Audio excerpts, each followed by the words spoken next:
φτάσαμε και αύριο.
Παρακαλώ, καθίστε αν θέλετε στα κατανάλωνα για να ξεκινήσει η συνεδρίαση.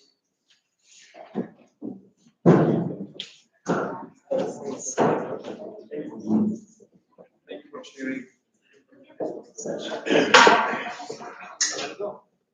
Λοιπόν, να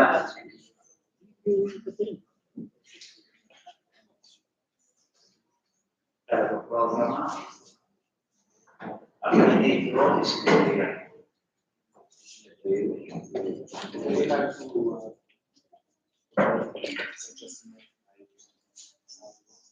Θα παρακαλέσω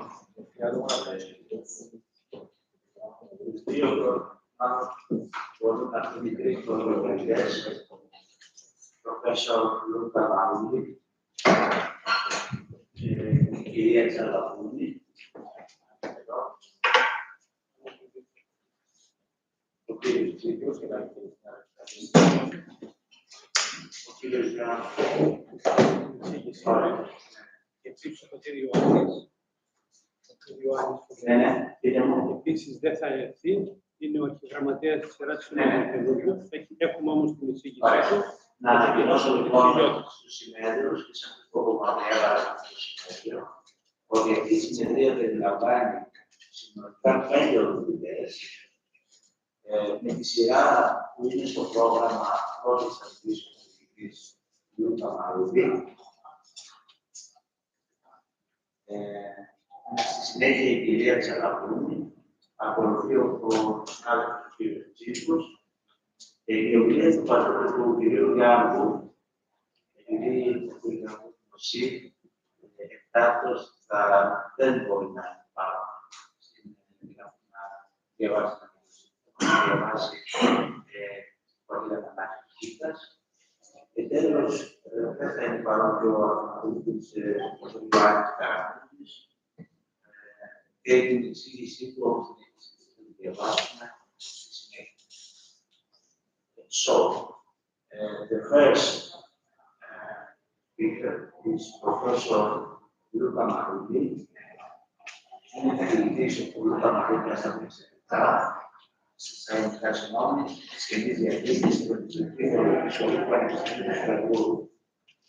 Είμαστε ιδιαίτερα χαρούμενοι που τον έχουμε ανάμεσά μας και το προφέσορ που τον διοργάνει, μεταξύ our information. Το θέμα της εισήγησής του είναι intellectual disability, a great history from literary, social, theological perspective.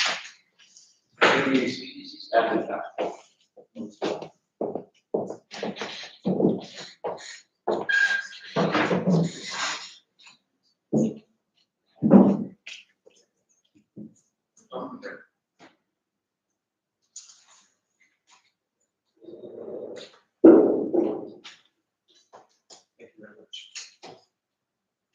Thank you very much. It's my honor to be here this morning and to share some evidence on intellectual disability in antiquity. So I changed a little bit the focus of my presentation because of the time that I have and also in light of what other colleagues will present as well. So the relationship between biblical studies and disability studies is a recent one. Generally speaking, studies have focused almost exclusively on physical disabilities. It's only in the last 10 years or so that the issue of psychological disorders and mental health has been given greater prominence. Finally, very few studies deal with intellectual disability.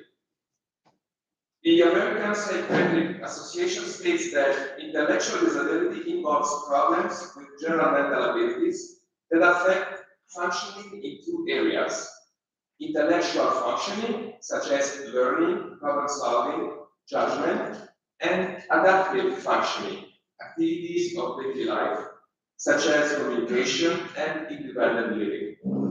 We are therefore talking about people who, from birth or over the course of their lives, as a result of an accident or neurocognitive disorder that develop with age, senility, for instance, manifest different degrees of cognitive dysfunction. We will focus now on the question of intellectual disability in ancient cultures. Intellectual disability in ancient Southwest Asia. In texts written by and for Babylonian and Assyrian medical practitioners, there are references to children suffering from convulsions and unable to stand up, to speak, to chew.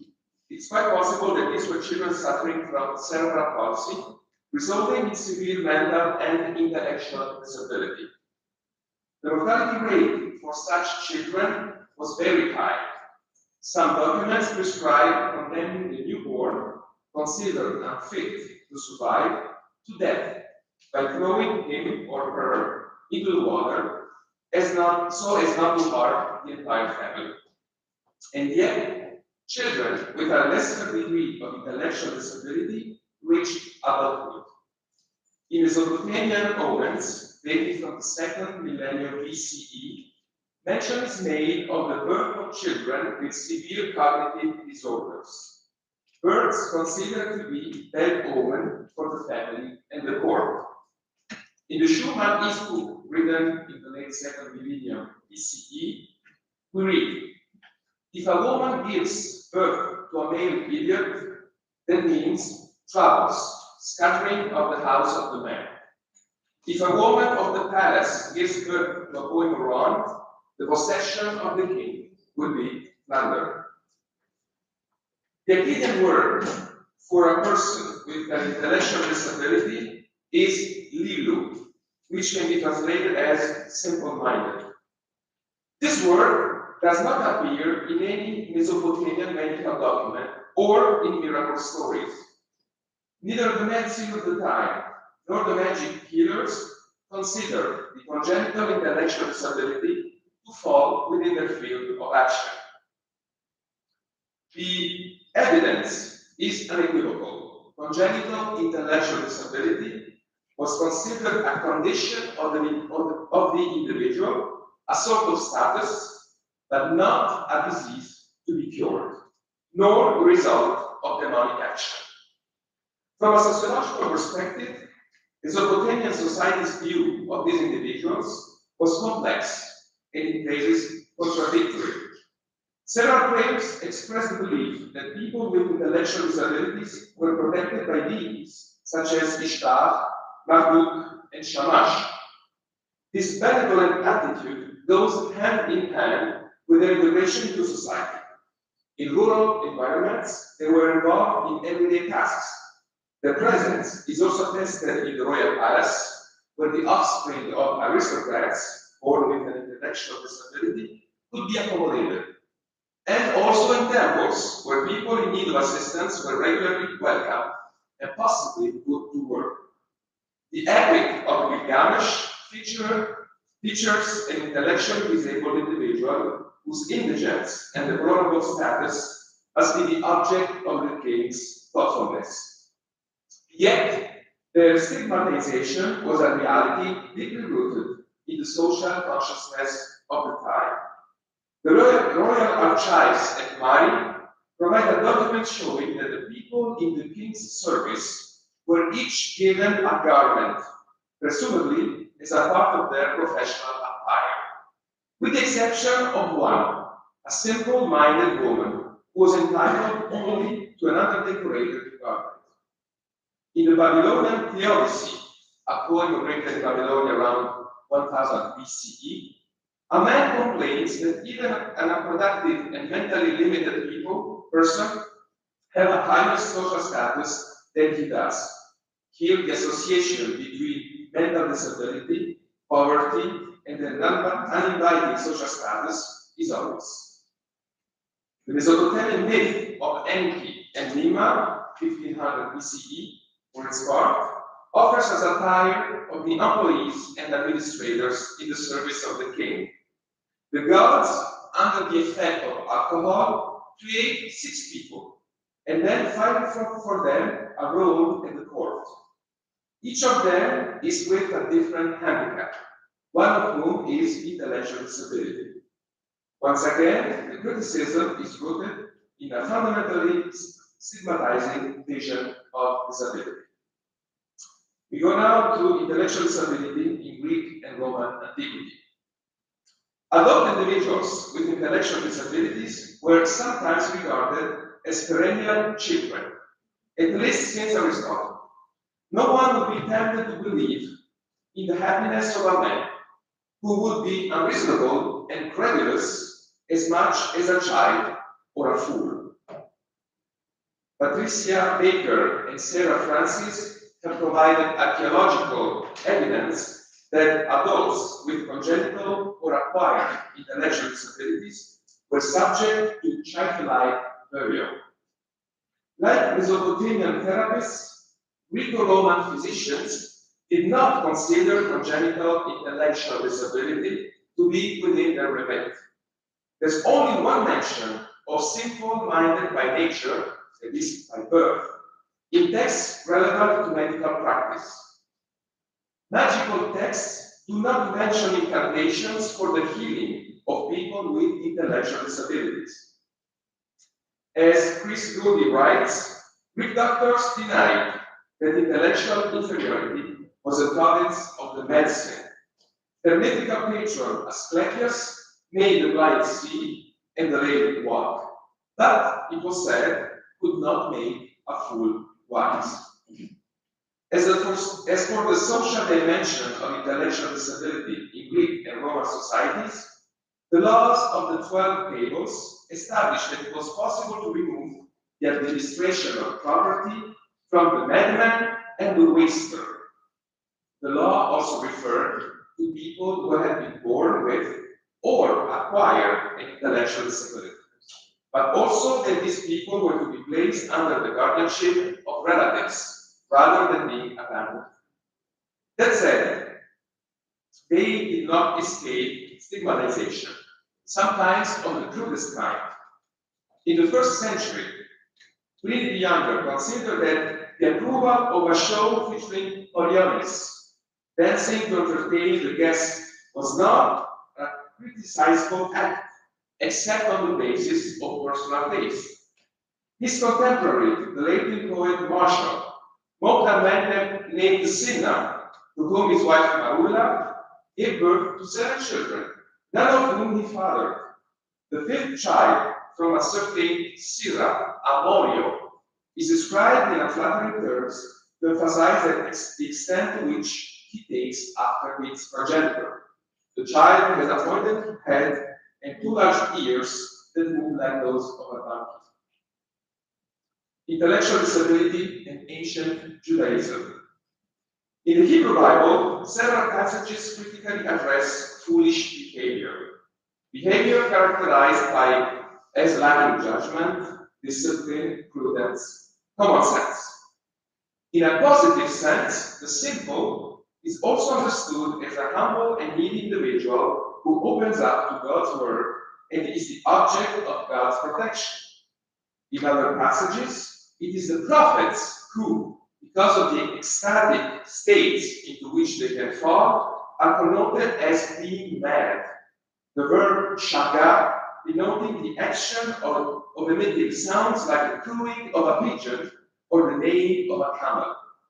But in all these cases, it is not about describing a person with an intellectual disability. However, it is possible to discern a few passages with non-metaphorical references to people with intellectual disability. In the book of Psalm, the stupid Kesil, Asuretos in Greek, do not get the meaning of God's creation. The sum of the Kesilim, the stupid ones, as well as their excessive laughter, are stigmatized in Kohelet 7. In chapter 10 of the same book, they are described as unable to find their way back to the city, presumably after a day's work in the fields. The word Kesel is parallel with Nabal, also to be understood in the sense of stupid. In Proverbs 17:21, where the father of whom such child was born is deplored. The book of Proverbs also speaks of the simple man who believes all that is said. The Septuagint contains a long passage devoted entirely to the Moros, Sirach 22. The portrait is hardly flattering. It is useless to teach the simple-minded, for like a broken vase whose pieces have been glued back together, he will keep nothing of what he is told. In the same chapter, it is inadvisable to associate with this despicable character, as he is considered difficult to bear, also because of his lack of hygiene. On the narrative side, when David flees Saul's presence to take refuge in Gath, where King Achish reigns, David pretends to have some mental disability, so as not to fall victim to a politically motivated homicide. David showed himself to be a madman in their eyes, so much so that Achish considers him a man who has lost his reason. The text makes it clear that Israelite behaves extravagantly, making marks on the doorways and letting his saliva run down his beard. Behavior no doubt associated with forms of severe mental disability. But it's worth noting that the Septuagint blunts the Hebrew text's inclemency by connoting here the future king of Israel not as a man with an intellectual disability, but as Epigantos, that is, suffering from epilepsy, who drowned on the city gates, put forward his hands, fell before the city gates, and his saliva ran over his beard. A behavior symptomatic this time of an epileptic seizure. Josephus follows in the same footsteps as the Septuagint when he refuses to describe David as acting as a simpleton. To Josephus, David looks like a furious madman. So the Hebrew Bible contains no blame for individuals who may be identified as intellectually disabled, nor does it engage in discussing the possible causes. Parents, divinity, or malevolent spirits are not mentioned as such. As noted above, the social integration of these people was often achieved through their employment in manual tasks, whether in rural or urban context. Even so, it's not hard to imagine scenarios where people with intellectual disabilities were sometimes sold into slavery, often mocked, sometimes sexually abused. So rebukes designated to protect the destitute would also benefit people with intellectual disability. I'm thinking, for instance, of Amos 2, when this is criticized, they sell the needy for a pair of sandals, they trample the head of the poor into the dust of the earth, and push the afflicted out of the way. As elsewhere, the person with intellectual disability is stigmatized. The Testament of Levi attests to an assumed mockery of the stupid. From this day, I quote, forward, shall Shechem be called a city of imbeciles, for as a man mocketh a stupid one, so did we mock them. End of quote. Kellenberger states that for the intellectual elite of the people, Jewish people, whose power was built and administered through the handling of knowledge, the birth of a child, and I quote, with an intellectual disability was a personal and economic catastrophe, which impaired the identity and, I would add, the honor of the entire family. End of quote. The sectarian writings at Qumran community too show a metaphorical use of the word simple-minded, petit. But the use is almost always metaphorical. However, quite different are the words expressed in the Damascus document and in the room of the congregation. According to the Damascus document, camps are organized with a priest or Levite instructed and expert in the ordinances. However, if a suspected case of leprosy arises, it is up to the priest and not the Levite, even if the latter is in charge of the camp, to determine the course of action according to the law. And the text states that even if the priest is a simpleton, petit, he is the one who shall return him, the man with leprosy, for theirs is the judgment. So despite his diminished intellectual capacity, the priest retains his dignity in the application of the law. The Damascus document also prescribes that the entry into the alliance by oath, that is, the entry as a full-fledged adult member, is possible for children of members who have reached the age. However, access to the covenantal oath only takes place after the agreement of the inspector of the many, following an interview with the candidate. The document specifies that the candidate is not to be instructed in the ordinances before he stands in front of the inspector, in case he is being simple-minded when the inspector tests him. The simpletons who are part of the community but have not taken the covenantal oath, even though they are adults, are not entitled to receive instruction until they have passed the interview with the instructor. But the instructor has the right to refuse them entry into the alliance. So we take this to mean that people with intellectual disabilities have the same status in these camps as children who have not yet reached the age to enter DC society.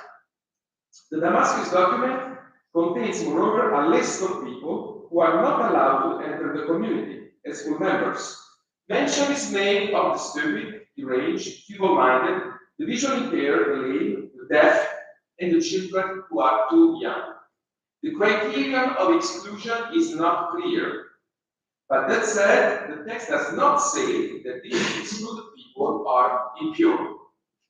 For their part, the Qumranians give themselves the following rule: no man who is a simpleton shall enter the lot to hold office in the congregation of Israel for dispute or judgment, or to perform a task of the congregation, or to go out to war to subdue the nations. He shall only write his family in the army register, and he will do service in the church to the extent of his ability. So people with intellectual disability are therefore integrated according to their abilities, but access to positions of responsibility is forbidden. The rule of the congregation also proposes a list of people excluded from the full communion of the community council in Israel, and who are not to be established in his office amongst the congregation. Yet this list contains no mention of people with intellectual disabilities.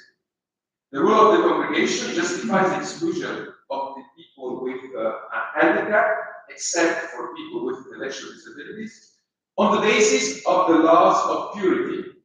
The infirm are explicitly connoted as impure, but for the rule of the congregation, people with an intellectual disability were not considered impure, unlike people with other handicaps and the overly debilitated elderly. Let's go to the New Testament.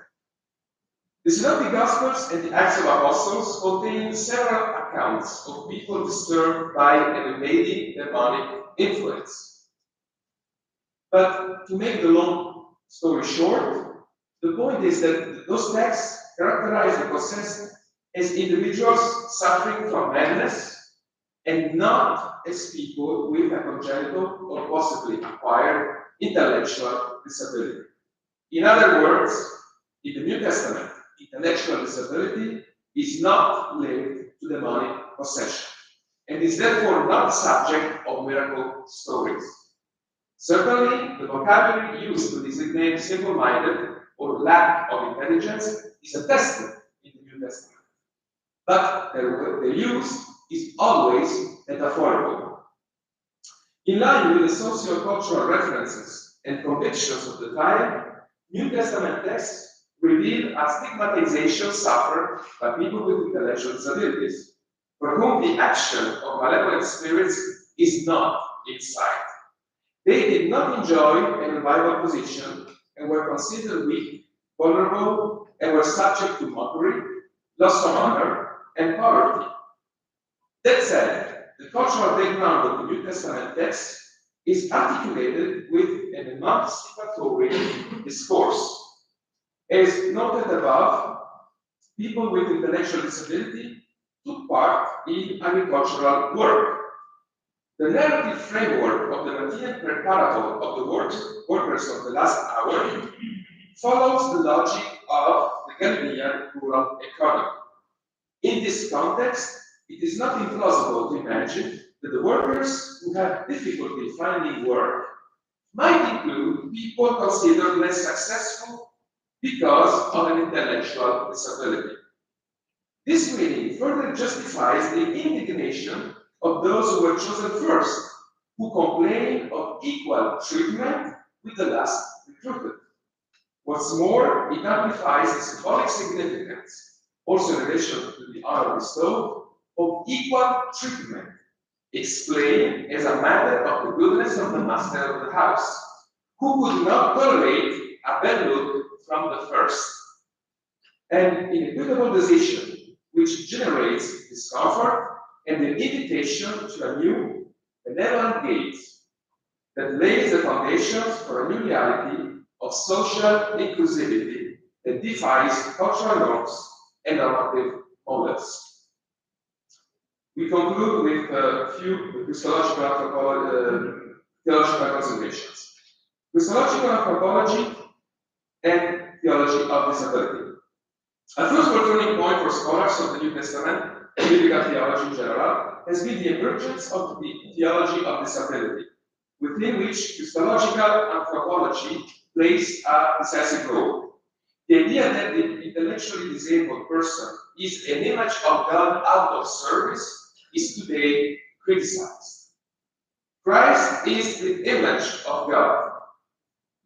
In the double sense of the ultimate revelation of God defined ontologically as a free, non-coercive relational being who accepts into himself the weakness of his creatures, but Christ is the image of God also in the sense of being the new Adam, that is, the human being in his fullness before God. It follows that the Imago Dei is redefined in Christological terms, a reality that is granted by Christ's identification with humanity and by God's unilateral willingness to relate to creation through his Son.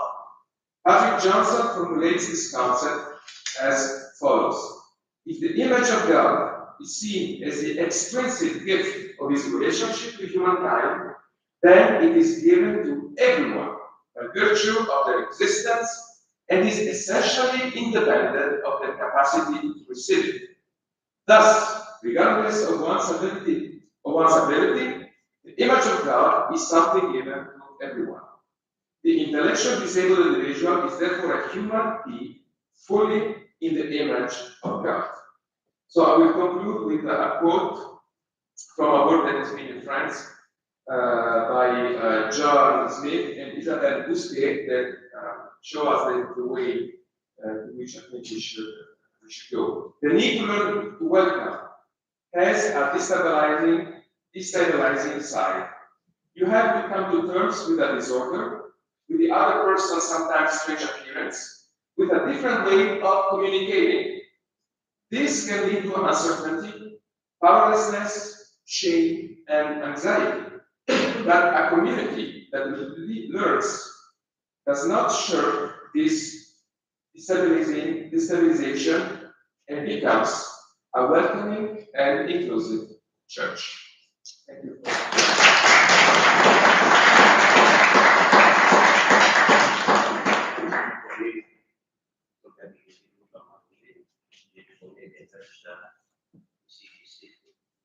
Θέμα πολιτικής και αναπηρίας, η οποία μας έκλεισε και παρουσίασε μέσα από τα κείμενα της Εκκλησίας, μιλώντας από τους εκπροσωπητάρους του λαούς, έκανε μια παρουσίαση αναφορές πέρα από την καθημερινή ζωή, ο καθηγητής παρουσίας και κείμενα, θεολογίες και δηλαδή αφηγήσεις που περιγράφουν το φαινόμενο. Αυτό το φαινόμενο ως μια μορφή αναπηρίας. Φαίνεται πως η πρώτη εκτίμηση στην περίοδο ήταν ότι είναι ένα κοινωνικό περισσότερο, ένα κοινωνικό φαινόμενο που δεν μπορεί να καταρριφθεί. Ωστόσο, προχώρησε στις αντίστοιχες παραδόσεις του Ιουδαϊσμού, κάνοντας στο χριστιανική διδασκαλία. Η επόμενη εισήγηση είναι της κυρίας Κατρίνης Τσαλαπούνη, η οποία Τσαλαπούνη είναι η κυρία Ζωστινό, διδάσκει και τη Διαθήκη. Ωστόσο, έχει μια συνεχή εμπλοκή και ασχόληση με τα θέματα που έχει την αναπηρία.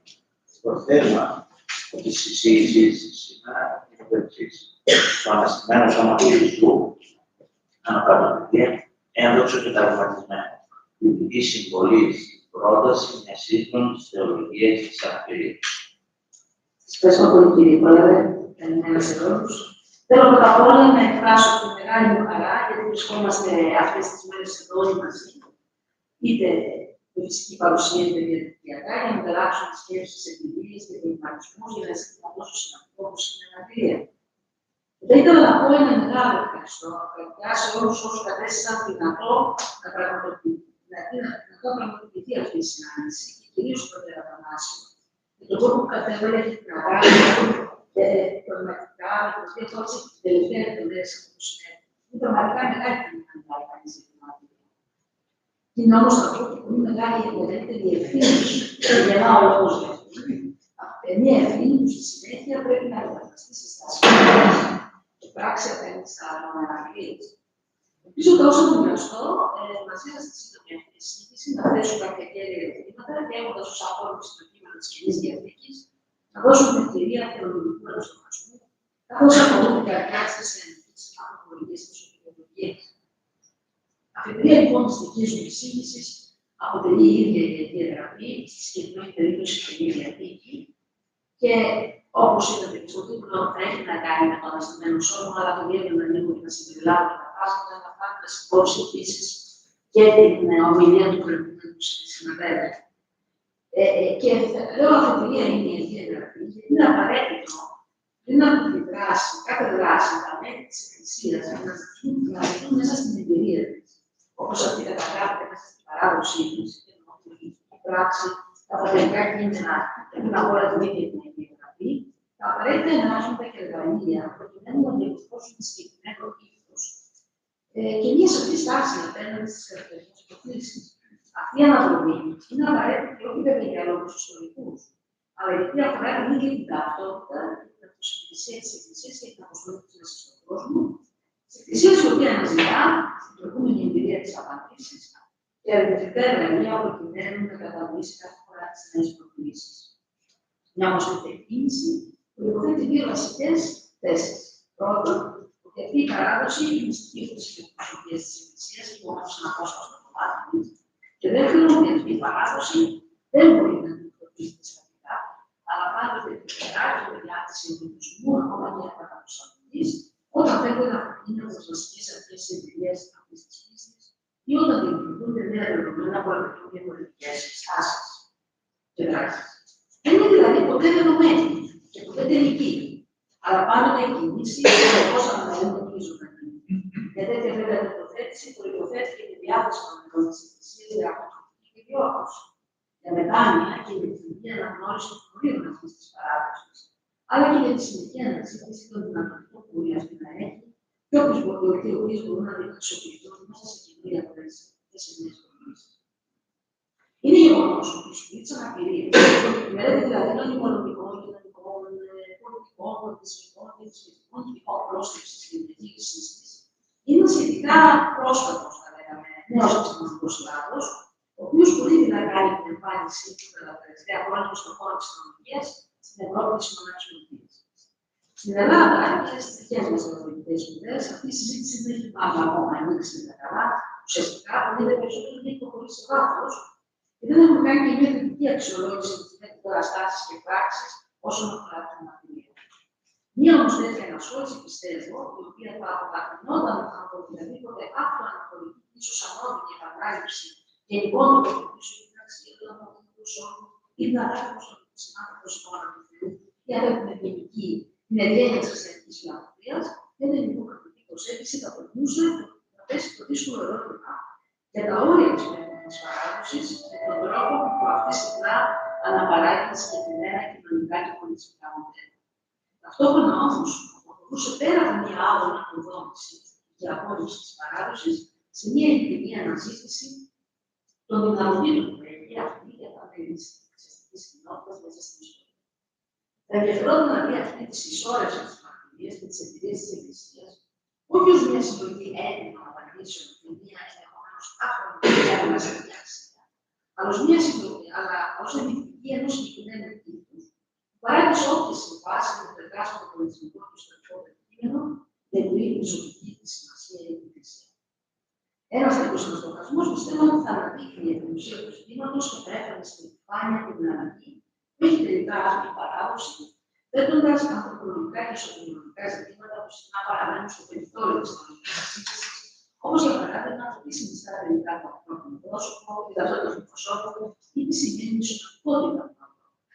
Είναι μάλιστα αναγκαίο μια τέτοια συζήτηση να κλείσει από την ίδια την ερμηνεία της ίδιας γραφής. Εκεί θα μπορούσαν να συζητηθούν τα πιθανά εμπνευστικά κρίσματα τα οποία θα συμβάλλουν στη διατύπωση ενός μόνιμου θεολογικού λόγου, που θα απολυάσει στη συνέχεια τη δράση και τη στάση της κοινωνικών της Εκκλησίας. Ως τέτοιο εμπνευστικό κρίσμα εδώ διάλεξα εκείνο του σώματος και μάλιστα του σώματος του Αναστημένου Ιησού, το οποίο αποτελεί την απαρχή μιας πορείας προς τα έσχατα και την βεβαιότητα της κοινής εμπειρίας της Ανάστασης. Αποτελεί και αυτό σημείο της βασιλείας του Θεού, η οποία έχει ήδη εισέλθει κοινωνικά μέσα στην ιστορία. Αυτή η βασιλεία άλλωστε αποτελεί την καρδιά του κηρύγματος και τον έργο του Ιησού κατά την δράση, αλλά και την πραγματικότητα της Εκκλησίας, η οποία γεύεται ήδη τις απαρχές της και προσδοκάει την ανάδοση στα έσχατα.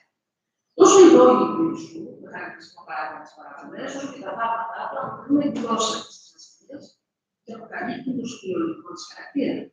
Θα πρέπει όμως εξ αρχής να επισημανθεί ότι όποια αναπαυθεί στα κείμενα της Καινής Διαθήκης πρέπει να λαμβάνει υπόψη το γεγονός ότι αυτά γεννήθηκαν μέσα σε συγκεκριμένες ιστορικές συνθήκες και συχνά αντικατοπτρίζουν πολιτισμικές και κοινωνικές πραγματικότητες πολύ διαφορετικές από αυτές σήμερα. Αυτό φαίνεται αυτές τις φορές των αναγνώσεων και τους με τη σιωπή του είναι. Οι πολύ περισσότερες τοποθετήσεις που έχουν περιστασιακό χαρακτήρα ή φαίνεται εκ πρώτης τουλάχιστον, ώστε να προϋποθέτουν ένα διαφορετικό αξιολογικό σύστημα από αυτό το ανθρώπινο του 21ου αιώνα.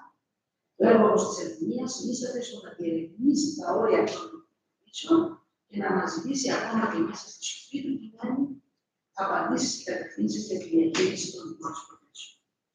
Μια πρώτη λοιπόν ανάγνωση του κοινωνιοτικού κειμένου δίνει την εντύπωση ότι το φυσικό σώμα και η σωματικότητα εν γέννη του ανθρώπου διαδραματίζει ένα δευτερεύοντα ρόλο.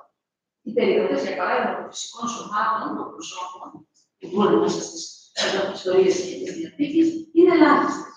Και υπάρχουν κάποιες επίσης πρωτοβουλίες στα μέλη της βασιλείας του Θεού να θέσουν τη σωματική τους ακεραιότητα και υπόσταση σε δεύτερη θέση έναντι μιας ασώματης ζωής που ονομάζεται ψυχή, τουλάχιστον στο επιμένουμε και το καταλαβαίνουμε. Τέτοια πορεία, όπως για παράδειγμα στο Μαθαίο 10-28, που υποδηλείται από τον αποτελεσμένο σώμα, είναι ψυχή, είναι κανένα είναι, ή το παράδειγμα του Λουκά, στο Λουκά, διαβασμένα μεμονωμένα και έξω από την πολιτιστική και την κοινωνική του συνάφεια, φαίνεται πως αξιοποιείται και αξιοποιούνται ως η επιβεβαίωση της ασώματης πραγματικότητας και τελείωσης. Είτε πανερά είτε έμεσα, διατυπώνεται συχνά η άποψη ότι η ανθρώπινη σωματικότητα μπορεί να λειτουργήσει ως αναστατικός τελικά παράγοντας για τις αναξιοποιήσεις του ανθρώπου, ή έστω ότι έρχεται σε δεύτερη μοίρα έναντι της ψυχής, η οποία αποκτά μια πρωτεύουσα και σχεδόν αποκλειστική σημασία στην τελείωση. Πρόκειται όμως για μια πολύ επιφανειακή, αν πρέπει να το πω έτσι, και άδικη προσέγγιση. Γι' αυτό γιατί το κείμενο της Καινής Διαθήκης, ακολουθώντας βέβαια την ισχυρή ιουδαϊκή παράδοση, προσεγγίζει τον άνθρωπο ως μια ολότητα, όπως μετά στις επόμενες ομιλίες, με σωματικές και πνευματικές ιδιότητες. Η σωτηρία, με ό,τι αυτή συνεπάγει, πρέπει να πάει μόνο μια μη σωματική πλευρά του ανθρώπου, αλλά πρέπει να συμπεριλαμβάνει και το σώμα του ανθρώπου με όλες τις αδυναμίες και περιορισμούς. Ενδεικτικές όπως αυτό είναι οι αφηγήσεις των θαυμάτων μέσα στα Ευαγγέλια, όπου συχνά ο Ιησούς θεραπεύει άτομα με διάφορες αναπηρίες. Στην ιστορία της ερμηνείας αυτών των ιστοριών, σχεδόν αποκλειστικά τονίζεται με έμφαση ότι αυτά τα πράγματα αποτελούν εκδήλωση της δύναμης του Θεού. Σε κάποιες άλλες περιπτώσεις, το ενδιαφέρον εστιάζεται στο θέμα της θεραπείας κατά το Σάββατο και στο τι μπορεί αυτές οι θαυμαστές πράξεις να εκδηλώνουν για την αυτότητα του Ιησού. Δεν είναι λίγες επίσης οι φορές που η συζήτηση κινείται γύρω από τη σχέση της όποιας αναπηρίας ή ασθένειας με την ίδια την αμαρτία ή την αιτιακή διαδοχή μίσης και θάνατος. Για κάποιους πιστεύει δεύτερα φύλλα. Έτσι όμως, όπως έχει επισημαθεί, ο άνθρωπος με την αναπηρία σε αυτές τις ιστορίες, τουλάχιστον όπως τις διαβάζω κάποιες φορές, ή η αναπηρία τελικά, καθίσταται αόρατη. Περνά σε δεύτερο επίπεδο και κατά κάποιο τρόπο λειτουργεί ως το πλαίσιο που αναλυτεί την αυτονομία του Θεού, που μπορεί να διορθώνει και να αποκαταστά τα τέλεση. Μια τέτοια όμως ανάγνωση του θαυμάτων πρέπει να στηρίζεται στην αποτελεσματικότητα. Καλύτερα, το δίπολο κανονικότητας και κατηρίας. Ο πηγαίνεται τελικά από χάρη της πρώτης, αφού ταυτίζεται στην χάρη που θα αποφάσει. Μέσα στο ίδιο πλαίσιο θα πρέπει ίσως να αποφευθεί η έμφαση που συχνά γίνεται, ιδίως και πάλι στο έμφαση. Αυτή όμως η περιγραφή φαίνεται να αναλύει ένα συγκεκριμένο για την οποία μας διασώσει το κατά Ιωάννη Ευαγγέλιο. Ότι δηλαδή αυτό το αναστημένο σώμα μπορούσε να διατηρεί τα σημεία του πάθους, του πόνου, τους τύπους των ήλων, στα χέρια του Ιησού και τα σημάδια της λόγκης στην πλευρά του. Σημάδια που αποτελούν ταυτόχρονα πλέον αναπόσπαστο κομμάτι της ταυτότητάς του, όπως δηλώνει ακριβώς η προτομή του κυρίου στο δευτυχιακό θωμά, να ανοίξει τις πηγές για να τις στείλει. Αυτό το ζητάει, όχι χρειάζεται. Η αδυναμία και ο φόνος του σώματος εδώ γίνονται το μέσο συνάντησης με το αναστημένο κύριο και από το μήνυμα του διεύθυνσης. Το κείμενο έχει λοιπόν εδώ μία ενδιαφέρουσα για τη συγκεκριμένη συζήτηση δυναμική και θα πρέπει να αξιοποιηθεί μέσα σε ένα θεολογικό ρόλο για την Ελλάδα. Η περίπτωση της εμφάνισης του αναστημένου Ιησού στο Θωμά είναι λοιπόν ένα καλό παράδειγμα για το πώς μία περισσότερη ενθουσιασμένη και προσεκτική ανάγνωση του ελληνικού κειμένου μπορεί να διεισδύσει κάτω από την επιφάνειά του και να αναπτύξει μία διαφορετική προοπτική δυναμική. Κατά ανάλογα φυσικά θα μπορούσαμε να πούμε για τα δάκρυα του Ιησού. Πραγματικά σε πολλές περιπτώσεις φαίνεται πως ισχύουν όσα πρέπει να φαίνεται για το δευτερεύοντα ρόλο του προσώπου και αναπηρία της αυτές της ιστορίες. Μια τέτοια όμως ανάγνωση να μείνει στην επιφάνεια και εμπνέει βασικές πτυχές αυτών των ιστοριών, περιορίζοντας έτσι την ουσία και την δυναμική τους. Ο τρόπος που συνήθως οργανώνεται η ευαγγελική αντίληψη θαύματος δεν αποδέχεται τελικά τον ανάπηρο άνθρωπο από το κέντρο της ιστορίας, ακόμα και όταν αυτό επιχειρείται από εκείνους που παρακολουθούν. Είναι ενδιαφέρον για παράδειγμα ότι ακόμα και όταν η παρέμβαση του πλήθους ή η συζήτηση που ακολουθεί για το Σάββατο και την εξουσία του Ιησού θέλει να μεταφέρει το βάρος από τον Ιησού, προς τον Ιησού μάλλον στους μιλητές του, αφισώντας τον άνθρωπο την αναπηρία από θέαμα. Ο ίδιος ο Ιησούς επαναφέρει το ενδιαφέρον στον άνθρωπο αυτόν, διακόπτοντας την όποια συζήτηση και επιτελώντας τον θαύμα. Ας σκεφτούμε την περίπτωση του παραγωγικού τρόπο του κεφάλαιου του καταμάρτων των κοινών. Είναι επίσης απαραίτητο, γιατί το ερώτημα τι πραγματικά σημαίνει ένα τέτοιο θαύμα. Η ανάσταση κατά το πρώτο του αναστημένου. Πρόκειται λοιπόν για μια επιστροφή στην κανονικότητα ενός τέλειου και χωρίς αναπηρία σώματος. Αν αυτό ισχύει, γιατί τα θαύματα του Ιησού έχουν ένα τέτοιο περιστασιακό χαρακτήρα, γιατί στη συνάντηση με τον Θωμά έχει τόσο έμφαση στις πηγές και στον λογισμό. Γιατί το σώμα του αναστημένου Ιησού δηλαδή δεν είναι σημάδια της σωματικής αδυναμίας.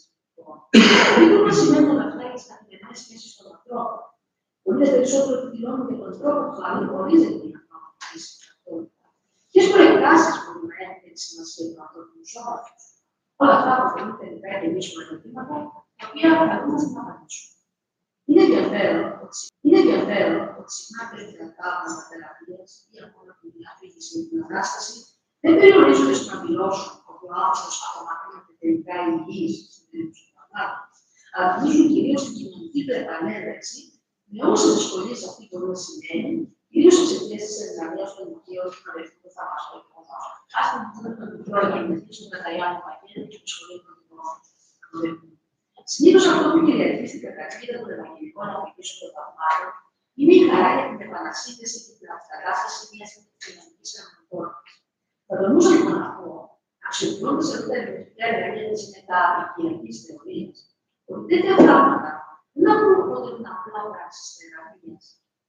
Κάτι τέτοιο άλλωστε καθαρίζει πάρα πολύ τη δυναμική τους, αλλά μάλλον πράξεις επανασύνδεσης και αποκατάστασης των ανθρώπινων σχέσεων με απελευθερωτικό και σωτηριώδικο χαρακτήρα. Σήμερα, άλλωστε, στον χώρο της αναπηρίας γίνεται συχνά η διάκριση μεταξύ θεραπείας και κοινωνικής επανέντασης, η οποία αναπηρία καταγγείται πλέον ως φαινόμενο.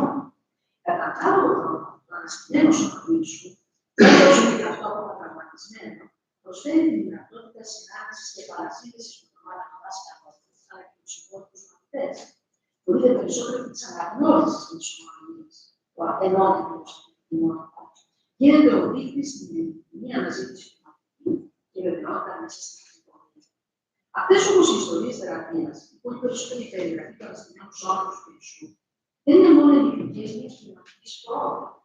Ως προγεύσεις της βασιλείας του Θεού, που είναι εδώ, ήδη, αν δεν έχει ακόμα πραγματοποιηθεί, απαντούν και σε ένα κοινωνικό ζητούμενο, μένοντας όχι τόσο σε ένα σώμα που επιστρέφει σε μια ομορφιά και τελειότητα οριζόντια από συγκεκριμένες μαθηματικές αξίες, αλλά στην αποκατάσταση της κοινωνίας με τον άλλον και στην επανένταξη του ανθρώπου με αναπηρία στο κοινωνικό σύστημα.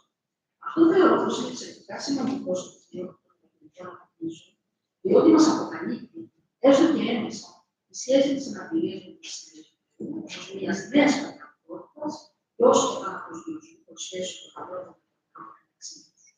Υπό αυτή την έννοια, η αναπηρία δεν αποτελεί ένα πρόβλημα που καλείται να επιλύσει η βασιλεία του Θεού, αλλά μάλλον μια πρόκληση απέναντι στην οποία στρέφεται μια περιβαλλοντική διάθεση. Αναπτύσσοντας αυτή τη σχέση ακόμα περισσότερο, θα πρότεινα ότι η αναπηρία δεν είναι απλά μια πραγματικότητα την οποία κατά ανάγκη και ως δεδομένη πρέπει να διαχειριστεί η βασιλεία του Θεού, αλλά πολύ περισσότερο είναι απαραίτητο για να αποκτήσει αυτός ο νέος κόσμος την ποιότητα και να οδηγηθεί στην κατάρρωσή του. Αυτή η φαινομενικά οξύμονη και ενδεχομένως άβολη διαστήστοση με όσο σημαίνει σε μια κατανόηση του κόσμου μέσα από το δίπολο αναπηρίας έννοια και πραγματικότητα εμπειρία, φαίνεται να βρίσκεται στην καρδιά του δημιουργού αυτής της νέας πραγματικότητας που εγκαινιάζει στον κόσμο και την οποία καλούνται να εργαστούν τα μέλη της Εκκλησίας και η Ανάστασή της. Ο Απόστολος Παύλος θα διεκπώνει με ιδιαίτερη έμφαση όταν στην πρώτη επιστολή του προς Κορινθίους σημειώνει για αυτήν τη νέα πραγματικότητα της σωτηρίας και ευτυχής του σώματος και παραπάνω το κύκλο στην Ελλάδα στην Εθνική Ιστορία. Βλέπετε ποιοι είστε εσείς που σας κάλεσε ο Θεός. Δεν βρίσκονται ανάμεσά σας πολλοί σοφοί με τα ανθρώπινα κριτήρια. Ούτε πολύ μετρητική ισχύ, ούτε πολύ μεσοπρεπή καταγωγή. Αλλά αυτούς που ο Θεός τους θεωρεί μόνους, εκείνους διάλεξε ο Θεός για να το πιάσει τελικά τους σοφούς. Και αυτούς που ο κόσμος τους θεωρεί ανίσχυρους, αυτούς διάλεξε ο Θεός για να το πιάσει τελικά τους καταπόσους ισχυρούς. Και αυτούς που ο κόσμος τους θεωρεί παρακαθένους και περιποιημένους, αυτούς διάλεξε ο Θεός τα μηδενικά για να κατακτήσει όσους έχουν τους συνεργάτες. Ο ίδιος ο Παύλος μάλιστα στην μεταφορά του σώματος με αυτό θα παρουσιάσει στην Εκκλησία και θα τονίσει την αξία και την τιμή που αξίζει στα αγάπη του σώματος. Θα πρέπει λοιπόν να πούμε πως το κάλεσμα αυτής της βασιλείας δεν απευθύνεται σε εκείνους που θεωρητικά, σε εκείνους που συγκεκριμένα κοινωνικά ή πολιτιστικά συστήματα θεωρούν ότι ανήκουν στην νόρμα, πως τέτοιοι είναι οι συγκεκριτοί απολύτες της βασιλείας και της σωτηρίας. Απέναντίας, ο Θεός συνειδητά φαίνεται να επιλέγει τα ασθενή, τα περιβαλλοντικά, τα αδύναμα του σώματος και σε αυτά απευθύνει το κάλεσμα. Αυτό το αδράνισμα, το παρούμενο παρουσιάζουμε στη βασιλεία του Θεού, όλο όσο κινούνται στα όρια της κανονικότητας και της καθολικής κοινωνίας, αποτελεί, θα λέγαμε, κλασική της εταιρείας της σωτηρίας. Γι' αυτό βεβαιώνει το γεγονός ότι ο ίδιος ο ανασυγκεκριμένος κύκλος λέει το τραυματισμένο σώμα με τις αδυναμίες και την αναπηρία του, και όχι ένα ισχυρό και τέλειο σώμα, τη μία πνευματική και ασώματη υπόσταση.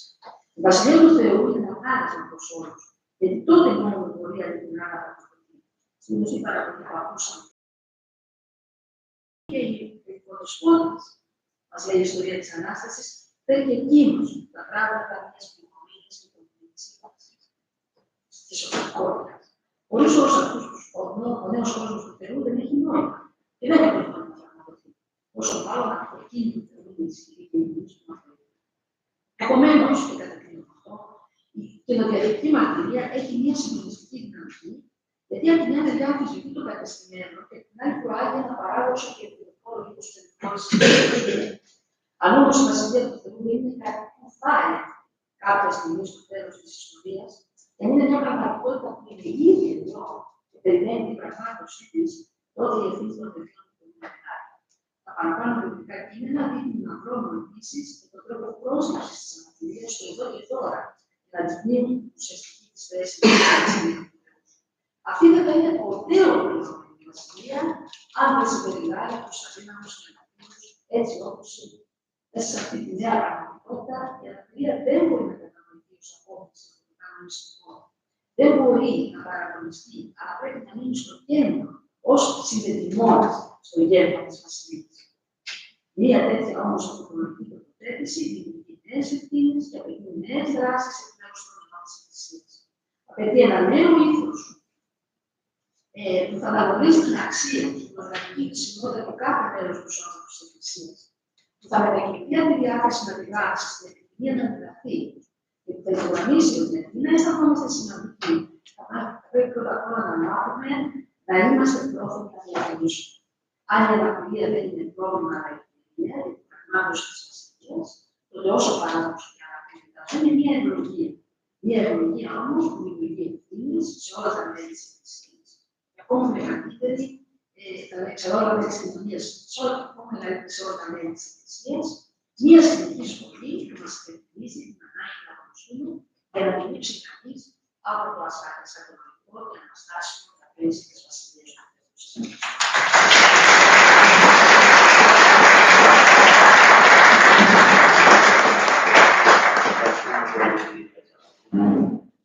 Μια πολύ ενδιαφέρουσα εισήγηση ξεκίνησε η παρουσίαση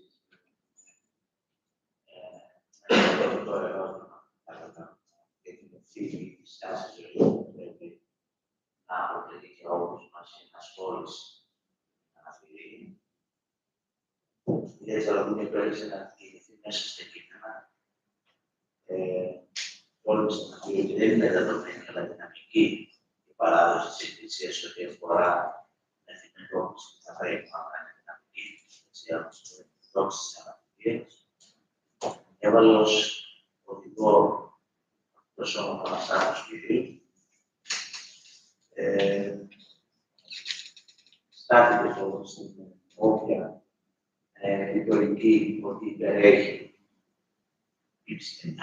κατά πόσο υπερέχει η ψυχή έναντι του σώματος. Αντιθέτως, η συμβολική ότι ο άνθρωπος είναι μια ολότητα ψυχή και σώμα και πηγαίνουν μαζί.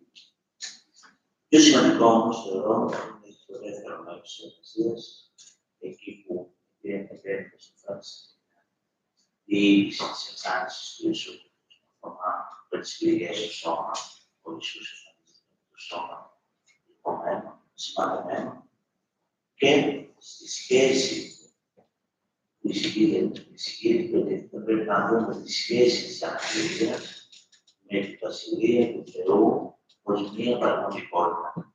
Χαρακτηριστικά ανέφερε τη διοίκηση του Απόστολου την αναφορά στους όρους περιφερειμένους και τους ασύμμαχους που θα είναι ουσιαστικά τα μέλη της Βασιλείας ή του όρους της Συνέδριας στη Βασιλεία του Θεού.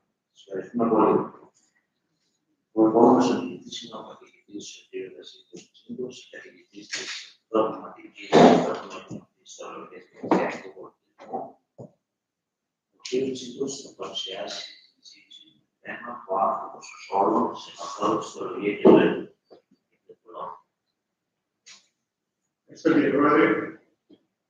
Αγαπητοί παρόντες εκδράσεις, χαίρομαι που είμαι εγώ εδώ και θα ήθελα να εκφράσω τις ειλικρινείς ευχαριστίες στον πατέρα Αθανάσιο για τη συμπερίληψή μου στις εργασίες του Συνεδρίου.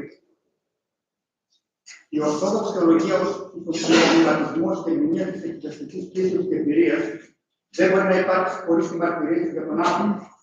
Στις ημέρες μας είναι περισσότερο από το επίκυνη και επιζητούμενη η αμοιβαία σύνδεση και οργανική συνήθανση της πίστης από τον Θεό με όσα αφορούν στον άνθρωπο στον τρόπο ζωή. Αυτό διότι έχουν ήδη εισέλθει και βαδίζοντα στον αιώνα τη ανθρωπολογία, τη εκ νέου ενασχόληση και του ιδιαίτερου ενδιαφέροντο τη θεολογία για τον άνθρωπο και τα προβλήματα, τι ανάγκε και τα δικαιώματά του. Μεταξύ αυτών ξεχωρίζει η αλλαγή στάσεων και η εξαιρετική προσοχή που δίδεται όλο και περισσότερο και τη θέση των ατόμων με ειδικές ανάγκες στη ζωή και τη θεολογία της Εκκλησίας. Η εποχή μας θέτει τον άνθρωπο μπροστά σε μεγάλα ζητήματα και προβλήματα. Ο άνθρωπος γίνεται πλέον όλος ένα πρόβλημα και η κρίση των ημερών μας είναι κατεξοχήν ανθρωπολογική κρίση της ταυτότητάς του. Η θεολογία μέσα από τη ζωή, την εμπειρία αιώνων της εκκλησιαστικής κοινότητας καταθέτει ένα πλαίσιο ερμηνείας και αντιμετώπισης της με μια ολοκληρωμένη και επαληθευμένη απάντηση όχι μόνο στο κέριο ερώτημα τι είναι ο άνθρωπος, αλλά και στο τι θέλει κατά βάθος να είναι ο άνθρωπος και πώς μπορεί να διασωθεί η αξία και ο πολιτισμός του κάθε ανθρώπου σήμερα. Αναμφίβολα, δείκτης και μέτρο πολιτισμού, εξυγχρόνωσης, ασφαλές κριτήριο αληθούς θεολογίας και αυθεντικής ελληνικής ζωής είναι η προσέγγιση, ο σεβασμός και η κατανόηση κάθε ενός ανθρώπου με την ιδιαιτερότητά του και τις ποικίλες ανάγκες. Η παρούσα εισήγηση εξυπηρετεί να παρουσιαστεί αδρομερό στο θεολογικό περίγραμμα όχι μόνο της εμπειρίας και αποδοχής, αλλά και της σχετικής τεκμηρίωσης για την ανάληψη οποιασδήποτε πρόσφορης κοινωνικής δράσης για τα άτομα με ειδικές δεξιότητες. Σύμφωνα με τη μαρτυρία της Αγίας Γραφής, ο άνθρωπος είναι διπλής, αποτελούμενος από δύο αρμονικώς ενωμένα διάφορα όπως προσθετής του συστατικά στοιχεία, το υλικό και το πνευματικό, το σώμα και τη ψυχή. Αμφότερα αναδεικνύουν την ανθρώπινη ύπαρξη σε ψυχοσωματική ενότητα, που αυστηρός διακρίνεται από το Θεό οδομητικός. Ο άνθρωπος κατά τους πατέρες δημιουργείται εξ αμφωτέρου από πνεύμα και ύλη και κατανοείται σωματοψύχος. Ο άνθρωπος είναι διπλούς, καθώς συνίσταται εκ ψυχής και σώματος. Η ψυχή, κατά άρρητο και ανεξιχνίαστο τρόπο, είναι συνδυωμένη με το σώμα, χωρίς να αναμειγνύονται και χωρίς να συγχέονται, και αυτά τα δύο είναι ένας άνθρωπος. Η ψυχή είναι η πνοή του Θεού και δέχεται ως συντροφό της το σώμα. Ο άνθρωπος δεν είναι η ψυχή του, ούτε και το σώμα του. Δεν είναι επίσης το απλό άθροισμα των δομικών του στοιχείων, αλλά το όλο αυτού. Είναι μια ψυχοσωματική οντότητα και ενότητα. Η θεολογία υποστηρίζει το ταυτόχρονο της γέννησης ψυχής και σώματος στον άνθρωπο και τη σημασία της συνύπαρξής του. Σώμα λοιπόν και ψυχή συνυπάρχουν αρμονικά και συνιστούν την ελληνική ανθρώπινη ύπαρξη, τον συγκεκριμένο άνθρωπο, ο οποίος είναι σύνοδος των συναμφωτέρων και διαμονή και συνείδηση. Έτσι, άνθρωπος δεν λέγεται μόνο τη ψυχή, ούτε μόνο το σώμα, αλλά το συναμφώτερο. Γι' αυτό και το κακό δεν ταυτίζεται με το σώμα, αλλά εντοπίζεται στις πράξεις του ανθρώπου. Το πνεύμα αυτό ο Απόστολος Παύλος προτρέπει, το ψάσατε δι των Θεών εν το σώμα τιμών και το πνεύμα τιμών. Την ίδια κριτική ανθρωπολογία ακολουθούν και οι πατέρες, παραμένοντας μακριά από οποιαδήποτε διακριτική θεώρηση του ανθρώπου. Η προσέγγιση τους καταφάσκεται και καταξιώνεται η υλικότητα και η σωματικότητα του ανθρώπου, που είναι σώμα και ψυχή μαζί. Ο δε χωρισμός του σημαίνει την αποσύνθεσή του. Από την άλλη, ο άνθρωπος δεν είναι μόνο πνευματικό όν, στο οποίο υποτιμώνται ή παραθεωρούνται οι υγιές πλευρές της ανθρώπινης ύπαρξης, αλλά ενιαία ψυχοσωματική ενότητα, θεωρούμενη κατά τρόπο ενοποιητικό ή χωριστικό, αφού έχει εν εαυτό πάντα τα μέρη του όλου. Σώμα λοιπόν και ψυχή συναπαρτίζουν τον άνθρωπο, ο οποίος εν ταυτό ανακεφαλαιώνει μέσα από ολόκληρο το σύμπαν. Είναι ένας τέλειος μικρόκοσμος, που υπονείζει ολόκληρη την φύση, είναι χωρητικός του κόσμου όλου. Στις αναφορές των πατέρων διακρίνεται η πραγμάτευση της φυσιολογίας των οποιημένων ψυχοσωματικών ανθρώπων, άμεσα συνδεδεμένων με τον Θεό και όλη την φύση. Αλλά και για τη σύγχρονη ιδεολογία, σε κάθε ανθρώπινο κύτταρο υπάρχει δυνάμει ολόκληρος άνθρωπος και συγχρόνως καθένας είναι ένα κύτταρο της ανθρωπότητας, καθώς φέρει μέσα του ολόκληρη την ανθρωπότητα.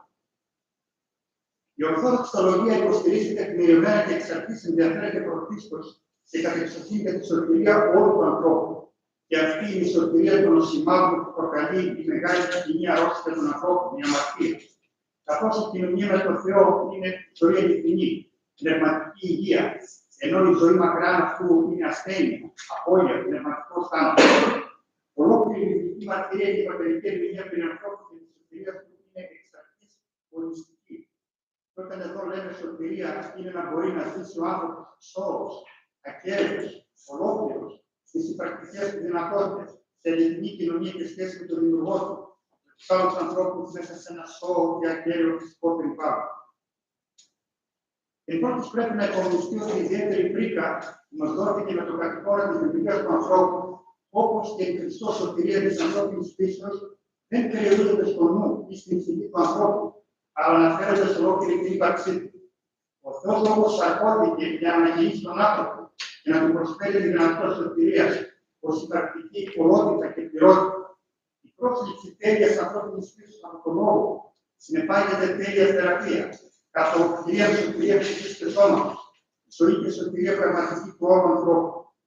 Άμεση συνέπεια αυτού είναι ότι στη ζωή της Εκκλησίας, για τον τρόπο και τον μέσον της, ανακαινίζεται πραγματικά και σώζεται ο όλος άνθρωπος, και όχι ένα κομμάτι του, και έσωσας όλων με τον άνθρωπο, κατά τα διαβεβαίωση του υμνογράφου. Την ανθρώπινη του Θεού λόγου, ως αποτέλεσμα να μπορεί να νοηθεί ο όλος Χριστός με όλο τον άνθρωπο, με τον καθένα προσωπικά, με προοπτική τη σωτηρία του. Από τη στιγμή κατά την οποία ο Θεός έγινε καθόλου άνθρωπος, δίδει στον άνθρωπο τη δυνατότητα της καθολοκυρίας κοινωνίας μαζί του. Άλλωστε, κατά τους πατέρες, ο άνθρωπος είναι θεοειδές και θεόπροσπον τύπο. Είναι ισόου θεούμενο και επιτελεσμένος Θεός. Έχει την πλήρη, την πίστη και την ημέρα. Την εσώτατη έφεση και τον ίδιο πόθο. Την προοπτική και τη δυνατότητα να καταστεί κατά χάρη Θεός. Να μετέχει στην αιώνια ζωή του Θεού. Αυτό πραγματώνεται με την κύρια ένταξη του ανθρώπου ως όλου. Είναι Χριστός ζωή δεν του κυρίου της Εκκλησίας. Στην ορθόδοξη παράδοση προβάλλεται η εξάρτηση σωματικής και ψυχικής υγείας. Δικαιολογημένα ο ίδιος άνθρωπος ομολογεί ότι από των πολλών των αμαρτιών ασθενεί το σώμα, ασθενεί μου και η ψυχή. Πράγματι, όλα τα πάντα λειτουργούν μέσα στην ψυχή του ανθρώπου σημαντικές διαταραχές. Γι' αυτό και η λειτουργία της ψυχικής ζωής βοηθά να προσεγγίσει κανείς σωστά και αποτελεσματικά το ζήτημα της αρχικής υγείας, της ασθένειας, της θεραπείας και τελικά της σωτηρίας του ανθρώπου. Ασφαλώς, χρειάζεται και ο ίδιος να συνεργήσει μετά του Θεού και να εργαστεί αποβλέποντας να σώσει το σύνολο της υπάρξεώς του, αφιερώνοντας όλο τον εαυτό του στο Θεό. Εξ ολοκλήρου, είσαι εαυτού στο Θεό, ψυχή και σώμα, ή κατά τους λόγους του παρακλητικού κανόνα, όλη η ψυχή και διανοία και η καρδία και εκείνες και το ψάχνουν. Θα πρέπει σύμφωνα με την πρώτη εντολή να αγαπήσει κύριο τον Θεό εξ όλης της καρδίας του και εξ όλης της ψυχής του και εξ όλης της διανοίας του. Για να αρχίσει όμως ο άνθρωπος να βαδίσει την οδό προς την Χριστό ζωή, είναι πριν απαραίτητο κατά τους λόγους του αγάπη γεωργικού να έχει γκρεμίσει όλο το παλαιό εαυτό του, έτσι ώστε να μπορέσει να οικοδομήσει τον καινούριο. Είναι το όρο κατέστρεψα που κάνει δυνήθη με αυτόν οικοδομήσει. Ο πιστός αγωνίζεται με όλη την πνευματική του εργασία να φτάσει στη σωτηρία, στην καταχάριμωση με τον Θεό. Και τότε όλος το Θεό οικειωθείς εις τούτον, όλος ενούνται και αυτόν κατά πρόσωπον βλέπει. Γι' αυτό προτρέπεται να ενωθεί καθ' ολοκληρία με όλο το Θεό. Όλο ενωθεί το Θεό, για να σωθεί όλος άνθρωπος. Πάντως, παραμένει μεγάλη έκπληξη για να ερμήνευτε ερμηνεία. Πώς ο μικρός, σε όσα θεωρούν άνθρωπος να φέρει προς όλο το Θεό. Έρχεται ο όλος Χριστός και ενώνεται κατά χάρη με όλο τον Χριστό. Στο παράδοξο θαύμα και συνάμα μέγα μυστήριο του μεγαλείου και της ανέκφρασης της φιλανθρωπίας του Χριστού είναι ότι έρχεται ο ίδιος μέσα στην καρδιά του Χριστού. Η μόρφωση του Χριστού μέσα μας γίνεται έντονη την καρδιά ημών. Γεγονός που σημαίνει ότι η μόρφωση αυτή συνιστά καθολικό γεγονός. Και όπως είναι γνωστό, η καρδιά για την ασκητική παράδοση είναι η κεντρική μονάδα, η πηγή των ενεργητικών δυνάμεων της διάνοιας και της θέλησης του ανθρώπου, το σημείο από όπου προέρχεται και προς το οποίο τίνει ολόκληρη πνευματική ζωή. Γι' αυτό και η απώλεια της καρδιάς είναι απώλεια της πνευματικής προστάσης του ανθρώπου. Στη ζωή της Εκκλησίας, όλος ο άνθρωπος ψυχείται και σώματι, στην καθολική του ενότητα ανακαινίζεται, πλήρως και σώζεται καθ' ολοκληρία. Αυτό σημαίνει ότι η κοινωνία του ανθρώπου με τον Θεό απαιτεί την ύπαρξη πολιτικής σχέσης μαζί του, σχέση καθολική, που θα εμπλέκει το σύνολο του ανθρώπινου ήμου. Ο άνθρωπος λοιπόν όλων εγκεντρίζεται στην Εκκλησία και καλείται να κινητοποιήσει τη ψυχή και το σώμα και το νου ολόκληρη την ύπαρξή του και σώζεται ως ενιαία ψυχοσωματική υπόσταση. Έτσι κατανοείται ότι η Χριστός ζωή συνιστά καθολική πραγματικότητα και η σωτηρία είναι οδική δίαιξη. Αποτελεί αναφέρεται η αλήθεια ότι τις εμπειρικές καταστάσεις ζωής της γνωρίζουν μόνο με καθολοκυρία σωματική και ψυχική μετοχή και αμεσότητα πράξης. Η χάρη του Θεού αγιάζει τους όλους τους ανθρώπους σε ολόκληρη την ύπαρξή τους, ολοπελής, και ολόκληρο το πνεύμα και η ψυχή και το σώμα. Ο λόγος του Θεού απευθύνεται στον όλο άνθρωπο. Αφορά στην πληρότητα της ψυχοσωματικής διάστασής του, όπως η σωτηρία, όπως είπαμε, αφορά στον όλο άνθρωπο. Αυτός που αστοχεί και διαπράττει οποιαδήποτε αμαρτία βρίσκεται μακριά από τον Θεό ως ενιαία ψυχοσωματική ύπαρξη. Αντιστοίχως, και ο Χριστός άνθρωπος είναι κοντά στο Θεό και βιώνει τη χάρη του ως ενιαία ψυχοσωματική ύπαρξη. Γι' αυτό και οι πιστοί προτρέπονται, δόμεν εαυτούς το κυρίω του ολοκλήρου, είναι ολόκληρο αυτόν τον άνθρωπο. Συνεπώς, στην Χριστός ζωή, η τελικά η σωτηρία είναι κατάσταση ολοκληρωτικής, καθολικής μεταμορφώσης του ανθρώπου. Η θερμοκρατική ζωή αξιώνεται να μετέχει όλος άνθρωπος και σώζεται ολόκληρη ύπαρξή του. Και επειδή στον άνθρωπο το σώμα είναι αδιασπάστως ενωμένα με την ψυχή κατά τη διάρκεια της ζωής του, γι' αυτό και έχουν σωτηρία κατά χάρη Θεός του όλου ανθρώπου, χωρίς να μεταβάλλεται η φύση κανενός συστατικού, καθώς αξιώνεται να δει με τα μάτια της ψυχής και του σώματός του την αποκάλυψη της δόξης του Θεού. Ολόκληρο το σώμα μετέχει στην πορεία προς τη σωτηρία και δέχεται τη χάρη του Θεού, αφού είναι ναός του Αγίου Πνεύματος. Και ο Χριστός καλείται να αντιληφθεί όλο τον Χριστό. Ως εκ τούτου, η περιφρόνηση ή η υποτίμηση του σώματος ή γενικά η απόρριψη του υλικού, όπως και το αντίθετο, η αποθέωση του πνευματικού στοιχείου δεν έχουν καμία θέση στην ορθόδοξη ζωή και παράδοση. Σε αυτή άλλωστε μαρτυρείται η τέλεια καταξίωση του ανθρώπινου σώματος με την τιμή των ιερών και ψάχνων των Αγίων, γεγονός που απορρέει από την ίδια την πίστη και τη θεολογία της.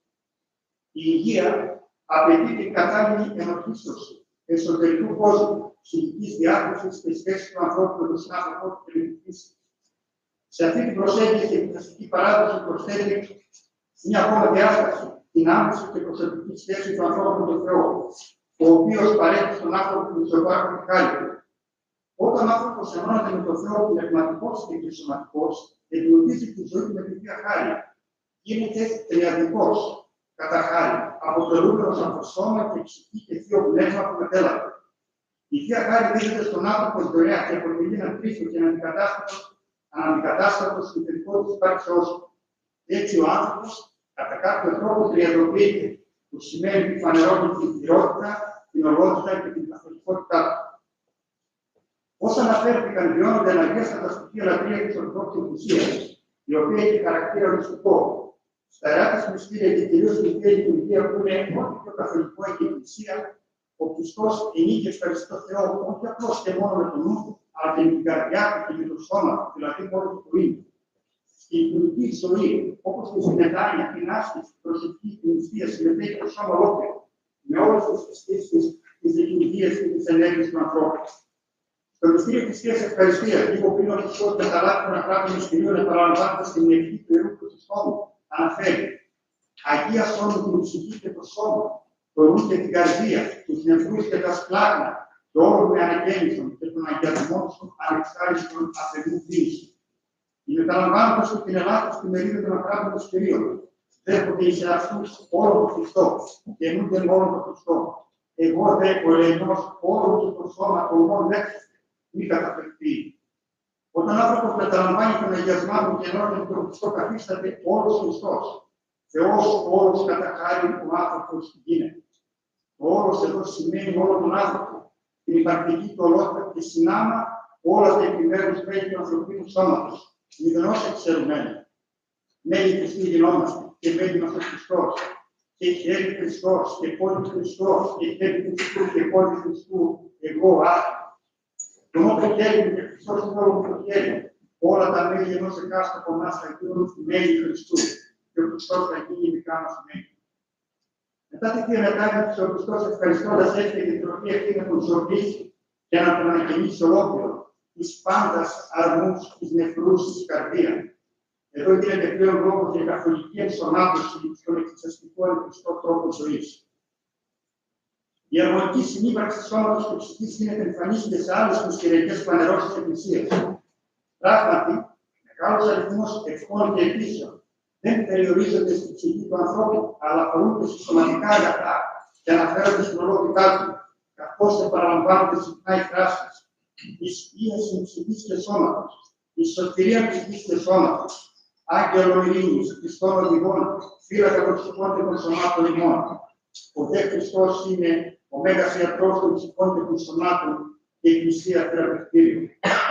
Η ορθόδοξη παράδοση μακριά από ανεπίτρεπτες και εξαρτής καταδικασίες, διακρίσεις και υπερφρονητικές υποβαθμίσεις του ενός εκ των δύο συστατικών του ανθρώπου, τον προσεγγίσει ως η μία ψυχοσωματική οντότητα, αφού και ο Θεός Λόγος έλαβε την ανθρώπινη σάρκα, είναι και την εικόνα σώσει και την σάρκα αθανατήσει.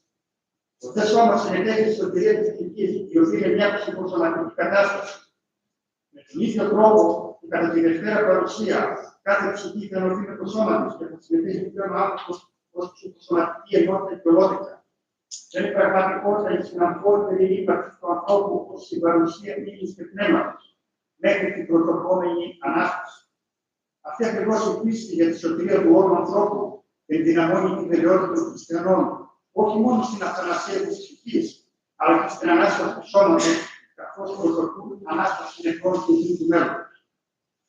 Αγαπητοί σύντροφοι, οποιοδήποτε θέμα για τον άνθρωπο και τη ζωή του είναι ένα εξάντλητο, είναι ένα μεγάλο μυστήριο. Η Ορθόδοξη Θεολογία καλείται να ξαναδώσει την αρτηρία της και να αναδείξει τα στοιχεία εκείνα με τα οποία θα την κηρύξει να αρθρώσει ένα προσβάσιμο θεολογικό λόγο, προκειμένου να αντιληφθεί και να αντιμετωπίσει τις ανάγκες και τις ιδιαιτερότητες των ανθρώπων με αναπηρία. Θα πρέπει να επισημανθεί ότι μια τέτοια είδους προσπάθεια της θεολογίας μπορεί να τελεσφορήσει αν κάνει ζωντανή την παράδοσή της, αν επιχειρήσει να κατανοήσει τον άνθρωπο εκ του μέσου και αν συνοδεύεται από την κατάθεση θετικών και επαληθεύσιμων βηματικών προτάσεων προς όφελος κάθε ανθρώπου. Η πυρότητα και η αγκαιρότητα του ανθρώπου που κλονίζεται σήμερα και ασταμάτητα στις ημέρες μας συνδέονται άρρηκτα με την ορότητα της υπάρξεώς του, με την αξία του όλου ανθρώπου που εδώ και αιώνες ευαγγελίζεται η Εκκλησία. Κατά τα αυτά, η ιστορική αποστολή και η διαρκής επαιδείωση της Ορθοδόξης Ανθρωπολογίας είναι να συμβάλλει, όπως ήδη το έπραξε σε ολόκληρη τη μακραίνει διαδρομή της, στη δημιουργία ενός πιο ανθρώπινου, μετοχικού και σχεσιακού πολιτισμού, όταν δηλαδή επιτυχάνει να διατυπώνει το όραμα ενός άλλου τρόπου ζωής του εμείς, μιας άλλης ερμηνείας των δράσεων και των εκδηλώσεων κάθε ανθρώπου όπως όλου, ο οποίος βρίσκεται σε κατάσταση ελευθερίας, περικορυφικής αγάπης, λειτουργίας, φιλίας, αλληλεγγύης, συνεπιθυνότητας, κοινωνίας, πολιτικής σχέσεως και αρμονίας με τον Θεό, με όλους τους ανθρώπους και με τον χώρο όπου αυτός ζητήσει. Αναπήρητα, ένα τέτοιο πολιτισμό θα σέβεται, θα προσεγγίζει και θα αποδέχεται κάθε άνθρωπο ως το εξαίρετο και αγαπημένο του Θεού δημιούργημα, το οποίο εικονίζει τον δημιουργό του και αποσκοπεί να μπορέσει μέσα από τον εικονιζόμενο, δηλαδή το αρχέτυπο του ανθρώπου, τον άνθρωπο Χριστό. Σε αντίθετη περίπτωση, η άλλη θεολογία, το οποιοδήποτε διαγώνισμα και λειτουργήμα στην Εκκλησία δεν ερμηνευτεί έτσι ώστε να μεταφέρει νόημα, περιεχόμενο και πρόταση αποδοχής, αληθινού τρόπου υπάρξεως και της σωτηρίας του ανθρώπου ως όλων, τότε όλα τα προεκπαιδέντα είναι μάλλον ανοφιλή και προφανώς άκρηστη, αναποτελεσματική και χωρίς ενδιαφέρον και ενασχόληση με τέτοιου θέματα που αφορούν μόνο ολίγους ειδικούς ερμηνευτές μιας ανθρωπολογίας και κάποιων κοινωνικών μνημείων του μακρινού παρελθόντος. Γι' αυτό ακριβώς σήμερα η θεολογία καλείται να επικεντρώσει το ενδιαφέρον της και να στήξει διακριτικά στα προβλήματα και τις ανάγκες των ανθρώπων με αναπηρία και να αναδείξει ευκρινέστερα την αξία κάθε ανθρώπου ως ψυχοσωματική ενότητα. Αν ένας άνθρωπος εξαιτίας κάποιας αναπηρίας στερείται το αναφέρετο κοινωνικό αγαθό και βασικό ανθρώπινο δικαίωμά του στην πρόσβαση στον εκκλησιαστικό και όχι μόνο χώρο, αυτό συνεπάγεται ότι σε αυτόν αρνούνται το όλο. Όλα δηλαδή, όλα τον συναπατήσει στο σώμα του και στην καρδιά του, στο θυμά του και στην ψυχή του. Και τότε προπονώνεται η αξιοπρέπειά του, η ελευθερία του. Δεν διασφαλίζεται η ακεραιότητα και η πληρότητα της ζωής και της σωτηρίας του. Αλλοιώνεται η ίδια η θεολογία προς τα εικόνα του δημιουργήματος σε σχέση και κοινωνία αγάπης με όλους την όλα. Έχοντας αυτά υπόψη, η Ορθόδοξη Θεολογία έχει αναπόδραστη ευθύνη και διδακτικό χρέος να εξέλθει εκτός των δικών της, με σκοπό να συναντήσει και να κατανοήσει κάθε έναν άνθρωπο τις ανάγκες και την ιδιαιτερότητά του ως όλους και να του προβάλλει με τον δικό της τρόπο το όρο της εξεταστικής της εμπειρίας ως μετάδοση του ψαλού της πίστης και της αυθεντικής εν Χριστώ ζωής. Αυτή ακριβώς η μαρτυρία της υπερδυστηριετούς πνευματικής κληρονομίας και τίποτα λιγότερο συνιστά την αναντικατάστατη άκρως αναγκαία και εξόχως επωφελή προσφορά και διαχρονική της μέλη για τον επίγειο βίο και τον αιώνιο προορισμό του κάθε ανθρώπου των ημερών μας.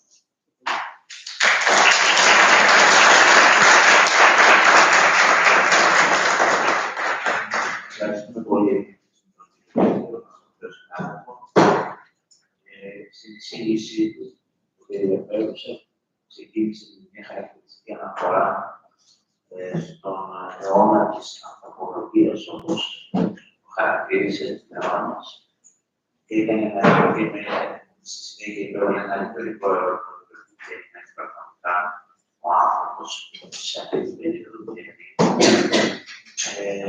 τόλμησε να δώσει ένα θεολογικό περίγραμμα, εκκινώντας από τον άνθρωπο συνειδητά, αλλά εστιάζοντας και στον άνθρωπο, στους ανθρώπους με ειδικές ανάγκες. Ασφαλώς, επανέλαβε αυτό που κύριε Τσαλόπουλου νωρίτερα, του άνθρωπος είναι μια σύνδεση ψυχής και σώματος, μια ορότητα, το τελειώσε στη θεολογία των πατέρων, όχι μόνο τη βιβλική ανθρωπολογία, που είναι η κριτήρια, αλλά και μέσα από την πατερική υπηρετική παράδοση και πώς αυτό παρουσιάζει το εξετάζεται μέσα στους αιώνες. Ασφαλώς, το πιο σημαντικό λοιπόν είναι το συμπέρασμα αυτής της ωραίας συζήτησης. Έδωσε, θα λέγαμε, το στίγμα της προσπάθειας που πρέπει να έχει η ορθόδοξη θεολογία. Από εδώ ή και τώρα στο εξής, σε ό,τι αφορά τις ιδιαιτερότητες των ανθρώπων για αναπηρία, τις κλιματικές προτάσεις που πρέπει να αναθέσει η Εκκλησία και οι οποίες έχουν διάλογο με το αποτελεσματικό πόλεμο της κοινωνίας ως του πολιτισμού. Θεωρώ ότι αυτό είναι το μείζον, το ενδιαφέρον δηλαδή της ορθόδοξης θεολογίας, όταν αντιμετωπίζει τα άτομα με ειδικές ανάγκες, τα άτομα με αναπηρία. Σας ευχαριστούμε πολύ.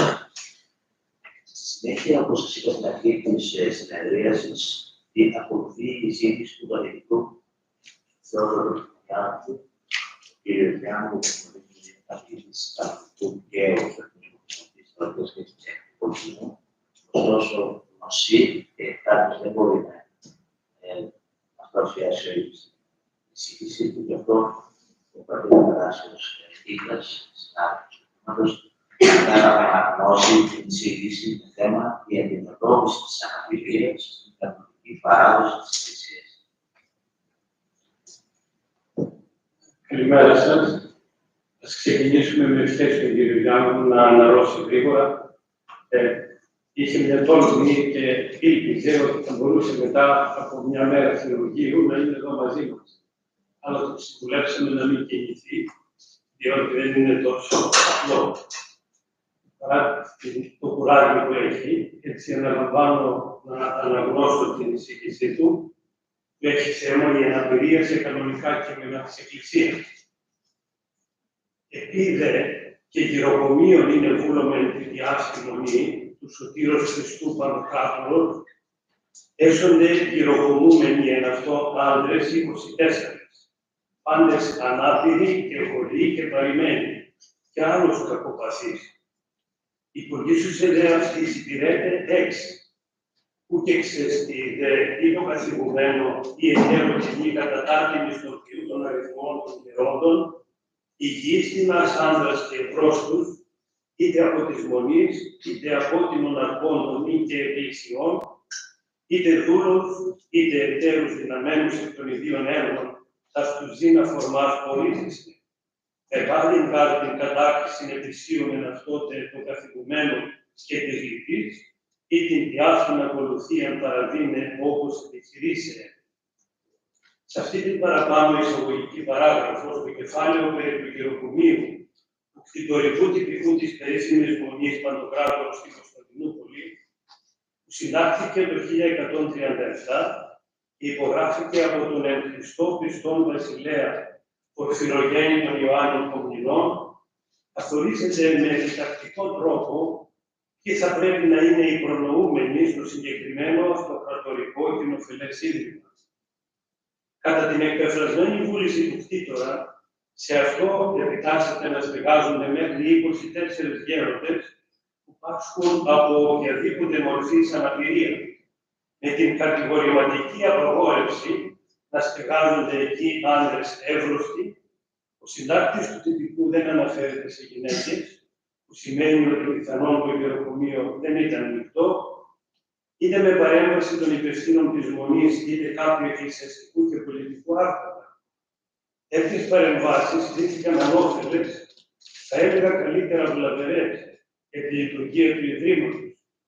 Επίσης, απαγορεύεται ρητά το γεροκομείο να στεγάζει βούλους ή άλλους αναξιοπαθείς, που έχουν όμως την δυνατότητα καλού βιοπορισμού.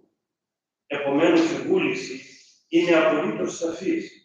Το γεροκομείο θα δέχεται μόνο 24 αναπήρους γέροντες, οι οποίοι θα φροντίζονται, υποθέτω, μέχρι το τέλος της ζωής τους. Στη συνέχεια του τυπικού, που πρέπει να ομολογήσω ότι είναι ένα εξαιρετικό δείγμα της κοινωνικής ευαισθησίας της βυζαντινής άρχουσας τάξης, ιδίως στα κεφάλαια για την οργάνωση του νοσοκομείου, για το οποίο θα αναφερθούμε συνέχεια, εκτίθενται οι πρόνοιες για την στήριξη και τη λειτουργία του γεροκομείου. Οι προβλέψεις του νομοθέτη καλύπτουν το ευρύ φάσμα της καθημερινότητας και μοιάζουν να έχουν την προνοητικότητα που προέρχεται από σχετική εμπειρία. Η φροντίδα των γερόντων αναλαμβάνουν πρωτίστως οι έξυπνοι υπηρέτες, οι γεροκόμοι, υποστηρίζονται όμως το έργο τους και από άλλα πρόσωπα, όπως αυτά της μονής και κυρίως το νοσηλευτικό προσωπικό και τους γιατρούς του παρακειμένου νοσοκομείου.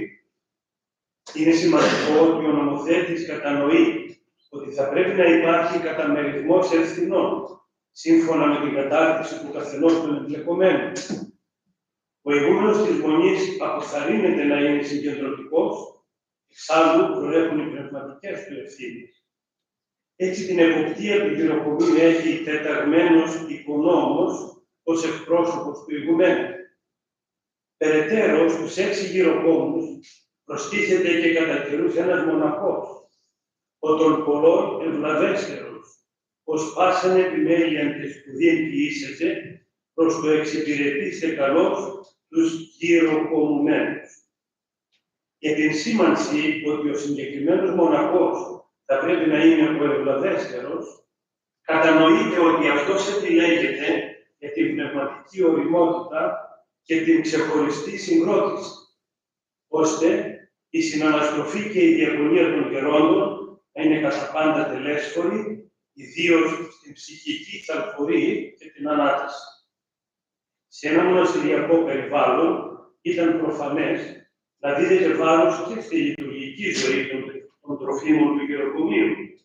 Προς τούτο υπήρξε ξεχωριστό παρεκκλήσι με υπεύθυνο κληρικό για την τέλεση των ακολουθιών, που τρόπον την ήταν μια εξακτήλωση της μιας λατρείας εντός του καθολικού της μονής. Τις οικονομικές ανάγκες του παρεκκλησίου και την αμοιβή του κληρικού τις αναλάμβανε η μονή. Κατά τη λογική που μας περιέγραψε διεξοδικά η Ελευθερία Παπαγιάννη στη διατριβή της για τα οικονομικά του κλήρου. Η παρουσία του ηγουμένου γινόταν πανηγυρικά φανερή ενώπιον των γερόντων κατά την ακολουθία του κήρυκα της Μεγάλης Πέμπτης, κατά την οποία ο ίδιος, μιμούμενος το πρότυπο της ταπείνωσης του Χριστού, ένιχτε και αυτός τα πόδια των 24 γερόντων, όπως και ο Χριστός των 12 μαθητών. Κατά την πρακτική που ακολουθούσαν οι κατεξοχήν βασιλείς και άλλοι πολιτικοί και εκκλησιαστικοί άρχοντες, να διανέμονται στο λαό χρήματα και τρόφιμα στις μεγάλες εορτές και τελετές, αυτό έκανε και ο ηγούμενος στους τρόφιμους του γεροκομείου μετά την ολοκλήρωση του νηκτήρου. προσδοκίες επίσης στους γέροντες σε ενδύματα, χρήματα και τρόφιμα ήταν συχνή και με επιμέλεια. Η φροντίδα προς τους γέροντες γινόταν με περισσότερη επιμέλεια σε περίπτωση ασθενείας, την οποία αναλάμβαναν πλέον οι γιατροί του νοσοκομείου της Μονής.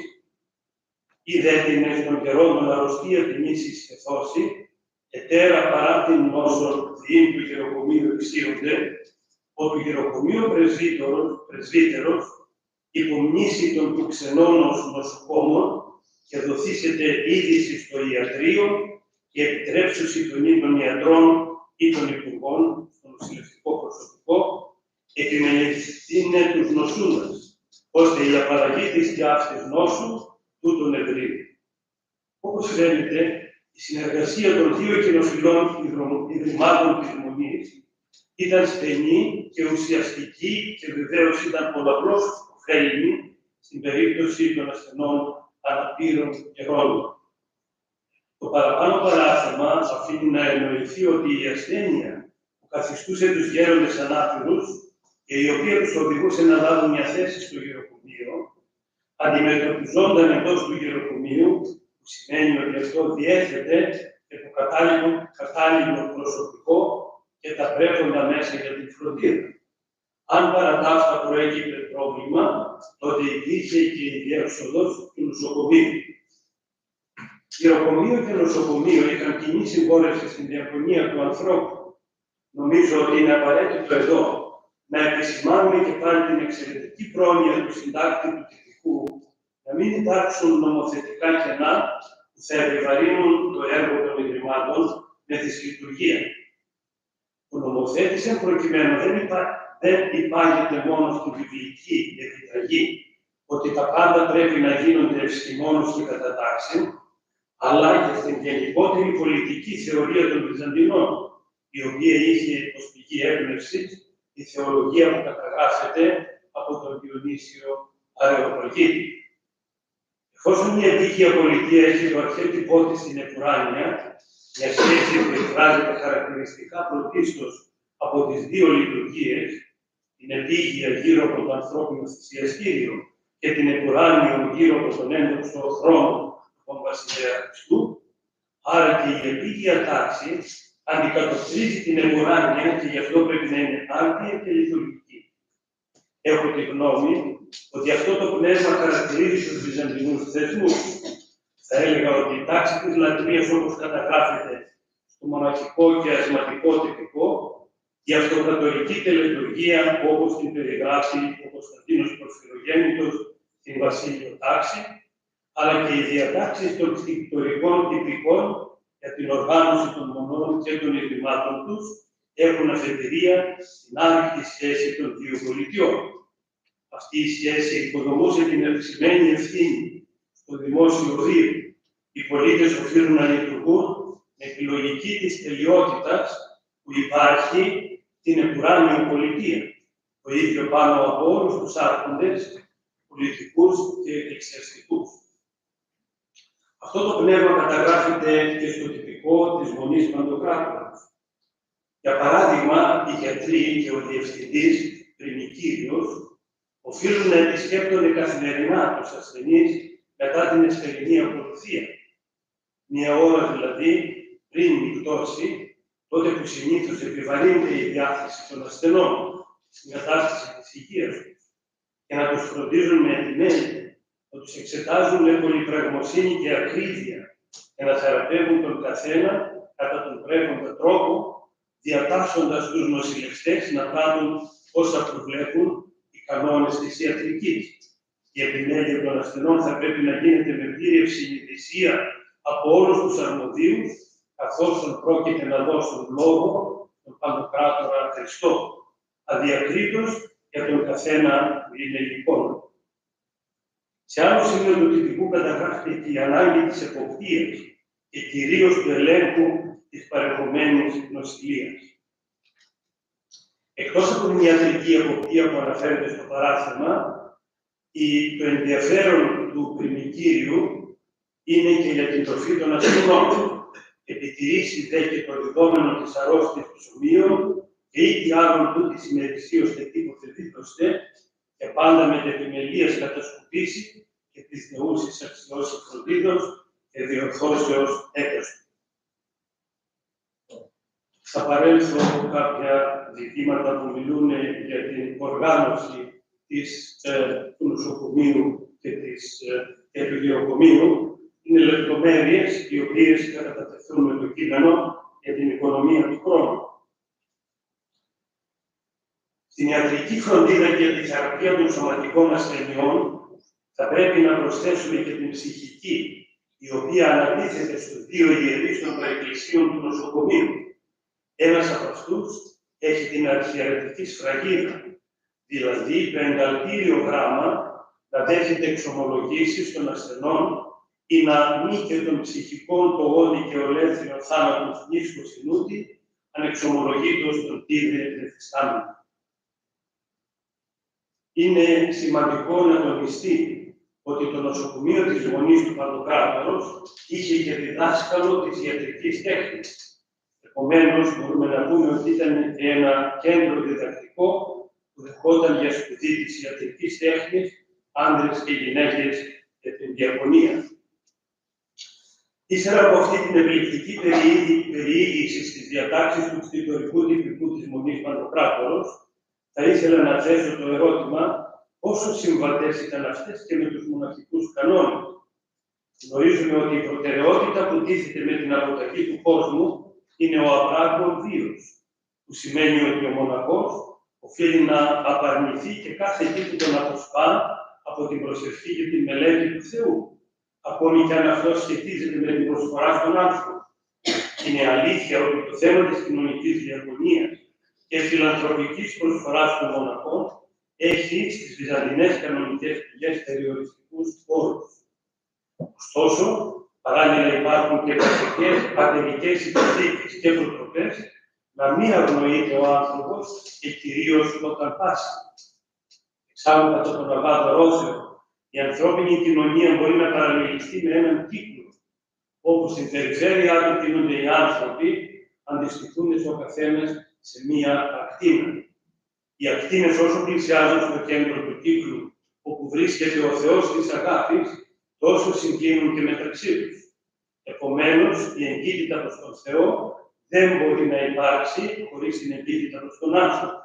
Από τη μία ο απράγμων βίος και από την άλλη τα φιλάνθρωπα αισθήματα του τελείου μοναχού εκκινούνται σε μια διαλυτιστίνδα που ελάμβανε θετικό πρόσημο εφόσον υπάγουναν στην αρετή της διάκρισης.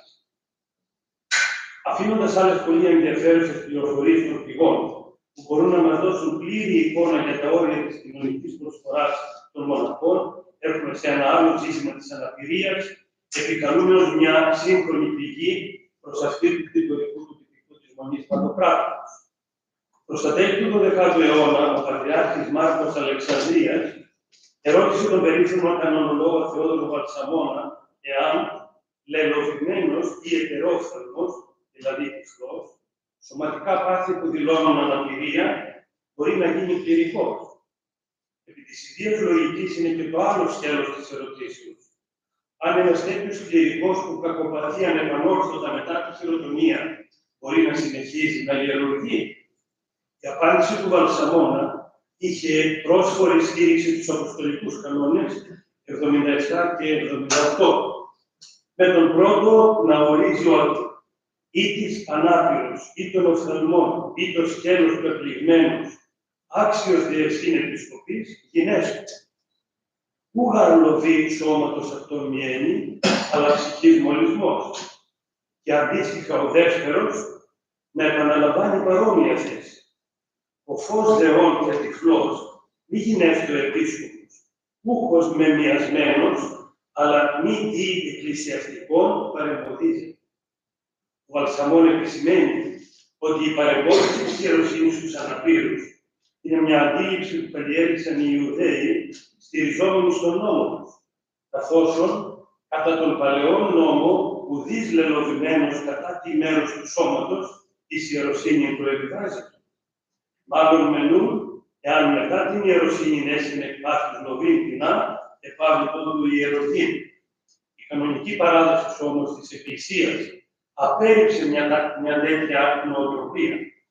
Κατά τούτο, επέτρεψε την ιεροσύνη στους αναπήρους, αρκεί το σωματικό πάθος να μην στεκόταν εμπόδιο στην απρόσκοπτη τέλεση των λειτουργικών καθηκόντων. Είναι αυτονόητο λοιπόν ότι η Εκκλησία πολύ νωρίς, με τους δύο αποστολικούς κανόνες, υπερεύει την μοσαϊκή αντίληψη, κάνοντας πλήρως αποδεκτή την ιερότητα του ανθρωπίνου σώματος, εξού και αντέδρασε επίσης δυναμικά στην περίπτωση των ζηλωτικών κύκλων που έβλεπαν το σώμα ως πηγή κακού και για την αντιμετώπιση αυτού άλλοτε επέλεγαν τον ευλογισμό και άλλοτε την εξαντλητική άσκηση, με πρόθεση να εξασθενήσουν τον εχθρό της ψυχής και να απαλλαγούν εν τέλει από αυτόν. Η Εκκλησία όμως έβλεπε την άσκηση ως μέσο που βοηθά την προσευχή, δηλαδή την πρόσληψη της θεολογίας. Το δε πάσχον σώμα, είτε λόγω ασθενείας ή αναπηρίας, είτε λόγω ασκήσεως, το έβλεπε ότι με αυτά τα επίσακτα ή εκγενετής πάθη εκκλησιαστικοποιείται, που σημαίνει ότι προσελκύει το έλεος του Θεού. Τελειώνοντας, η Βυζαντινή κοινωνία κατά τεκμήριον ήταν και μία πονεμένη κοινωνία. Είχε όμως ένα χαρακτηριστικό ρεαλισμό για το σώμα. Στους βίους των Αγίων μπορούμε να δούμε εξαιρετικές μαρτυρίες για τη θεολογία του σώματος. Από τους ακέστορες Αγίους και τους πάτρονες μιας πόλης, που συνήθως είναι ένας Άγιος Επίσκοπος, μέχρι τους οσίους και τους ασκητές, υπάρχει απόλυτα ο σεβασμός της Ιεράς Ξυνορίδας ψυχής και σώματος.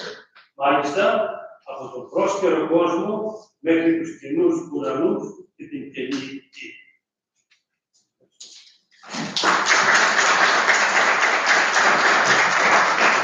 Ευχαριστούμε πάρα πολύ. Επιτρέψτε να συνοψίσω τα πιο βασικά σημεία της σχολής διοργάνωσης της του Παναγιωτάτου. Ο καθηγητής επέμεινε, μάλλον ξεκίνησε τη συζήτηση του, θέλοντας να φωτογραφήσει, να συγγραφήσει την ευαισθησία που υπήρξε στην αίθουσα κάτι και αποφαίνεται σε ένα τυπικό από το Χριστιανικό Πολιτισμού του Παναγιωτάτου του 1917 στο Χριστιανικό Πολιτισμού. Και εκεί υπήρξε άλλη μια αναφορά στο πώς πρέπει, ή μάλλον θα πρέπει και πώς πρέπει να φιλοξενούνται και να περιστάφονται σε ένα γεωκομείο ανθρώπου που υπήρχε μέσα στο μοναστηρικό χρόνο, αλλά και ένα νοσοκομείο, και πώς υπάρχει μια αγαστή συνεργασία της παράλληλη λειτουργία των δύο αυτών ιδρυμάτων. Είναι σημαντικό το ότι επιμένει ο κ. Διάκος στο να παρουσιάσει τη συμμετοχή των μοναχών στην περιφύση ή τη φροντίδα των ιερών, το ρόλο του Χριστιανού, το ρόλο των ιερέων που παίζουν περισσότερο καλούνται να στηρίξουν ψυχικά τους φιλοξενούμενους των ιεράτες ή τους φροντές. Και φυσικά γίνεται ειδική αναφορά σε χορηγίες, στη όταν νοσούν οι ιεράτες και πρέπει να τους θεραπεύσουν. Από όλα αυτά τα πολύ ενδιαφέροντα, θα πω δύο σημεία. Το ένα είναι ότι φαίνεται πως η πολιτική θεωρία, όπως έστω και επισημαίνει ο καθηγητής των Βυζαντινών, έχει επιτελεία τη διδασκαλία του Αγίου Διονυσίου του Αρεοπαγίτου. Επιμένει η άποψη του πως η άρρηκτη σχέση της επίγειας βασιλείας με την ουράνια βασιλεία είναι αυτό που χαρακτηρίζει συνολικά τους Βυζαντινούς θεσμούς, όπως χαρακτηριστικά επισημαίνει στην εισήγησή του. Τέλος, κάνει ένα βήμα ακόμα, προσέλθει σε ένα κείμενο, σε ένα ερώτημα που κάνει στον Βαρθολομαίου, για το πόσο μπορούν κάποια από τα πάθη, τα σωματικά πάθη, που μπορεί να επηρεάσει ή δηλαδή να αποτρέψει ένα που επιθυμεί να γίνει να επιστρέψει στις τάσεις των μοναχών, των συγγνώμων. Αν και επισημαίνει ότι μπορεί να υπάρχει μια επιτηρία στην Ιουδαϊκή παράδοση και το πώς λέγεται τεχνικά ουσιαστικά προσώπηση των φιλικών, ο κ. Διάκου προχωρά και μας επισημαίνει ότι στην κανονική παράδοση της Εκκλησίας η χειροτομία κληρικών με κάποια αναπηρία είναι εφικτή αρκεί να μην έχουν πάρα πολύ άρτια τέλεια των μυστικών. Είναι ίσως κάτι το οποίο εκεί το έχουμε προσπεράσει για αυτό το περιορισμό. Τέλος, ίσως το πιο σημαντικό, και αυτό είναι η κατακλείδα, όπως είδαμε, είναι αυτό που χαρακτηριστικά αναφέρει ότι είναι ο ρεαλισμός για το σώμα σε χριστιανική κοινωνία, είναι κάτι το οποίο την χαρακτηρίζει. Δηλαδή, η τόλμη να μιλήσουν για όλα αυτά τα προβλήματα που ενδεχομένως ήταν διαφορετικά υπάρχουν στις κοινωνίες. Ευχαριστούμε πολύ. Η τελευταία εισήγηση αυτής της συνεδρίας είναι του Αρχιμανδρίτη Πατρός Ιωάννου Καραμούζη. Ο Πατήρ Ιωάννης Καραμούζη είναι επιγραμματεύς Ιεράς Συνόδου της Εκκλησίας της Ελλάδος. Δεν κατέστη δυνατόν να είναι παρόν σήμερα στην συνεδρίαση, ωστόσο έχει την εισήγησή του να μας διαβάσει ο Πατήρ Ιωάννης, ο συνάδελφος καθηγητής του Πολιτισμού. Το θέμα της εισηγήσεως είναι εφαφά αναπαραγωγία των τρόπων της κοινωνικής διαφωνίας των κοφών. Ευχαριστώ, κύριε Πρόεδρε. Θα υποδηθώ τον Αρχιμανδρίτη, τον πατέρα Ιωάννη Καραμούζη, ο οποίος από ό,τι μου εξήγησε ο πατήρ Αθανάσιος έχει εκλεγεί στην Σύνοδο, αρχιγραμματεύς στη Σύνοδο. Και καθώς σήμερα είναι η πρώτη συνεδρίαση, ήταν αδύνατο να παρίσταται εδώ προσωπικά και του ευχόμαστε ούτως άλλως πατέρα Αθανάση καλή σταδιοδρομία στην Ιερά Σύνοδο και δεσπότης όταν θα έρθει και η του η ώρα. Εφαθά ο τρόπος ποιηματικής διακονίας των κοφών. Θα ήθελα να ευχαριστήσω εκ βάθους καρδίας τον σεβαστό μου πατέρα και καθηγητή, τον ευαισθημολογιότατο πρωτοπρεσβύτερο πατέρα Αθανάσιο Κίκα, για την πρόσκληση να συμμετέχω και εγώ σε αυτό το πολύ σημαντικό και ενδιαφέρον επιστημονικό συνέδριο. Ζητώ συγγνώμη που δεν μπόρεσα να είμαι με φυσικό τρόπο παρόν στις εργασίες του συνεδρίου. Ελπίζω, έστω και μέσα από την αποστολή της εισηγήσεώς μου, να προσφέρω και εγώ κάπου στον επιστημονικό προβληματισμό γύρω από το πάντοτε κέριο θέμα της εκκλησιαστικής προσέγγισης, της προσβασιμότητας και της αναπηρίας. Στο κατά Μάρκον Ευαγγέλιο περιγράφεται η αποκατάσταση της ακοής και της ομιλίας ενός κοφού ανθρώπου από τον Κύριο Ιησού Χριστό. Ο τρόπος με τον οποίο ο Ιησούς αντιμετωπίζει την κόφωση αυτού του ανθρώπου φανερώνει τη μεγάλη αλήθεια ότι εκείνος γνωρίζει ως δημιουργός του ανθρώπου τη λειτουργία της εσπίσεως της ακοής και την παραγωγή έναρκτου λόγου. Ακουμά πρώτα τα αυτιά του κοφού και έπειτα την γλώσσα. Το πράγμα αυτό γιατί ο άνθρωπος μπορεί να εκφέρει έναρκτο λόγο επειδή μπορεί να ακούει. Κάθε φορά που υπάρχει κάποια δυσκολία στην ακοή, υπάρχει και αντίστοιχη της λειτουργίας του μορφολογικού λόγου. Από εκείνη τη στιγμή και μετά, στην ελληνική νοηματική γλώσσα η λέξη κοφός θα αποδίδεται με την ίδια κίνηση του Ιησού. Δηλαδή, με τα δύο δάκτυλα ακουμπάμε το αυτή και έπειτα το στόμα για να φανερωθεί με αυτόν τον τρόπο ο άρρηκτος δεσμός της ακοής και της ομιλίας. Ο Ιησούς στην παραπάνω διοίκηση προσφέρει τη δυνατότητα στον κοφό να μπορέσει και πάλι να ακούσει και να μιλήσει. Ανοίγει και πάλι το κανάλι της ακοής που υπάρχει, αλλά δεν λειτουργεί. Σήμερα, οι ειδικοί ιατροί σημειώνουν ότι στον εκδιαρκή κοφό υπάρχει το σύστημα της ακοής και της ομιλίας, αλλά δεν είναι λειτουργικό. Ο Κύριος, λοιπόν, γνωρίζοντας τι ακριβώς συμβαίνει, αποκαθιστά τη λειτουργικότητα του συστήματος αυτού. Για να πράξει όμως την παραπάνω ενέργεια, ο Ιησούς λαμβάνει τον κοφό κατηδίαν, μακριά από τον πλήθος. Άλλη μια λεπτομέρεια που φανερώνει τον ιδιαίτερο τρόπο προσέγγισης του κοφού από τον διδάσκαλο. Απομακρύνει τον κοφό από το πλήθος, γιατί γνωρίζει την σύγχυση που του προκαλεί η παρουσία τόσων ανθρώπων γύρω. Ο κοφός προσλαμβάνει την καθημερινότητα μέσα από την όραση και γι' αυτό δυσκολεύεται να συλλάβει όλα όσα διαδραματίζονται ταυτόχρονα γύρω του. Σε αντίθεση με αυτόν, οι ακούοντες μπορούν να λαμβάνουν την ανάλογη πληροφόρηση μέσω της ακοής, χωρίς να πρέπει να στρέφουν τα μάτια τους προς την αντίστοιχη κατεύθυνση, γεγονός που δεν τους προκαλεί σύγχυση.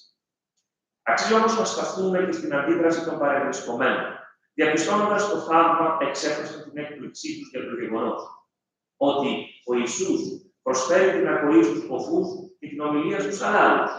Τούτο φανερώνει την πεποίθηση της εποχής εκείνης, ότι η κόφος ήταν ανίατη και μόνο μια θαυμαστή παρέμβαση θα μπορούσε να την αποκαταστήσει και πάλι στην ορθή λειτουργία της. Όλες οι παραπάνω σκέψεις αποτελούν την αφορμή για να μπορέσουμε να κατανοήσουμε τα πλαίσια εντός των οποίων να βάλει χώρα η κλιματική προσέγγιση των κοφών ανθρώπων. Καταρχήν, θα πρέπει να ορίσουμε το πρίσμα μέσα από το οποίο βλέπουμε την κόφωση. Υπάρχουν πολλοί τρόποι για να την προσεγγίσουμε, όπως ο ιατρικός, που μετρά το βαθμό της ακουστικής απώλειας, ο κοινωνικός που θα αντιμετωπίσει μέσα στα πλαίσια της κοινωνικής πραγματικότητας, ο παιδαγωγικός που ενδιαφέρεται για την παιδαγωγική αξιολόγησή της, ο πολιτισμικός που τη θεωρεί ως πολιτισμική κοινωνότητα. Η ποιηματική των ανθρώπων με ιδιαιτερότητες στην ακοή έχει πολιτισμικό χαρακτήρα.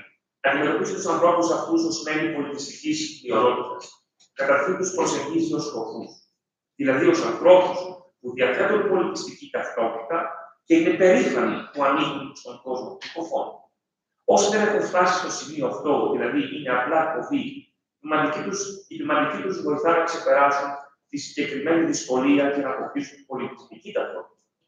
Η ποιηματική δεν υπογραμμίζει την αίσθηση της ακοής του λίγη, αλλά τονίζει τις δυνατότητες και τις ικανότητες που οι κοφοί διαθέτουν ώστε να αποκτήσουν αυτοπεποίθηση, αυτοεκτίμηση και να φτάσουν στο σημείο που θα αντιμετωπίζουν την κόφωση ως ευλογία και όχι ως κακά.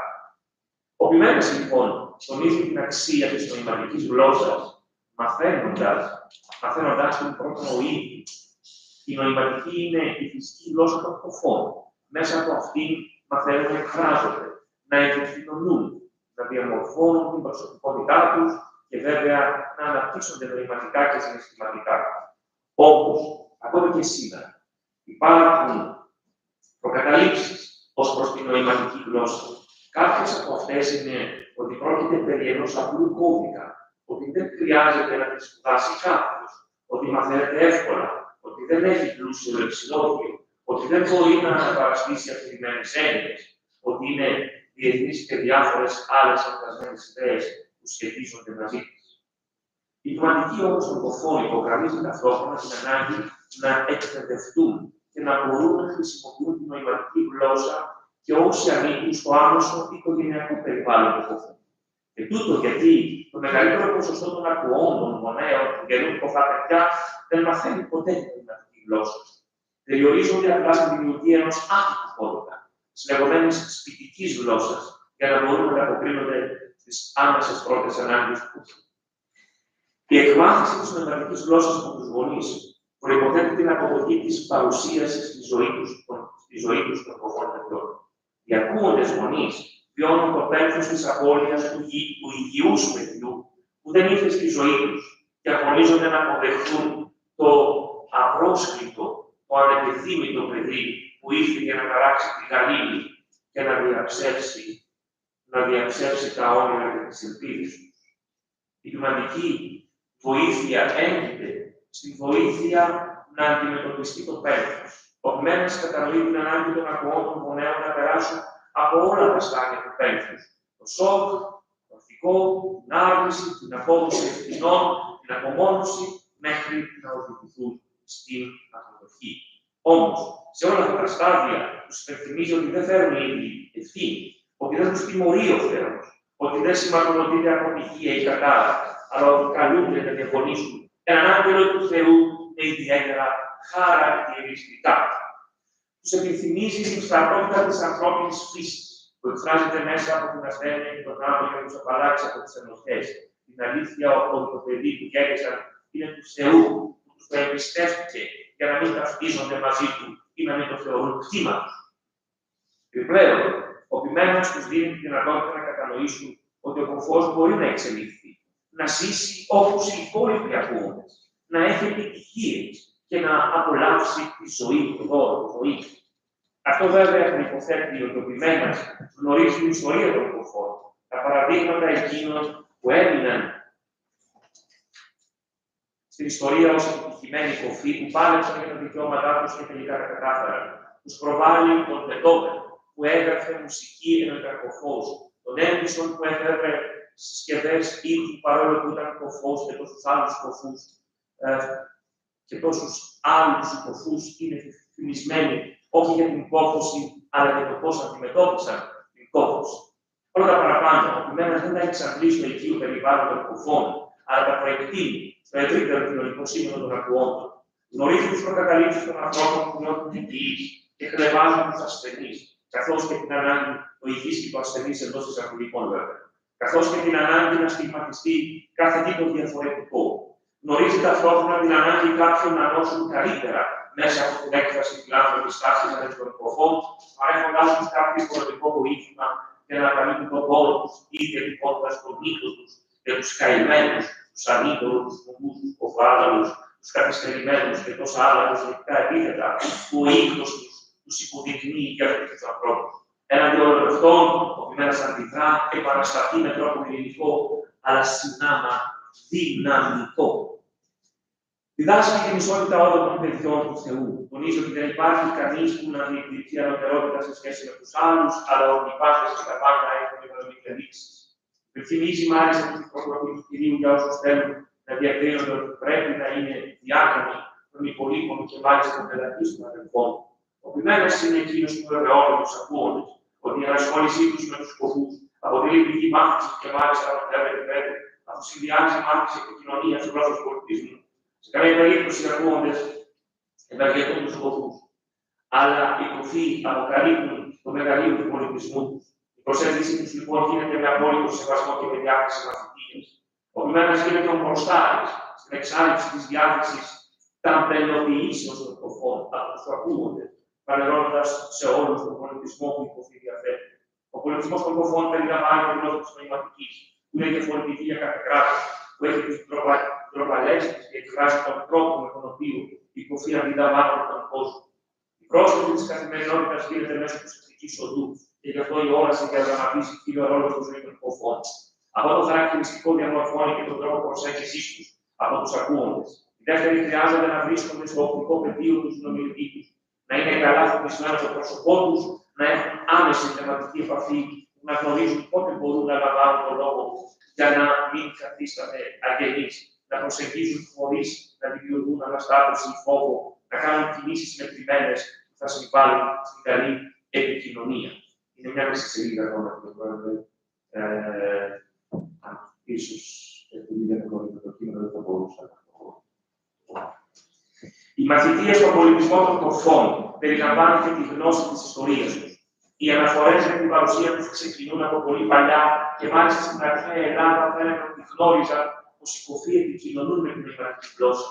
Η παραπάνω γνώση φανερώνει την στάση των ακούοντων προς αυτούς διαχρονικά και τον τρόπο με τον οποίο οι ίδιοι αντιδρούν, ώστε να μπορεί κάποιος να διακρίνει την ορθή από την λαθασμένη προσέγγιση. Υπήρξαν περίοδοι κατά τις οποίες οι κοφοί θεωρούνταν ανάπηροι, δαιμονισμένοι, ανίκανοι να εκπαιδευτούν. Άλλοτε πάλι πιστευόταν ότι οι ακούοντες μπορούν να ηγούνται του τρόπου εκπαίδευσης των κοφών, ότι εκείνοι χωρίς τους κοφούς μπορούν και επιβάλλονται να λαμβάνουν αποφάσεις για το παρόν και το μέλλον τους. Απέναντι σε όλες αυτές τις παλινοδίες, οι κοφοί αντιδρούσαν με στέλνους, οργανώνονταν σε συλλόγους, διέλεγαν σε οικοτροφία, τόνιζαν με όλες τους τις δυνάμεις ότι είναι παρόντες στα κοινωνικά δρόμενα, ότι μπορούν να μετέχουν στην καθημερινότητα και βέβαια ότι απαιτούσαν τον σεβασμό όλων αυτών. Ο Επιμένας ως γνώστης των παραπάνω αντλεί την επιχειρηματολογία του από την ιστορική διαδρομή των κοφών και ενισχύει το αίτημά τους να είναι εκείνοι που θα αποφασίζουν για όσα τους αφορούν. Η πνευματική προσέγγιση των κοφών δεν μπορεί να μην περιλαμβάνει την εξασφάλιση της συμμετοχής τους στη θεία λατρεία. Οι κοφοί προσέρχονται πολύ αραιά στη θεία λατρεία, διότι δεν κατανοούν ούτε τα τελούμενα ούτε τα λεγόμενα των ιερών ακολουθών. Νιώθουν πολύ άβολα καθώς πρέπει να βρίσκονται σε ένα ναό και να βλέπουν κάποιους να ανοιγοποιούν το στόμα, κάποιους ιερείς να κάνουν κινήσεις που ήδη δεν μπορούν να κατανοήσουν, ενώ σε διαφορετικές στιγμές να πρέπει να σηκώνονται, να κάνουν το σταυρό τους μέχρι να τελειώσει όλη αυτή η διαδικασία. Το αποτέλεσμα είναι ότι οι κοφοί εκκλησιάζονται πολύ λίγο και κυρίως κατά τις μεγάλες εορτές. Επιπλέον η κατήγησή τους είναι ανυπέστατη. αγνοούνταν περί της Ορθοδόξου πίστεως, ενώ η πνευματική του ζωή είναι πολύ αρνητική. Η πνευματική του προσέγγιση απαιτεί τη σοβαρή και συστηματική κατούστησή του. Ο Μέμνας, καθώς κατέχει τη νοηματική γλώσσα και τα υπόλοιπα πολιτισμικά του στοιχεία, του διδάσκει το θείο λόγο. Βέβαια, όταν αυτό δεν είναι εφικτό, αξιοποιεί την παρουσία του ερμηνέα. Επειδή όμως η έβρεση του ερμηνέα απαιτεί χρόνο και χρήμα, αλλά και επειδή η κατήχηση ανήκει στα καθήκοντα του κειμένα, είναι προτιμότερο να γίνεται από τον ίδιο. Έπειτα, φροντίζει να τελεί τη θεία λατρεία με ερμηνεία στην νοηματική γλώσσα. Το ιδεατό βέβαια είναι να μπορεί ο ίδιος να την αποδίδει στην νοηματική γλώσσα. Όταν οι κοφοί βλέπουν αυτή την προσέγγιση, κατανοούν ότι είναι υπολογίσιμα μέλη της Εκκλησίας και απολαμβάνουν το ποιηματικό της ενδιαφέρον, αλλά κυρίως καλλιεργούν πνευματικά και δι' αυτής της καλλιέργειας ωφελούνται τόσο οι ίδιοι όσο και οι δικοί τους άνθρωποι.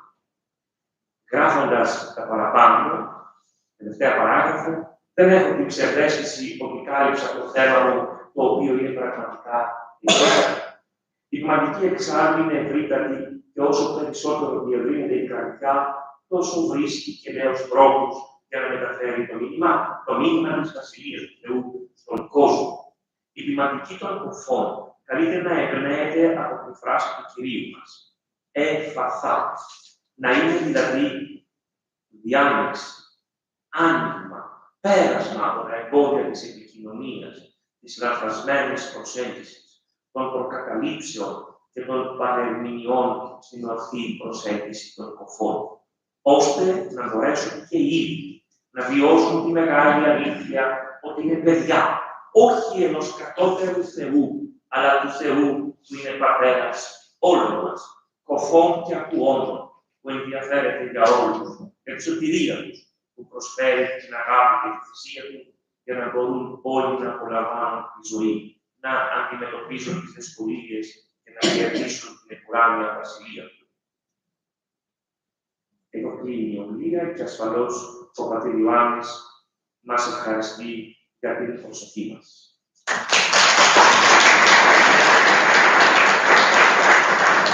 Πολύ κατά την πατέρα που διάβασε η εισήγηση, αλλά κυρίως τον πατέρα Ιωάννη Καραμούζη για την εισήγηση που μας κατέθεσε, ξεκίνησε από μία αναφορά από κατάσταση της αγωγής σε έναν κοφό σε πανοπηλίκηση με τα πάρματα του Αγγελίου, κάνοντας μίληση για την υποποίηση της εποχής που εμφάνιζε ο κόβος ως ανία και ασθένεια, μόνο ένα πράγμα θα μπορούσε να την αποκαταστήσει.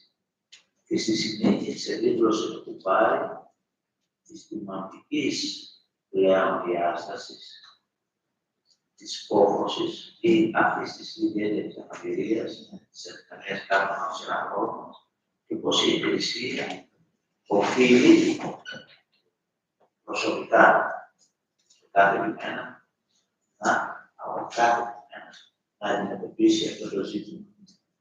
Μίλησε για πολιτιστικό χαρακτήρα της αντιπληρωματικής επικοινωνίας, θεωρώντας ότι ως μειονότητα οι κοφοί που ζουν ανάμεσά μας μία ανάγκη πραγματική μέχρι μεταξύ άλλων πέρα από το κόμμα της πολιτείας, ώστε να αποκτήσουν την πεποίθηση, την αυτοπεποίθηση, την αυτοεκτίμηση που θα τους δώσει μια πολιτισμική ταυτότητα, να μην αισθάνονται ότι είναι έξω από το σώμα της Εκκλησίας. Μας ανέλησε πτυχές.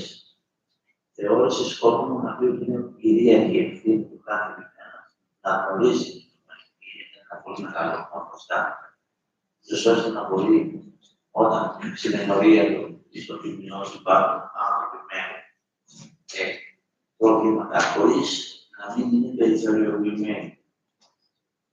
Ένα γύρισμα πίσω στην ιστορία και η τελευταία φαίνεται πως υπάρχουν ενδείξεις ότι οι άνθρωποι, τουλάχιστον στην αρχαία Ελλάδα, γνώριζαν την νοηματική γλώσσα. Κάτι που ενδεχομένως σαν την πρώτη φορά, τουλάχιστον σε εμάς που δεν γνωρίζουμε τις λεπτομέρειες. Μίλησε για περιόδους που θεωρήθηκαν όχι απλά ανάπηροι κοφοί, αλλά ακόμα πολλές φορές ήταν και δαιμονισμένοι. Και αυτό δημιουργούσε μία αντίδραση από τους ίδιους. Γιατί επιθυμούσαν, όπως και σήμερα, είναι διαφορετικό το να συμμετέχουν κανονικά στην καθημερινότητα και φυσικά κρατούσαν από το κατάλογο και από την εθνική τον σεβασμό. Θεωρώ ότι το πιο σημαντικό σημείο αυτής της συζήτησης, αυτής της συνάντησης, είναι η διαπίστωση της συμμετοχή των ήδη συμμετοχή των κοφών που θα τελούμενα δηλαδή είναι ευθύνη της ίδιας Εκκλησίας του Νοεμβρίου. Γιατί όντως πώς θα μπορούσε να συμμετέχει κάπου, βλέποντας μόνο κινήσεις που δεν είναι ακούγοντας τα τελούμενα στη λατρεία. Και το πιο σημαντικό λοιπόν, που θα κλείσω, είναι ότι θεωρεί ότι ο καθένας διαχρονικά οφείλει να μεριμνάει κοφούς, οφείλει να γνωρίζει την αμάρτητα του γλώσσα. Και παρά το γεγονός ότι η έννοια της κοινωνικής είναι μια ευρύτερη μεγάλη διαφορά, επιμένει ότι η κοινωνική των κοφών θα μπορούσε να εμπνέεται από το φράση του Ιησού. Αυτά. Νομίζω ότι αυτή είναι η υπερπουσία της παρουσίας. Να ευχαριστούμε πολύ. Έχει περάσει λίγο η ώρα. Λαμβάνεστε, ξεκινήσαμε μια καθυστέρηση για τον Τετάρτο. Ωραία. Από Παθήνο Παναγιωτάτου και μπορούμε μέχρι τις 11:30 να κάνουμε συζήτηση. Υπάρχει φυσικά το καλό ότι η συζήτηση θα επιτευχθεί και τους παρόντες ομιλητές. Δεν μπορούμε να κάνουμε ένα κάτι παραπάνω από αυτά που ακούσαμε για τις δύο εισηγήσεις των συναδέλφων που δεν είναι παρόντες. Τώρα, με τη σειρά. Αν κάποιος επιθυμεί να υποβάλει κάποια ερώτηση, κάνει ένα σχόλιο, στην πρώτη εισήγηση του καθηγητή Λούκα Μαρούλη, έχετε στα αγγλικά, υπάρχει κάποιος που θέλει να ρωτήσει κάτι, ο πατήρ, πρόφωνο. Θα σας παρακαλέσω να κάνετε και στα ελληνικά την ερώτηση, αν δεν κάνει στα αγγλικά, και να δώσετε την έλλειψη της απάντησης του καθηγητή. Επίσης, τα ελληνικά.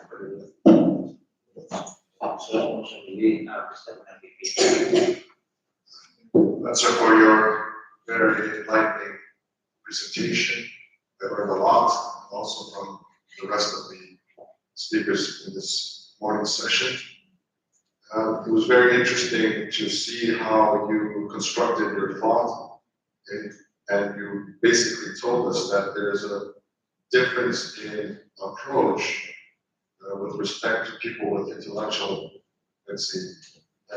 problems in functioning, adaptive functioning.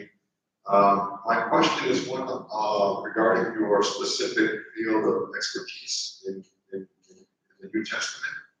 At the end, towards the end of your presentation, you spoke about the parable with the workers, and you had a question whether or not maybe some of those who were at the last hour may have been people with some intellectual disabilities. So my methodological question is, how legitimate is the approach to scriptural texts of the New Testament? How free are we to try to imagine what might be behind the text when we see in the text itself, for example, it says, "What are you doing here idle all day?" And the response is, "Because no one has hired us." So it doesn't get into the reasons. Maybe they were lazy. Maybe they got out of bed late. Maybe they were intellectually disabled. My question is methodologically, as far as interpretation, exegesis, and the enlivening of the text, perhaps in a setting of homiletics, how free are we to use these texts in the ways that you suggest? And what is it about technica? I will repeat it Greek, and then, if you allow me, sure.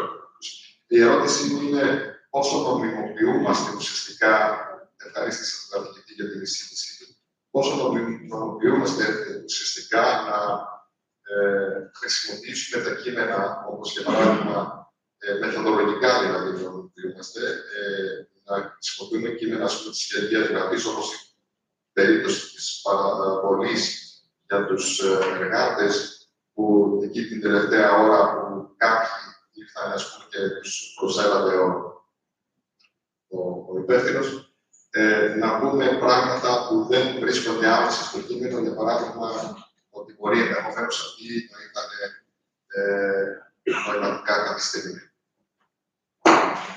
Well, thank you very much for your questions, and I would like to answer this way. First of all, I think that it is important to we all understand this, but I would like to repeat it. We cannot go through from exegesis to systematic theology without processing our thoughts and without taking into account the whole, I would say, New Testament purpose. This is the first thing, because otherwise the text may be somehow destructive for people who have disabilities, because we have in the Gospels, for instance, miracles, and then what do we do with that? So my approach is to try to understand the text in two ways. From a theological perspective, in the context of Christological anthropology, which is to me the way we need to go. But on the other hand, what interests me also is to understand in which way ancient cultures would perceive disabilities, in particular intellectual disabilities. That means that the text tells us that the people would make a difference between epilepsy, which was associated with either demonic possession or God's action, for the Greek and Romans, for instance. Madness, which was characterized by a self-destructive behavior, for instance, or aphasia or other behaviors that would not be associated with intellectual disability, which was, as I said, a status of the person who was like that. So this is nobody's fault. And from this perspective, I try to understand what is behind the text, because when we read the text, many things are hidden from our view, and we know that there were people with disabilities at the time, and people, of course, with intellectual disabilities that are not spoken of in the text in a maybe direct or explicit way, but we can try to understand how they were there. So I'm not saying that the parable is taking into account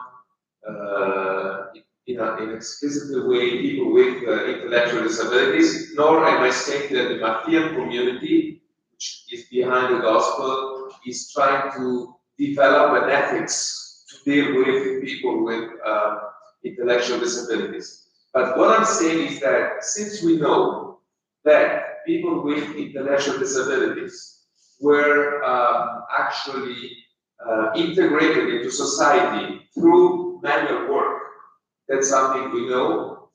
It is not impossible to imagine that some of the people who were there and not hired the whole day, maybe some of them or one of them could have been somebody considered as not able to provide a very productive work.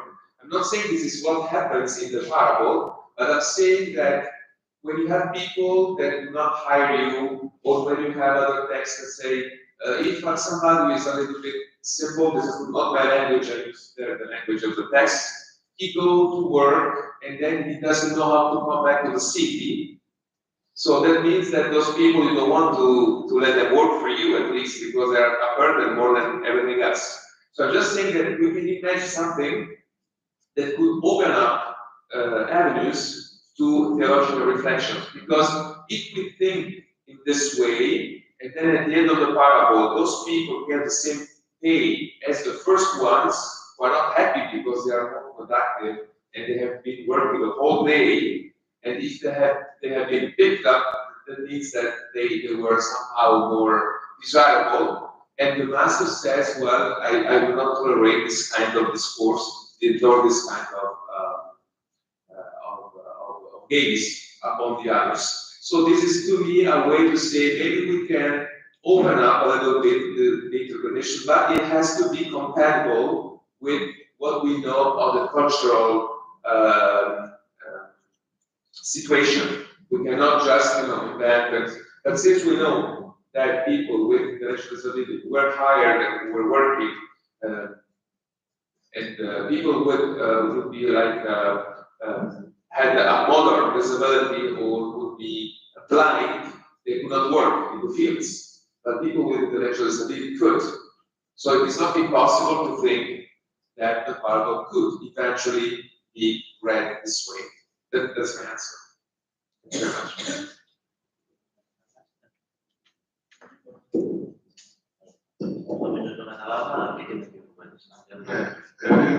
Να δώσω λίγο την απάντηση. Αρχικά ο καθηγητής επισήμανε ότι για να πάμε από την εξήγηση στη συστηματική θεώρηση των πραγμάτων θέλει μια πολύ μεγάλη διαδικασία. Δηλαδή να καθίσουμε και να αναπτύξουμε όλη μας τη σκέψη γύρω από τα θέματα αυτά που προσπαθούμε να ερμηνεύσουμε στα κείμενα. Η θεολογική του προσέγγιση είναι με την αφαμόμενος από την χριστολογική ανθρωπολογία και στην παρουσίαση του προσπάθησε να δείξει πώς οι αρχαίοι πολιτισμοί αντιλήφθηκαν κάποια θέματα και έκανε τον διαχωρισμό μεταξύ φαινομένων όπως η επιληψία ή η απασχία, ο σεμιτιασμός, ας πούμε, η τρέλα, σε μια συνάφεια και από την άλλη πλευρά με το φαινόμενο της διαλογικής στέρησης ή αναπηρίας. Και το ερώτημα που τίθεται είναι τι κρύβεται πίσω από το κείμενο. Ασφαλώς λέει ότι η κοινότητα του Ευαγγελιστού Μαθαίου μέσα από αυτή την παραβολή δεν προσπάθησε να κάνει μια ηθική διδασκαλία περί της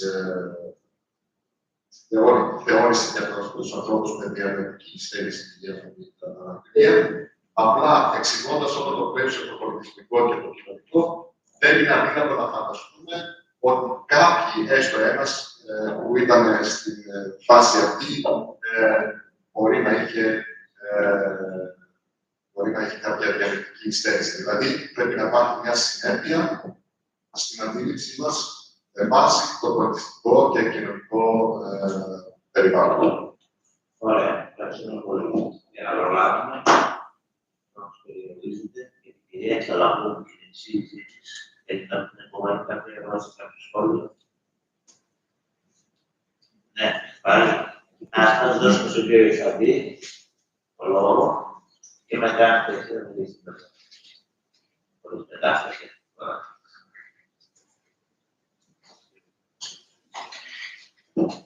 Ευχαριστώ για τη δυνατότητα. Ευχαριστούμε τον ενορχιστρωτή αυτής της ωραίας συνάντησης με το πολύ επίκαιρο θέμα. Και πάντα επίκαιρο θα έλεγα και δεν το αγγίζουμε συχνά. Αυτή τη δυσκολία ήθελα να επισημάνω. Απευθυνόμως στην αγαπητή συνάδελφο κυρία Τσαλαπούτη, αλλά και στον αγαπητό συνάδελφο τον Σέγγιτο Τζίκο. Η πρώτη αναφέρθηκε στην Καινή Διαθήκη και ο δεύτερος κάποια στιγμή μίλησε για το στίχο, ανέφερε το στίχο από την πρώτη προς Κορινθίους, δοξάσατε δι' τον Θεό με το σώμα τιμού κτλ. Ξέρουμε τη συνάφεια αυτού του κειμένου και δεν νομίζω ότι ταιριάζει πάρα πολύ μαζί σε αυτό που συζητάμε σήμερα, γιατί είναι δύσκολο να θεωρήσουμε ότι ένα ματολό σώμα δοξάσει τον Θεό και δικαίως, αλλά είναι ένα άπολο σώμα πράγματι δοξάσει τον Θεό. Είμαστε ειλικρινείς να το πούμε. Και ειδείς στο παρόδο, όταν λέμε εμείς, όταν προτιμάμε να μην λέμε την αλήθεια ότι οι άνθρωποι αυτοί είναι ανάπηροι, δηλαδή να τους αναγνωρίζουμε ως τέτοιους και να τους βαφτίζουμε ως έχοντες κάποιες ιδιαίτερες επιδεξιότητες, μήπως δεν κρύβουμε και τη δική μας δυσκολία να παραδεχτούμε ότι ένα ανθρώπινο σώμα μπορεί να είναι και επιτελές και επίσης βγαλμένα από τα χέρια του Θεού τα δημιουργικά και τα αγαπητικά. Εγώ ξέρετε ότι μελετάω την αγιολογική παράδοση και βρίσκομαι στην ίδια δυσκολία να διαπιστώνω ότι τα ανάπηρα σώματα δεν είναι εύκολο να μπουν στη Βασιλεία των Ουρανών, τουλάχιστον μέσα από τα κείμενα και τους συντάκτες, αλλά χρειάζεται μια θεραπευτική παρέμβαση ή δυνατόν θαυματουργική. Μας θυμίζει το ιατρικό πείσμα των ημερών μας, να κάνουμε και καλά τον άρρωστο, ακόμη και βασανίζοντας τον, παραμείνοντας τη ζωή του κτλ. Το βλέπουμε και στα γεωλογικά κείμενα με τους λεγόμενους μη αρτιμελείς ή ανάπηρους ανθρώπους. Σας παραθέτω κάποιες ερωτήσεις. Ένα σχόλιο μόνο, αν θέλετε. Ευχαριστώ πολύ. Ευχαριστώ πάρα πολύ να απαντήσω εγώ στον κόμμα. Εγώ συμφωνώ απόλυτα και αυτό είναι έτσι και με τα όρια των κειμένων, έτσι και με τα όρια της παράδοσης. Και σίγουρα πολλές φορές προβάλλονται μέσα σε αυτά και τα πολιτισμικά μας δεδομένα για το οποίο το τέλειο σώμα. Προσωπικά, διαβάζοντας την ίδια δίκη και βλέποντας το αναστημένο σώμα του Χριστού, πιστεύω ότι στη Βασιλεία δεν θα έχει αναπήρους. Ίσως θα μας προλάβουν εκεί και θα μας υποδεχτούν. Το πρόβλημα είναι σε εμάς. Γιατί όλα αυτά τα λέμε και είναι πολύ ωραία και η κοινωνία προσώπων, αλλά πόσο, ας το πούμε έτσι, συμπεριληπτική μπορεί να είναι, όταν ο ποπός δεν μπορεί να ακούσει και όταν νοητικά εισπερινμένος δεν μπορεί να καταλάβει τι διαβάζουμε. Γιατί αυτό η ερώτηση είναι ανοιχτή, δεν είναι. Πώς θα μεταφράσουμε το κείμενο για να το καταλάβει μας νοητικά εισπερινμένος, με δύο τρόπους που διαβάζουμε εμείς, και πώς θα μεταφράσουμε λέξεις μωρός και τέτοιες που υπάρχουν εκεί μέσα, έτσι ώστε να γίνει συμπεριληπτικό το κείμενο και όχι αποκλειστικό. Νομίζω το πρόβλημα είναι σε εμάς και πάω και σε εμάς. Σας ευχαριστώ όμως που δεν έχω κάτι άλλο να πω. Δεν έχω να πω τίποτα περισσότερο. Είναι μια πολύ μεγάλη, ένα σταυρό για όλους μας. Και για εμάς τους ανθρώπους και για τους ανθρώπους που είναι ιερωμένοι. Εγώ χαρακτηρίζω τυφλό. Προσπάθησα να προωθήσω όσο μπορώ. Και καταλάβαινα ότι μέσα του είναι η ιστορία. Παρότι καταλάβαινε, διάβαζε και μαθητές του πρωί και δεν είναι εύκολο να κάνω. Η θεωρία είναι πράξη και πρακτική και πνευματική αντιμετώπιση είναι έτσι.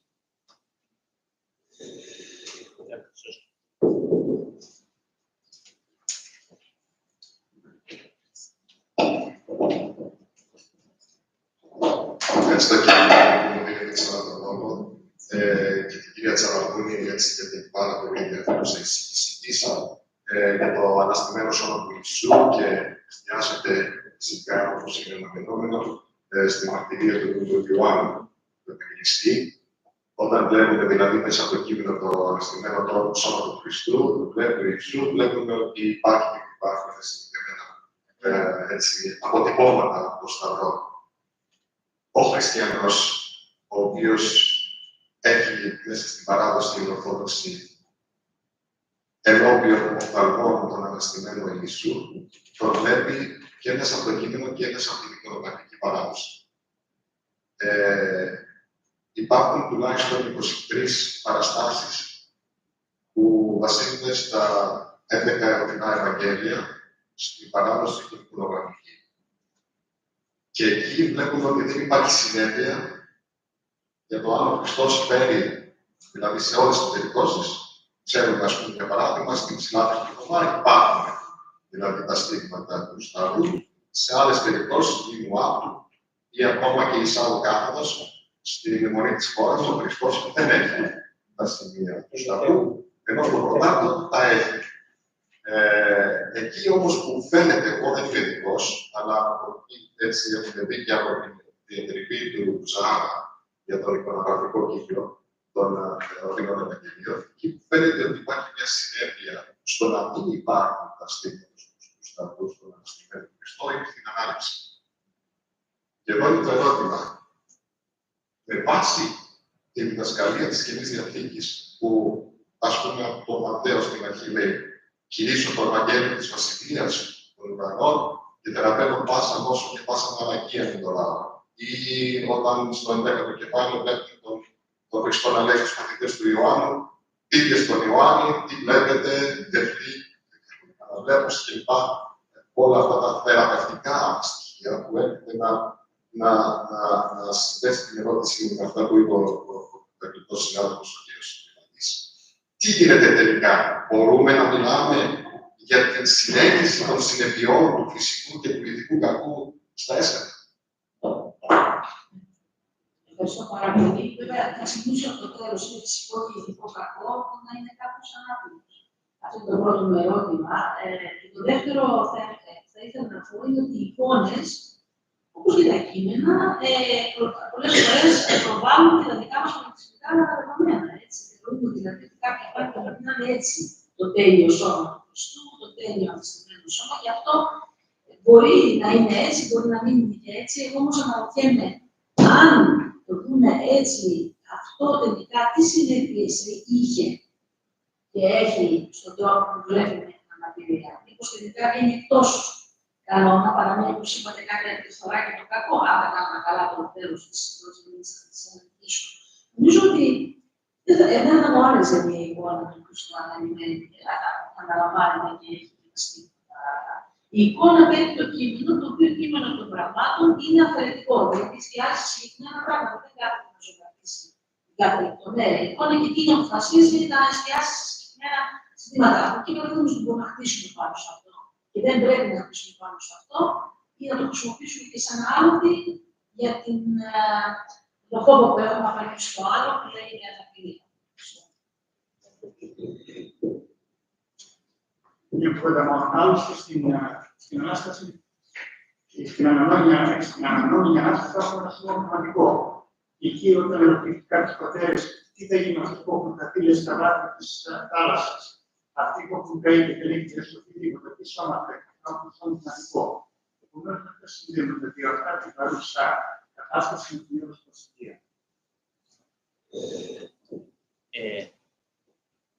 Μαραθώνια είναι η συνεδρίαση. Ο πατέρα είναι η τελευταία ερώτηση. Θα την υποβάλω από τους φιλιώτες. Δεν ξέρω σε ποιον θέλετε να την υποβάλω.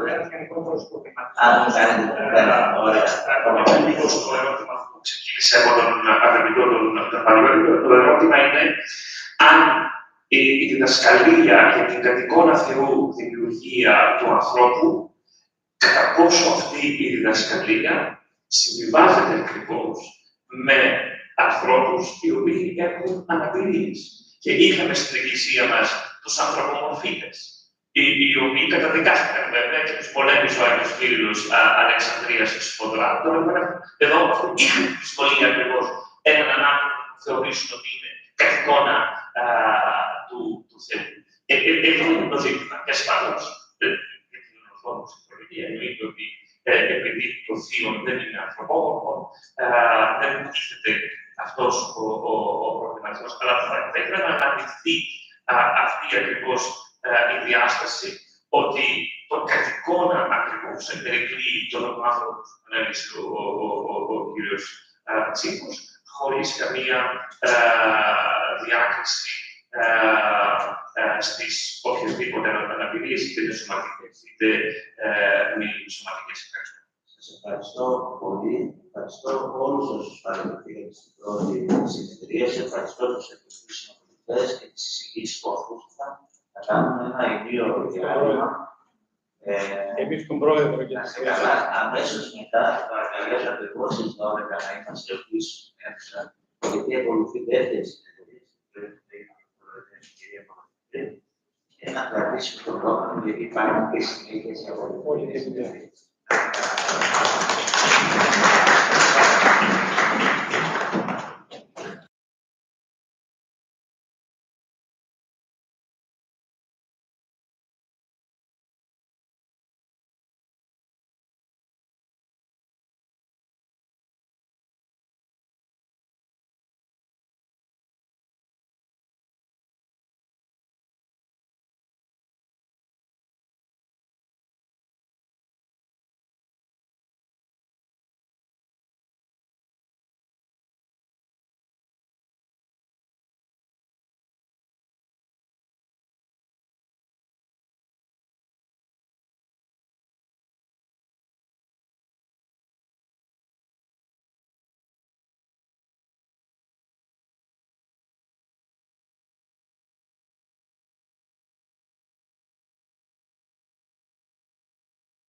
Καλημέρα. Η δεύτερη συνεδρία του πολύ ενδιαφέροντος συνεδρίου με τίτλο «Προσβασιμότητα-Αναπηρία-Εκκλησία» περιλαμβάνει νέους ερευνητές και έχει ένα επιπλέον ενδιαφέρον να δούμε τι έχουν οι νεότερες έρευνες πάνω σε αυτό το τρέχον θέμα που απασχολεί όχι μόνο τη θεολογία αλλά και όλη την κοινωνία μας και όλους τους εμπλεκομένους γενικά στα ανθρώπινα δικαιώματα. Τι έχουν να πούν λοιπόν οι νέοι ερευνητές για τις καινούργιες προσεγγίσεις, είτε ερμηνευτικά στα κείμενα της γραμματείας, της χριστιανικής, της βιβλικής, πατερικής και χριστιανικής γραμματείας, είτε κοινωνιολογικο-πολιτισμικά. Ο πρώτος μας ομιλητής είναι ο Πέτρ Μάικα.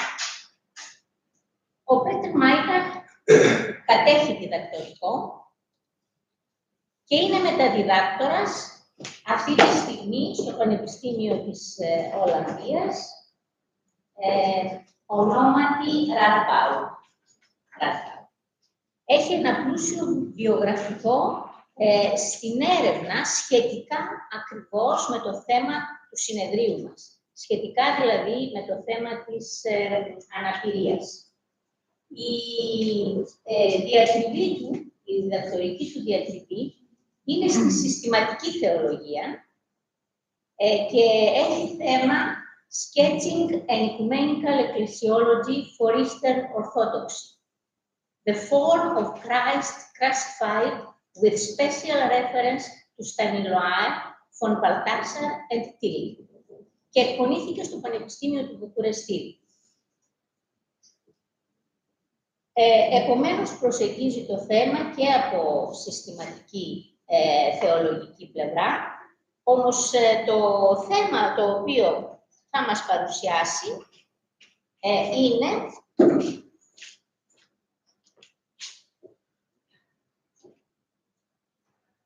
an outline for a theological aesthetic of disability. Η αισθητική είναι ένα θέμα της φιλοσοφίας, με την οποία έχει ασχοληθεί ο ομιλητής μας και θα μας παρουσιάσει τώρα και θα μας μιλήσει για μια θεολογική αισθητική της αναπηρίας. Με πολύ ενδιαφέρον θα τον ακούσουμε. Παρακαλώ. Very much. As you can notice, I changed a little bit the title from the one. I have not informed about it, sorry. No, but it's just me to kind of realize the importance of grace in that aesthetic. Grace and the aesthetic.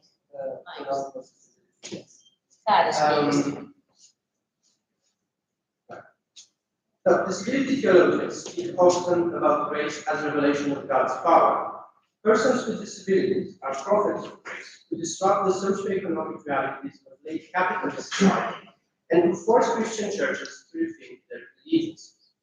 But disability theology doesn't explain, as often, is the reason why this revelation is not visible to everyone, even when they are assaulted by grace, or why sometimes good Christians who are otherwise agreeing with the revelatory nature of persons with disabilities experience an aesthetic shock when they are encountered. These are important questions for the integration of persons with disabilities, which hinges on the ability of seeing them in the light of grace, that is, aesthetic.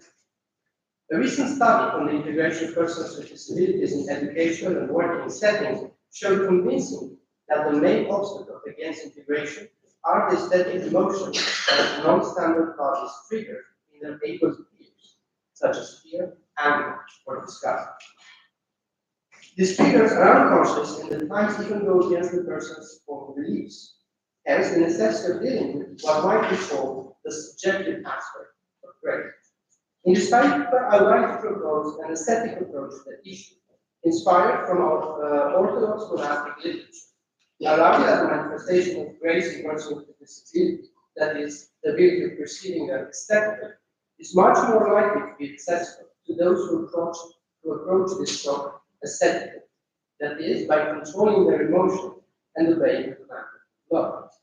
This insight also has the potential to be an excellent starting point for nuancing the understanding of the relationship with persons with disabilities, especially for streams.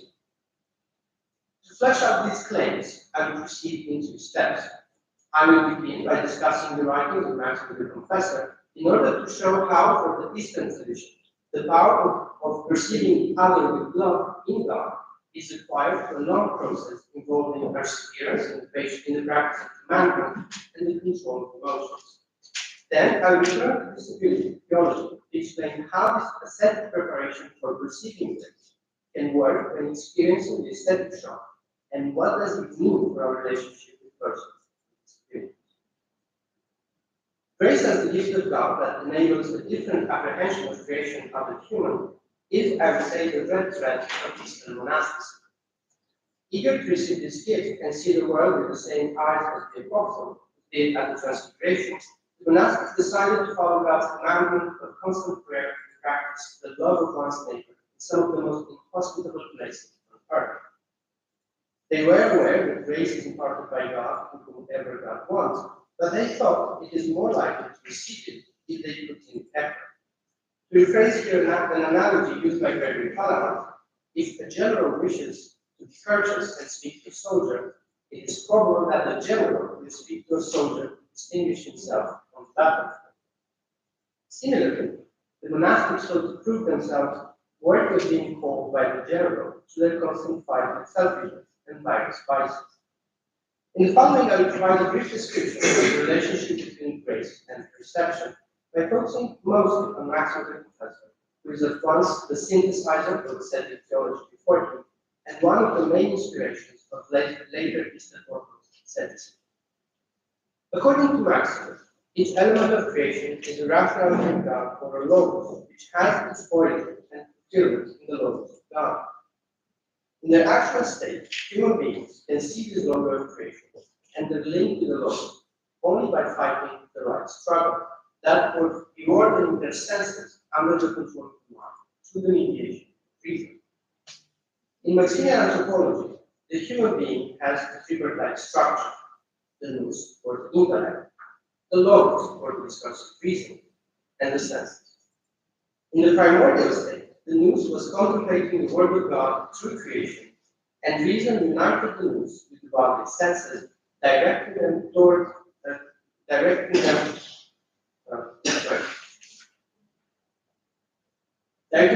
pleasure of being with God. The fall made the world opaque to the human gaze and damaged the inner harmony with the nous, logos, and senses. Once the nous was the vision of the word of God, the reason became fragmented into a multitude of opinions and imaginations, and the senses started finding pleasures in material objects. This inner disharmony carried with it ethical connotations. Humans became ignorant, full of self-love, and in a relentless pursuit of bodily pleasure. Since the link between the world and God was not visible, humans look at the world as an ultimate reality. They put themselves above anything else and approach their neighbors as objects to be possessed. And I quote, "For out of ignorance concerning God, there arises self-love, and out of this comes tyranny towards one's skin. Of this there is no doubt. For by the misuse of our own powers, reason, desire, and the insensitive power, the evils are established." For Maximus, Christians can regain the perception of God in creation through the practice of contemplation and asceticism. Like most of the Father, Maximus doesn't deny our fallen conditions, but he believes that the incarnation and baptism gave us the necessary strength to conquer it. The incarnation restores our natural powers, while the Holy Spirit, received adapted, represents the genuine pledge that every Christian can receive the same gifts as shown in baptism. To attain this stage, however, one has to go through the process of realigning her mind with her reason and senses by bringing under control the passions of the body and those of the soul. Apatheia, or the state where the mind can truly begin to contemplate, that is, detachment from passion, is attained only after all passions are under the dominion of the mind.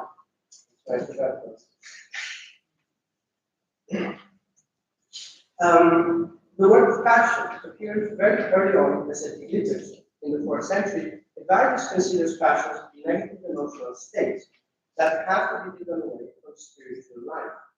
In Maximus, the notion is a bit more complex. But it's safe to say that passions are not entirely negative. They are the natural movements of the soul or the body, which become bad only when misdirected either to irrational love or to the sense or to senseless hate for something or some person. For example, to eat for sake oneself is normal, but to eat for the pleasure of it without any measure demonstrates an irrational love for a finite reality and becomes a negative passion. Now, to keep the passion under control, Maximus provides differentiated advice according to the origin of the passion. He distinguishes between the passions of the body and those of the soul. The former includes the desires that originate in the natural functions of our body, such as hunger and food. The passions of the soul are generated by external objects and are associated with negative emotions. To give an example, envy, emotions that one feels when she finds life is a misfortune and even in the violence against another person. The passion of the body can be kept in check with rigid fasting and prayer, those of the soul, by following the commandments and the practice of virtues. To return to the example of envy, we know that envy is not a positive emotion because the Gospel teaches us that the highest commandment is that of loving one's neighbor as oneself.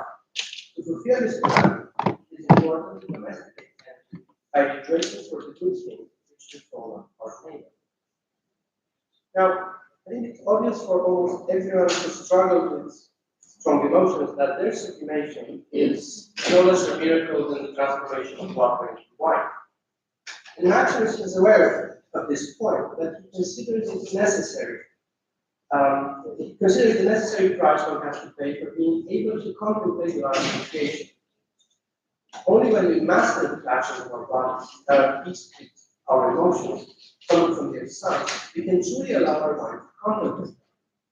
The state of detachment or apatheia is important not only epistemologically, because it allows access to the vision of God's creation, but also ethically, because it represents a state where one overcomes self-love and attains an equal and dispassionate love for human, similar to that of God.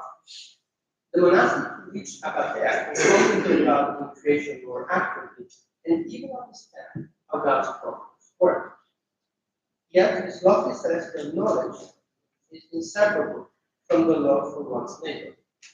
In his 400 chapters of love, Maximus is quite clear that the entire ascetic struggle should lead to equal love for all human beings, regardless of their appearance or preferences. And I quote, "Perfect love doesn't split up the one nature of man on the basis of their various dispositions, but ever looking steadfastly at it, loves all men equally, those who are zealous as friends, those who are negative as enemies." Although this discourse seems to raise the distinctiveness of the person in front of us, I think the opposite is true. For Maximus, the eschatological revelation of the relationship between Logos and the Word doesn't change the grief, but uncovers one dimension that is not accessible now. This logic is particularly visible in the interpretation of the transfiguration of Jesus Christ of power, where neither Jesus nor the nature of it change. They are only perceived differently by the apostles. Moreover, when he speaks about loving everyone equally, Maximus doesn't think that differences should be erased, but that the love each person receives should be proportional to each person's need and right. Commenting on this point, Paul Glover's remarks that perfect love is in Maximus, I quote, "an equalizing love that treats any and all according to their disparity, which for one might be an enslavement to pain, physical infirmity, but for another an enslavement to pleasure, to the device of passion, in the seeming ethics of God. Thus, the contemplation of God is more than piercing to the opacity of creation for one's personal gain. It It's also the path for seeing the other this fashion, with a similar love at that time. In the following, I'd like to expand the key implications of Maximus' album for the understanding of grace, aesthetics, and disability. And those implications are the overcoming of the aesthetic shock and the extraction of our relationship with persons with disability from the binomial normal special. The inability to perceive the world and our brethren in relation to God is maybe the most visible in the shock that people experience when they encounter persons with non-human bodies. In her article, Aesthetics of Disability, Jasmine Harris calls these emotional reactions aesthetic shock and considers them to be responsible for the full integration of persons with disabilities in education and social context. Harris shows how the hypothesis that contact with stigmatized groups would help reduce or even cancel the prejudice towards the groups has proven successful in the case of race, gender, and sexuality, but has produced mixed results in the case of persons with disabilities. In some classrooms where children with disabilities learn alongside non-disabled peers, she says the interaction stirred negative attitudes, including violence.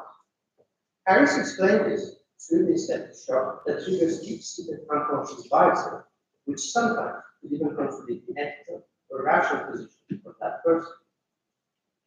Disability theology tends to consider this aesthetic shock as part of the prophetic vocation of persons with disability, but it doesn't necessarily discuss about those faithful who feel it. Should they feel shame for it? Should they do an extra effort? For aesthetic theology, these reactions are normal, since we are fallen creatures, guided by our own worldly aesthetics. But in order to go beyond the shock and see the others in the light of the divine aesthetic, we should first persist in obeying the commandments of God. And to illustrate this point, I refer to a story taken from Apopthegmata, a collection of stories written in the 4th or 5th century that describes the life of the monks in the Egyptian desert. One day, a monk called Agathon decides to go down to sell some handcrafted articles. On the road, the monk meets a beggar who happens to be paralyzed from waist down. The beggar asks Agathon where he is going, and here he is going to town, asked to be carried there. The monk agrees. After selling the first item, the beggar asks Agathon to buy him a cake from the money he received. Agathon obeys. After he sells another article, the story repeats itself. Fortunately, Agathon has come with more than 2 items to the market, and his companion doesn't ask for anything else. Still, at the end of the market, the beggar requests to be taken back to the place where they meet in the morning. Once again, the monks agree. After deposing the beggar on the way back, as he is preparing to continue his road, Agathon hears the voice of the beggar behind him. I thought, Agathon, we are filled with divine blessing in heaven and in earth. Raising his eyes, Agathon saw no man. It was an angel of the Lord come to triumph. In an unexpected way, this story resonates quite well with some of the experiences of those who take care of persons with disabilities. At first, the parent is overwhelmed by negative emotions, including fear, frustration, and anger. If the commitment is maintained, however, these emotions are generally overcome, and the other appears in a new perspective. Take the experience of Harry Noah with Adam, a young man who found intellectual disability brought with epileptic seizures. Noah was a professor of staff psychology at Harvard, where he encountered the founder of art, John Vanier. Vanier asked Noah to come to L'Arche and spend some time there. Noah accepted, and upon arrival was entrusted to accompany Adam in all his daily tasks. At first, Noah has difficulties taking care of Adam. Clothing, washing, and walking with him were terrifying activities for Noah, who was only mindful that Adam might have an epileptic fit and hurt himself. Despite his fears and frustrations, Noah continued to take care of Adam. After a while, however, his perception of Adam changed. Noah became more inclined to contemplation and started to enjoy more the stillness of life. Soon, he realized that Adam was in fact teaching him to see the beauty of ordinary life to understand that what he was looking for was, and I quote, love, friendship, community, and a deep sense of belonging. What the stories have in common for me is that at the end of a frustrating process, one might catch a glimpse of the other in the light of God's love, in the light of God's beauty. As Maximus teaches, this is not easy to do after the fall, since we tend to be more self-centered than after. One of the reasons why Noah felt frustrated with Adam was that he wanted to continue working on his academic projects, and Adam was too slow for turning his schedule. Yet, like working, Noah persisted and discovered Adam from a different standpoint as his teacher. For Noah, as for Hans Reinders, who retell the story in a seminal book, Receiving the Gift of Friendship, the emphasis falls precisely on Adam's ability to teach Noah something. Rhetorically, I agree this is a very powerful move. A first-rank theologian from Harvard to declare that the person who found intellectual disability taught him something is at least trying. Maximus, however, in my opinion, would have highlighted something else: the mastery over one's emotion and the obedience to the command of love. The difference is important because it makes clear that the relationship with Adam is not special due to Adam's disability. Adam is not a teacher because he is disabled, but because grace uncovers Adam in the light of the beauty of God. And second, to be friends with a person with disability might require more patience and attuning than with others, but spiritually raises the same question. If, in the case of Noah and Reinders, it is not clear if Adam becomes a teacher only by virtue of his disability, ascetic literature prompts us to say that Adam is a teacher as a result of the grace bestowed upon him and made visible to Noah through his asceticism. This grace, however, would not apply solely to persons with profound intellectual disability. From the ascetic standpoint I presented today, grace functions the same way in almost all human relationships. At some point, it uncovers the other in the light of God's law as a teacher, prophet, or angel. Moreover, for monastics, the perseverance in the love of our neighbor, in the case of persons with disability, is not an extra effort. The effort should be part of all our interactions. The relationship with persons with disabilities do not produce emotions that are more problematic than any other relationship. Fear, anger, disgust, and just a few, can be aroused at various points in life by non-disabled persons, as well as in some cases they can be even more difficult to deal with than those experienced around persons with disability. Maximus was pride more than any other emotion, and pride can appear from everywhere, from taking care of persons with disability, or from teaching a new brother the basics of the second life. To conclude, my intention in this presentation was to show that the influence that the historical tradition can have for the integration of persons with disabilities in the church. I focused on two elements: the aesthetic shock and the special nature of our relationship with persons with disabilities. I explained first that the aesthetic shock is to be expected in the following conditions in which we live, where our perception is altered by self-love. The advice is to accept this reality and to continue to love and help the other with care and consideration. If at some point God wishes, one might be able to perceive the other in this pathological dimension of God's love, that is, of her true beauty in the eyes of God. This is not guaranteed, however, and it shouldn't be the main motivation behind fulfilling the command of love. Then, I pointed out this aesthetic insight enables us to have a more nuanced understanding of our relationship with persons with disability. They are not revelatory through their disability, but because the obedience to God's command bears fruit, uncovering the other in the light of God's love. For Agatha, it wasn't the spirit of the beggar that was revelatory, but the fulfillment of love. Thus, all our relationships can be aesthetically revelatory as long as we approach them with patience and love. Thank you very much.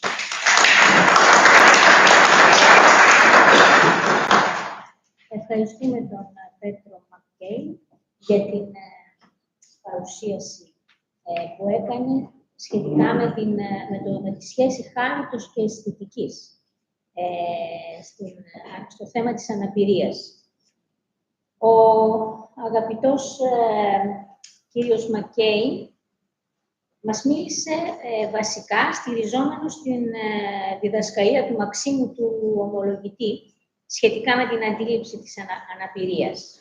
Και μας έδωσε έτσι τις θέσεις μιας παράδοσης μοναστικής, που ξεκινά από τη διδασκαλία του Μαξίμου ότι υπάρχουν προδημιουργίες, η σωματική, ας πούμε, η υλική και η πνευματική.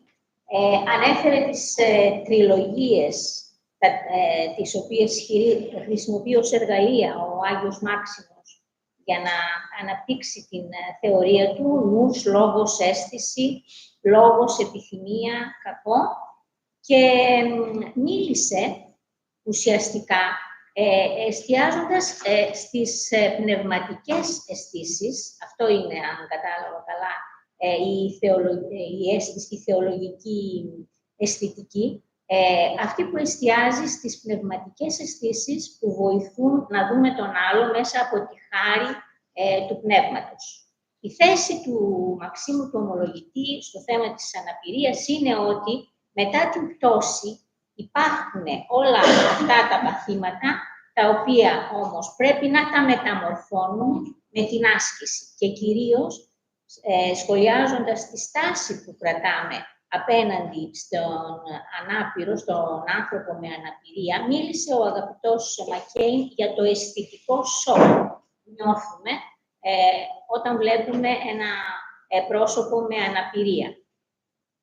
Θεωρεί ότι είναι φυσιολογικό μέσα σε εισαγωγικά, μετά την πτώση, να νιώθει ο άνθρωπος ένα αισθητικό σοκ μπροστά στην αναπηρία και στην ανικανότητα του ανθρώπου να είναι τέλειος. Ωστόσο, μπορεί αυτό το αισθητικό σοκ να το υπερβούμε με την άσκηση, η οποία μας βοηθά να βλέπουμε στον άλλο, στον άνθρωπο με αναπηρία, τη θεϊκή του καταγωγή και την ενέργεια της χάριτος πάνω σε αυτό. Η πρότασή του, τελειώνοντας, μας έφερε ένα παράδειγμα σχετικά με το θέμα του φθόνου, πώς μπορούμε να αντιμετωπίσουμε ένα τέτοιο αίσθημα, και τελειώνοντας έθεσε την εξής πρόταση μέσα στην Εκκλησία, να αντιμετωπίζουμε τους άλλους ακριβώς, προσπαθώντας να ανακαλύψουμε το φως της Θείας Χάρης μέσα σε αυτούς και έτσι να υπερβαίνουμε το αισθητικό σοκ που είναι αποτέλεσμα της πτώσης μας. Να προχωρήσουμε στον επόμενο ομιλητή μας, στην επόμενη ομιλήτριά μας, δεν ξέρω αν συνδέθηκε. Συνδέθηκε. Είναι η Κάθριν Κάραν Μακρέι. Welcome, Catherine. Do you hear us? Yes? Okay. I will introduce you. Η Κάθριν Κάραν Μακρέι είναι υποψήφια διδάκτορας στο Πανεπιστήμιο του Τορόντο, στο Καναδά, με ειδίκευση στη θρησκευτική ηθική. Κατέχει ένα δίπλωμα θεολογίας από το Θεολογικό Σεμινάριο του Πρίνστον και ένα μεταπτυχιακό δίπλωμα από το Ορθόδοξο Θεολογικό Σεμινάριο του Αγίου Βλαδίμηρου. Είναι σύμβουλος στη Συνέλευση Υπηρεσιών Ψυχικής Υγείας των Κανονικών Ορθοδόξων Επισκόπων. Πρόσφατα υπηρέτησε ως ερευνήτρια για το νέο πρόγραμμα εκπαίδευσης κληρικών και ηγετών της ενορίας, Peace of Mind, το οποίο παρέχει ένα πρόγραμμα που ονομάζεται Πρώτες Βοήθειες Ψυχικής Υγείας, σε ένα ορθόδοξο θεολογικό πλαίσιο και συμμετέχει στην ενοριακή ζωή αναλαμβάνοντας κάθε είδους δικαιοδοσίες. Η διατριβή της έχει τίτλο The Unattainable Body, το ανέφικτο σώμα. Και στη διατριβή της τονίζει πως υπάρχει ένας κοινωνικός μύθος για την αυτονομία του ανθρώπου, ο οποίος θέτει πρότυπα που καθιστούν τα άτομα με αναπηρία ξένα προς αυτό το πρότυπο και προς ό,τι μπορεί να σημαίνει το να είσαι άνθρωπος. Η κυρία Μακρέι υποστηρίζει ότι η ορθόδοξη ανθρωπολογία προσφέρει μια εναλλακτική οπτική, όπου αντί να έχουμε την αυτονομία στο κέντρο, δίνουμε έμφαση στην εξάρτηση του ενός ανθρώπου από τον άλλο. Και λέει χαρακτηριστικά, δεν έχουμε ανάγκη επειδή είμαστε αδύναμοι ή πεπτοκότες, έχουμε ανάγκη επειδή η εξάρτηση είναι μέρος της ανθρώπινης φύσης. Η εξάρτησή μας του ενός από τον άλλο είναι μια εικόνα της απόλυτης εξάρτησής μας από τον Χριστό. Ως πλάσματα έχουμε την αφετηρία μας στο Χριστό και εξαρτώμαστε από την ανθρώπινη φύση για τη δική μας ανθρώπινη φύση. Η ανάγκη ξεκινά τη σχέση. Συγχωρήστε με που μάκρυνα λίγο, αλλά νομίζω πως χρειαζόταν μια τέτοια εισήγηση για να παρακολουθήσουμε το θέμα της, το οποίο είναι, ελπίζω να μην άλλαξε, η κυρία Μακρέι, dependency as ontology, η εξάρτηση ως οντολογία. Παρακαλώ, Catherine, you have the floor. Hello, everyone. Good morning from Canada.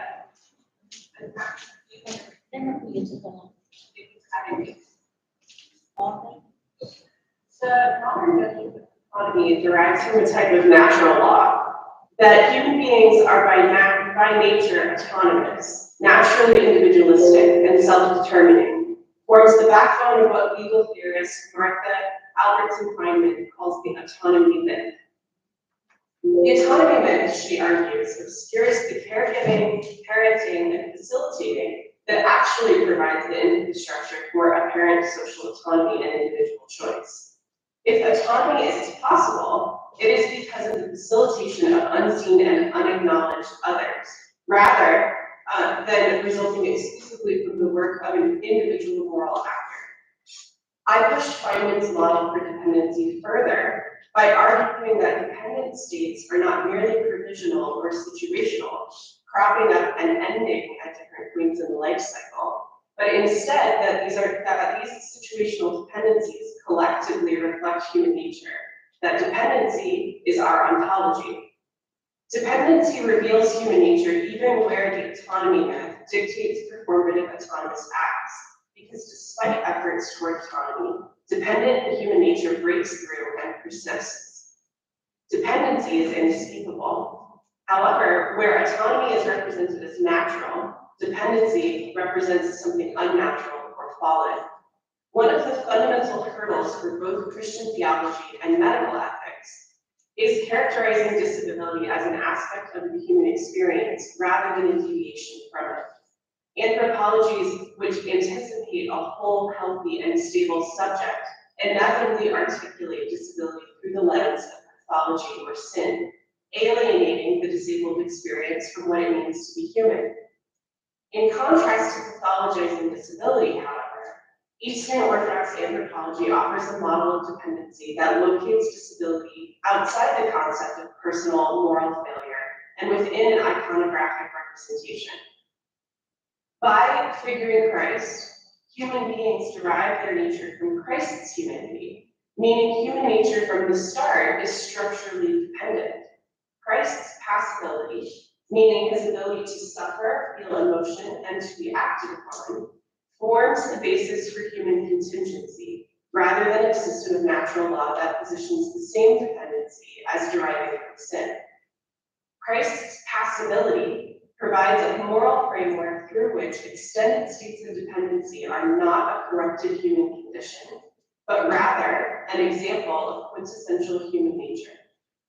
I argue that dependent ontology recenters disabled experiences as human experiences by creating a morally neutral regard for fragility, dependency, and support.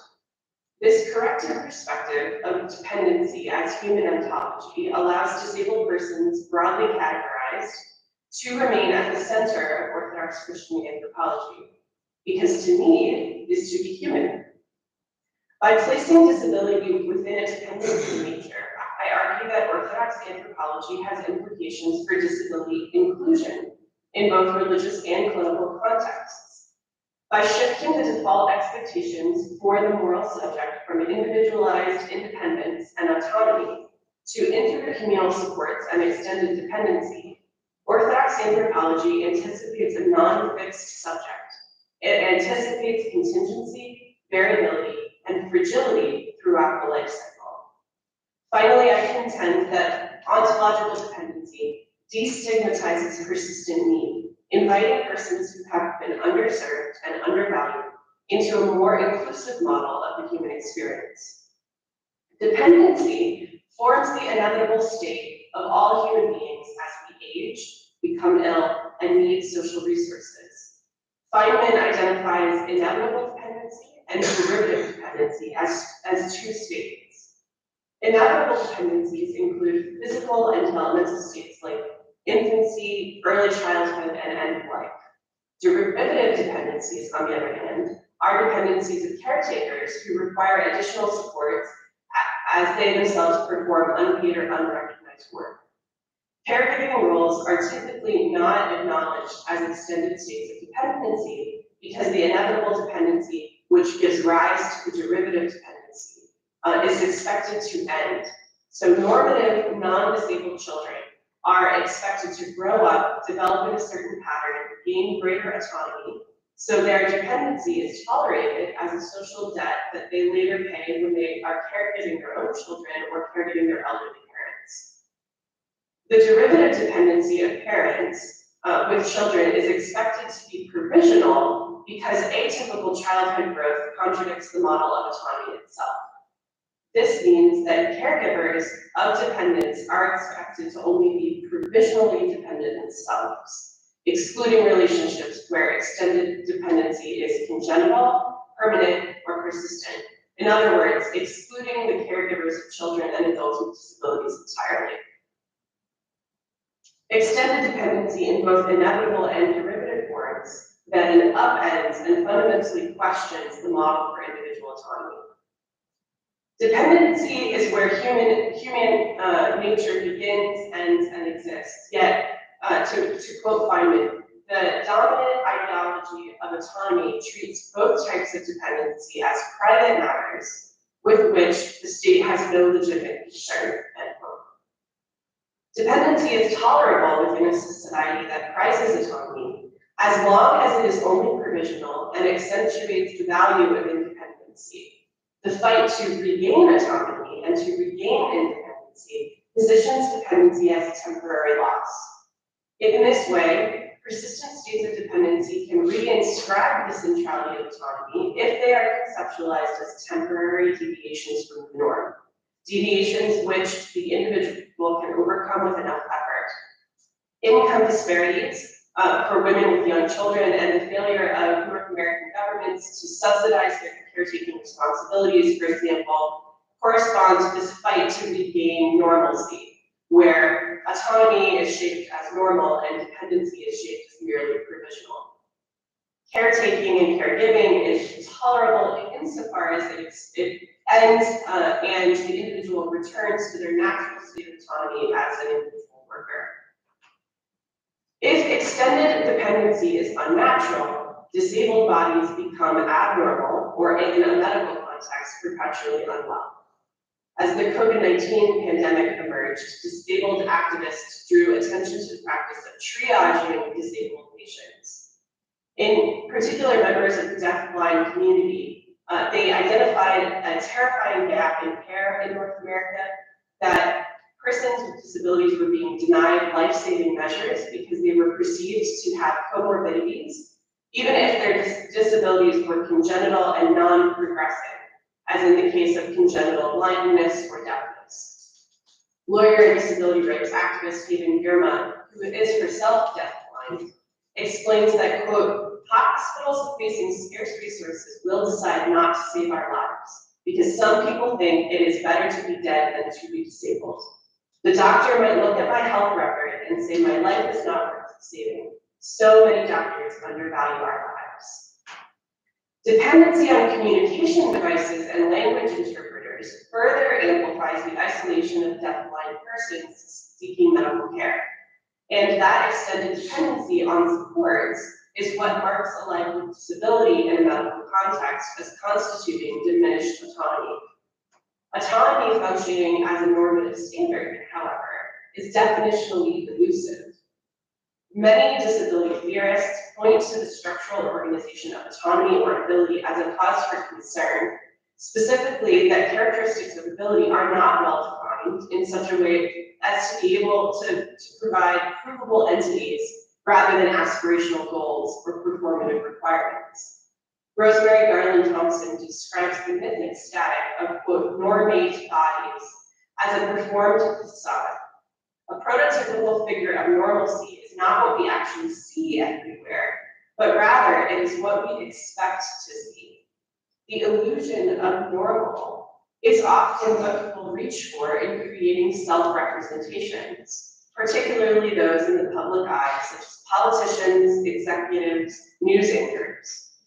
This phantom figure of what she calls the normie is, quote, the veiled subject position of the cultural self, the figure outlined by the array of deviant others who mark and shore up the normate's boundaries, end quote. Actual normates, she says, using a Southern American idiom, are as, quote, scarce as hen's teeth, whereas imagined normates preside over the public landscape. So while the abominations that life makes of so many of us are always among us, their presence is a perpetual surprise. The standard of ability requires performed independence, even if that performance is only achievable in short-term ways. Garland Thompson uses this intermittent performance of ability to question its reality. If the normate, with its requisite independent, uninfluenced, autonomous agency, is truly natural, would it be so difficult to maintain, to actualize, or prove in everyday life? What's more, is the normate myth even morally desirable? The social and legal impacts of individual autonomy as the assumed starting place for human nature directly determines access to medical care, social supports, and disability resources. Legal standards for autonomy disenfranchise persons with disabilities who cannot achieve these standards. And yet, failure to attain to this bar does not implicate the standard itself as unattainable or initiate suspicion as to the utility of such universals operating as medical and legal standards. It is possible to imagine a social system where isolated short-term dependencies are supported without remapping human nature itself. Societies that support parental leave, for example, or medical needs for people with disabilities tolerate some forms of dependency, but this is not an indicator that the independent moral subject has been questioned, and not expected to act autonomously over the life cycle. Merely tolerating provisional dependencies does not make space for normalizing extended states of dependency, because it does not require questioning the fundamental autonomy myth. The normate expectation still operates behind tolerating provisional caregiving roles.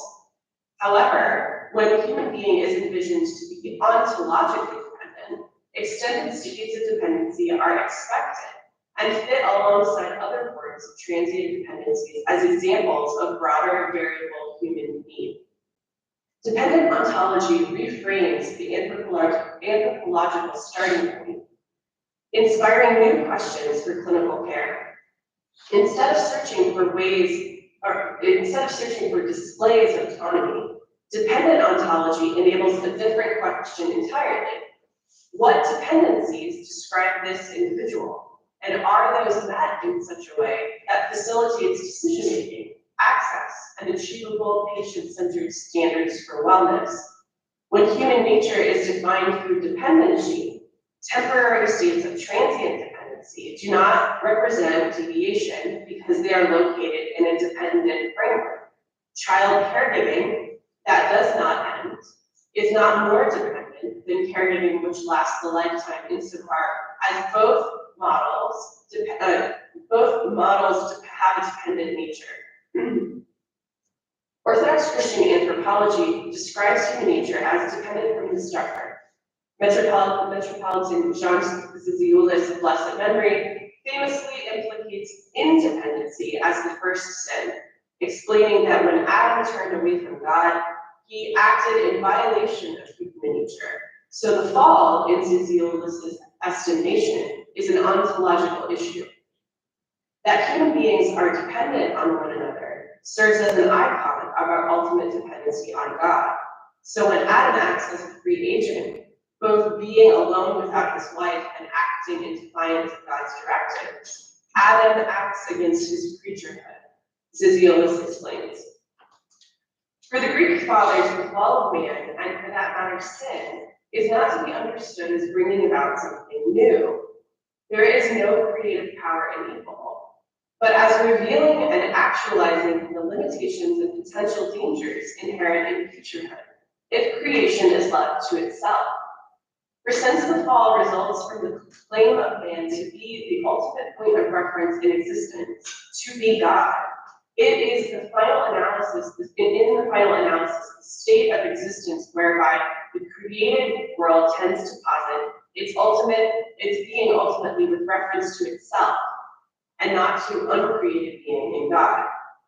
In other words, viewed from the point of view of ontology, the fall consists in the refusal to make being dependent on communion a rupture between the truth and communion.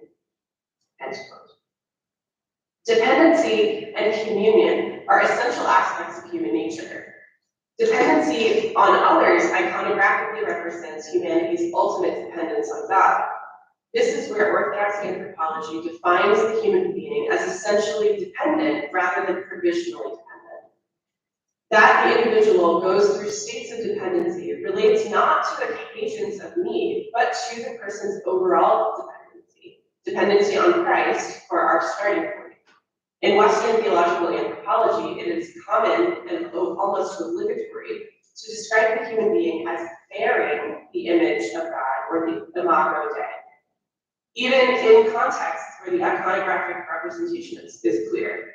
So scholar Gabriel Thomas, for example, notes that Gregory of Nazianzus, quote, depicts the imago Dei quite literally as an icon of God.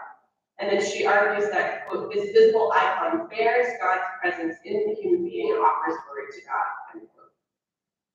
By articulating the human being as an individual who bears the image of God, Thomas amplifies the substantialist Western conception of the human being as the creature that mysteriously contains the image of God. However, in Gregory the Theologian's organization, the human being does not hold an image or contain an icon. The human being does not individualistically bear an image or an icon. The human being is the icon. If the human being is ontologically iconographic, if being an icon is what the human being is in an intimate and integrated way, then Orthodox typology, the icon must relate tangibly to its prototype. This is a dependent relationship. An icon does not figure itself, but rather figures its prototype.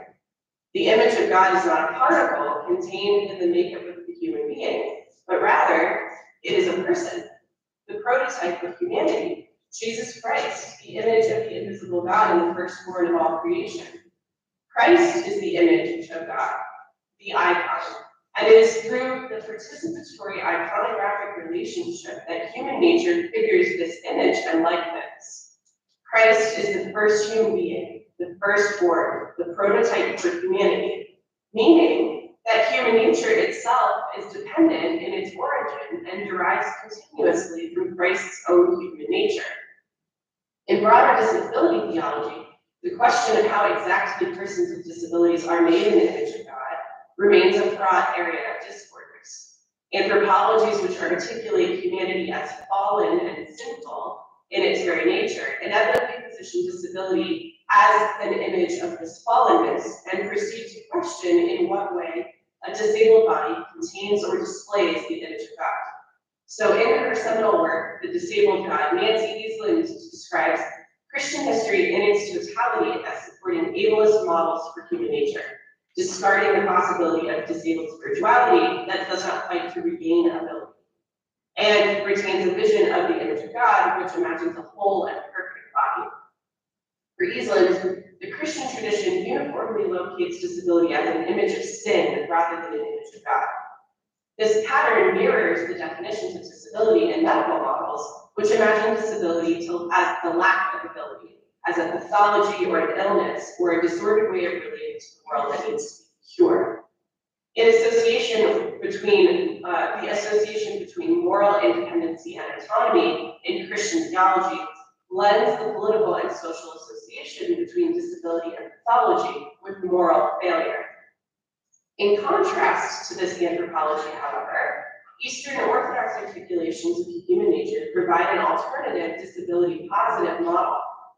Rather than representing failed human nature, extended states of dependency reveal that humanity's essential contingency and disability within this understanding of dependent ontology is one of many diverse expressions of need, dependency, and fragility.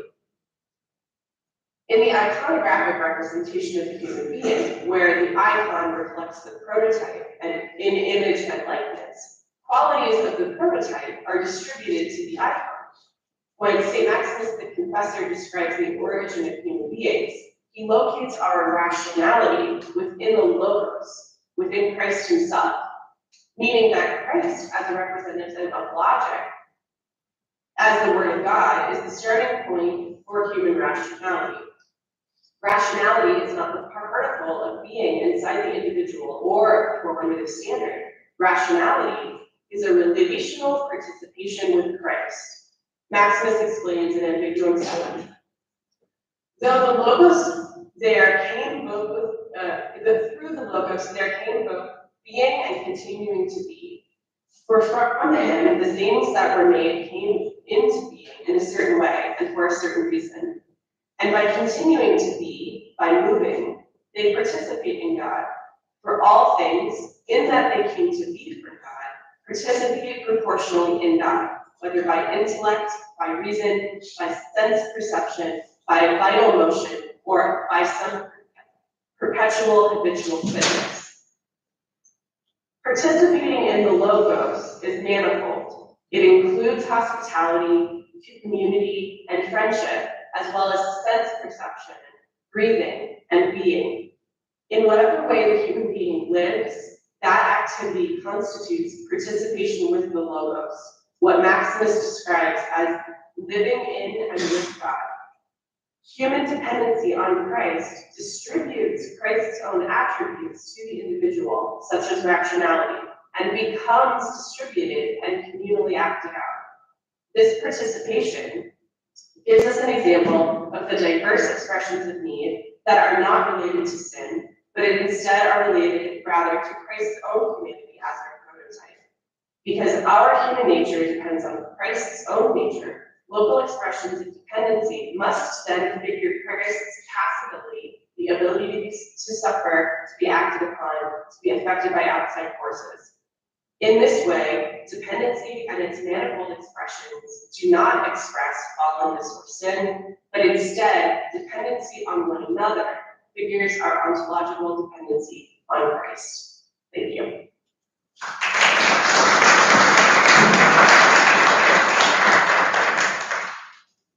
Ευχαριστούμε την κυρία Μακρέη για την παρουσίασή της, στην οποία με πολλή έμφαση, πρέπει να πω, τόνισε πως η εξάρτηση, η αναπηρία βασικά, θεωρείται απόκλιση, διότι βλέπουμε την εξάρτηση ως ένα μειονέκτημα. Η εξάρτηση όμως, μας τόνισε και προσπάθησε να το τεκμηριώσει με διάφορα παραδείγματα, η εξάρτηση είναι οντολογικό γνώρισμα του ανθρώπου. Είναι ένα γνώρισμα της συλλογικής του φύσης. Μένω σε έναν όρο που χρησιμοποίησε, possibility. είπε ότι η passibility, που θα μπορούσαμε ίσως να το μεταφράσουμε στα ελληνικά, παθητότητα, δηλαδή η δυνατότητα του ανθρώπου να πάσχει, έτσι, η ευπάθεια, αλλιώς, με μία λέξη, σαν μια ιδιότητα ανθρώπινη, σαν μια πτυχή της ανθρώπινης ύπαρξης. Και είπε πως αυτή την passibility, αυτή την παθητότητα, την είχε και ο Χριστός κατά την ανθρώπινη φύση. Γι' αυτό και έπαθε ο Χριστός. Επομένως, ο Χριστός έχει την παθητότητα, ο άνθρωπος έχει την αδυναμία, την ευπάθεια, από πρώτη στιγμή ως έμβριο είπε, όταν ασθενεί, όταν γίνεται ανάπηρος. Επομένως, είναι ένα γνώρισμα της ανθρώπινης φύσης και θεώρησε ότι είναι και ένα συστατικό, αν κατάλαβα καλά, της δημιουργίας κοινωνίας. Διότι υπάρχει κοινωνία, δηλαδή σχέση, όταν δούμε αυτό το στοιχείο της αλληλεξάρτησης που έχουμε ο ένας από τον άλλο. Και γίνεται τόσο πιο συνεκτική η κοινωνία, όσο πιο συνεκτική είναι η αλληλεξάρτηση. Μέσα σε αυτό το πλαίσιο, η πρότασή της είναι ότι μπορούμε να δούμε τους αναπήρους με ένα άλλο μάτι που διευκολύνει τη συμπερίληψή τους μέσα στο κοινωνικό σύνολο. Ότι έχουν δηλαδή τα γνωρίσματα της ανθρώπινης φύσης. Προχωρούμε στον τρίτο ομιλητή μας, τον αγαπητό κύριο Δημήτρη Νικολακάκη, συνάδελφο στο Τμήμα Κοινωνικής Θεολογίας και Χριστιανικού Πολιτισμού. Είναι καθηγητής με αντικείμενο, προσφάτως το άλλαξε, αν το πω σωστά, εκκλησιαστικό δίκαιο. Ο κύριος Νικολακάκης έχει πτυχίο νομικής και κοινωνικής θεολογίας και χριστιανικού πολιτισμού. Έχει μεταπτυχιακό και διδακτορικό στη νομική και διδακτορικό δεύτερο στην κοινωνική θεολογία και στον χριστιανικό πολιτισμό. Έχει δημοσιεύσει 2 μελέτες σχετικά με το θέμα του συνεδρίου. Η μία είναι η ιατρική και χριστιανική θεολογία, η συγκριτική θεώρηση το 2016, και άλλη μία το 2017, η ασθένεια κατά τους ιερούς κανόνες της Ορθοδόξου Εκκλησίας. Σήμερα θα μας μιλήσει με θέμα η αναπηρία μέσα από τη σχέση ιατρικής και θεολογίας. Θα σας ακούμε, κύριε Νικολακάκη. Ευχαριστώ πολύ. Η ιατρική είναι η επιστήμη που ασχολείται με την αναζήτηση των αιτιών που προκαλούν την αναπηρία, τις ασθένειες εν γέννη, τη διάγνωση των συμπτωμάτων με τα οποία αυτές εκδηλώνονται και επίσης με την έρευνα και εφαρμογή μεθόδων για την πρόληψη και θεραπεία των ασθενειών αυτών. Έχει δηλαδή πρακτικό προσανατολισμό και κατατάσσεται στις θετικές επιστήμες. Η χριστιανική θεολογία, διαθέτοντας τα ποιοτικά εκείνα χαρακτηριστικά που την κατατάσσουν στη πορεία των θεωρητικών επιστήμων, ασχολείται και ερευνά τα μνημεία της χριστιανικής ζωής και σκέψης, συμβάλλοντας στην κατανόηση του χριστιανικού πολιτισμού. Το αντικείμενό της είναι ο χριστιανισμός, τόσο ως διδασκαλία και βίωμα, όσο και ως ιστορική πραγματικότητα. Η θεολογία καλείται και αιστεία του χριστιανισμού, αφού συντελεί καταλυτικά στην επίγνωση και διαφώτιση της χριστιανικής σκέψης. Η θεολογία όμως, παρά το θεωρητικό της προσανατολισμό, κατά παρόμοιο τρόπο με την ιατρική, μπορεί να χαρακτηριστεί και ως θετική επιστήμη. Υπό την έννοια ότι στο πεδίο έρευνάς της εντάσσονται οι τρόποι και οι κανόνες, με τη βοήθεια των οποίων η αποκεκαλυμμένη αλήθεια, όπως διδάσκει η χριστιανική Εκκλησία, καθίσταται βίωμα των ανθρώπων.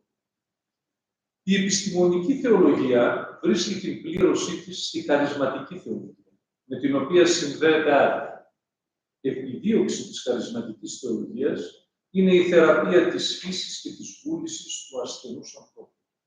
Έτσι, η χαρισματική θεολογία ακουμπά το λειτουργήμα της ιατρικής, η άσκηση του οποίου αποσκοπεί στη διατήρηση, βελτίωση και αποκατάσταση της σωματικής, πνευματικής και ψυχικής υγείας του ανθρώπου, καθώς και στην αναπτύξη από τον κόσμο. Για την Εκκλησία, άλλωστε, η επιστημονική έρευνα του κόσμου αποτελεί θεόσδοτο δώρο στον άνθρωπο. Ο ιατρός, πατέρας της Εκκλησίας Μέγας Βασίλειος, απαντώντας στο ερώτημα αν συνάδει με την χριστιανική ευσέβεια η χρήση της ιατρικής, σημειώνει ότι η ιατρική, όπως οποιαδήποτε άλλη τέχνη, δωρήθηκε από τον Θεό στον άνθρωπο μετά το δραματικό γεγονός της πτώσης, προκειμένου να αμβληνθεί η ένταση των συνεπειών της και να διευκολυνθεί η επιβίωση του. Ο Θεός χάρισε στον άνθρωπο την επικουρία της ιατρικής, μιας και μετά την πτώση, στη ζωή του εισέβαλε η οδύνη του θανάτου και της φοράς. Η ιατρική συμβάλλει στην εγκράτεια και πνευματική άσκηση των ασθενών, αφού τρυφάς αποκόπτει και πλεισμονή διαβάει, και ποικιλία διαίτηση και περίεργων αρτημάτων επίμια ως ασύμφορο αποφαίνεται. Από την άλλη, σημειώνει ο Μέγας Βασίλειος, η ιατρική συχνά ειδωλοποιείται από τον άνθρωπο, καθώς αντί για θείο δώρο, εκλαμβάνεται ως επίτευγμα της ανθρωπότητας, που τείνει να απλώσει την ύπαρξή του εντός της ουσίας του Θεού. Στη χαρισματική θεολογία, ο κάθε άνθρωπος καλείται να αγαπήσει τον Θεό εξ όλης της ψυχής του και εξ όλης της διανοίας του και εξ όλης της ισχύως του και των πλησίων του, όπως τον εαυτό του. Σε αναφορά προς τις δύο αυτές εντολές, οφείλει να κτίζεται η σχέση της ιατρικής και της θεολογίας με τον άνθρωπο. Μέσα στο κλίμα της δοξολογικής αναφοράς προς τον Θεό, η ιατρική και η θεολογία απλώνονται αγαπητικά προς τον άνθρωπο που έχει την αναπηρία, προς τον ασθενούντα άνθρωπο εν γέννη, μεριμνώντας για τη σωματική, πνευματική και ψυχική τοποκατάσταση. Υποστηρίζεται από πολλούς ότι στους τομείς στους οποίους η ιατρική ακολουθεί τις απαιτήσεις του σύγχρονου ανθρώπου για τεχνική ευημερία, για παράταση της νομότητας, για έλεγχο της ζωής και του θανάτου, ανακύπτει διάσταση με τη θεολογία. Γεγονός είναι ότι η ανάπτυξη των βιοεπιστημών και της βιοτεχνολογίας έφερε πολλά ευεργετικά επιτεύγματα για τον άνθρωπο, δημιούργησε όμως και ηθικά διλήμματα. Ο άνθρωπος δεν προσδιορίζεται μόνο βιολογικά, αλλά και ως εικόνα του τριαδικού Θεού. Η επιστημονική έρευνα και η πρακτική εφαρμογή των αποτελεσμάτων της ιατρικής οφείλει, σύμφωνα με την χριστιανική θεολογία, να προφυλάσσει το απόλυτο δικαίωμα του ανθρώπου να απολαμβάνει σεβασμό και τιμή σε κάθε στάδιο της ζωής του. Η ιατρική δηλαδή οφείλει να λαμβάνει υπόψη της τασιτικάς και πνευματικάς αρχάς και τα χριστιανικά θέσμια, όπως εύστοχα επισημαίνεται στον ανακοινωθέν της Σύναξης των Ορθόδοξων Προκαθημένων στο Σαββιζή της Γενέβης του 2016. Η κατανόηση άλλωστε του ανθρώπου ως ψυχοσωματικού οργανισμού συμβάλλει στην επιτυχία της αποστολής της ιατρικής επιστήμης και συντελεί στον καθορισμό των ορίων της. Υπό αυτό το πρίσμα, η ιατρική οφείλει να διαλέγεται με τα φιλοσοφικά συστήματα, ιδιαιτέρως όμως με την εξαποκαλύψεως αλήθεια της χριστιανικής εκκλησιαστικής παράδοσης. Η χαρισματική θεολογία δανείζεται συγκεκριμένους όρους από το λειτουργήμα της ιατρικής για να επιτύχει την καθοδήγηση προς την πνευματική ίαση του ανθρώπου. Η ιατρική και θεολογία μοιράζονται τον όρο ασθένεια. Για τη θεολογία η ασθένεια είναι μία από τις συνέπειες της πτώσης του ανθρώπου. Δηλαδή, πρόκειται για παραφύση κατάσταση.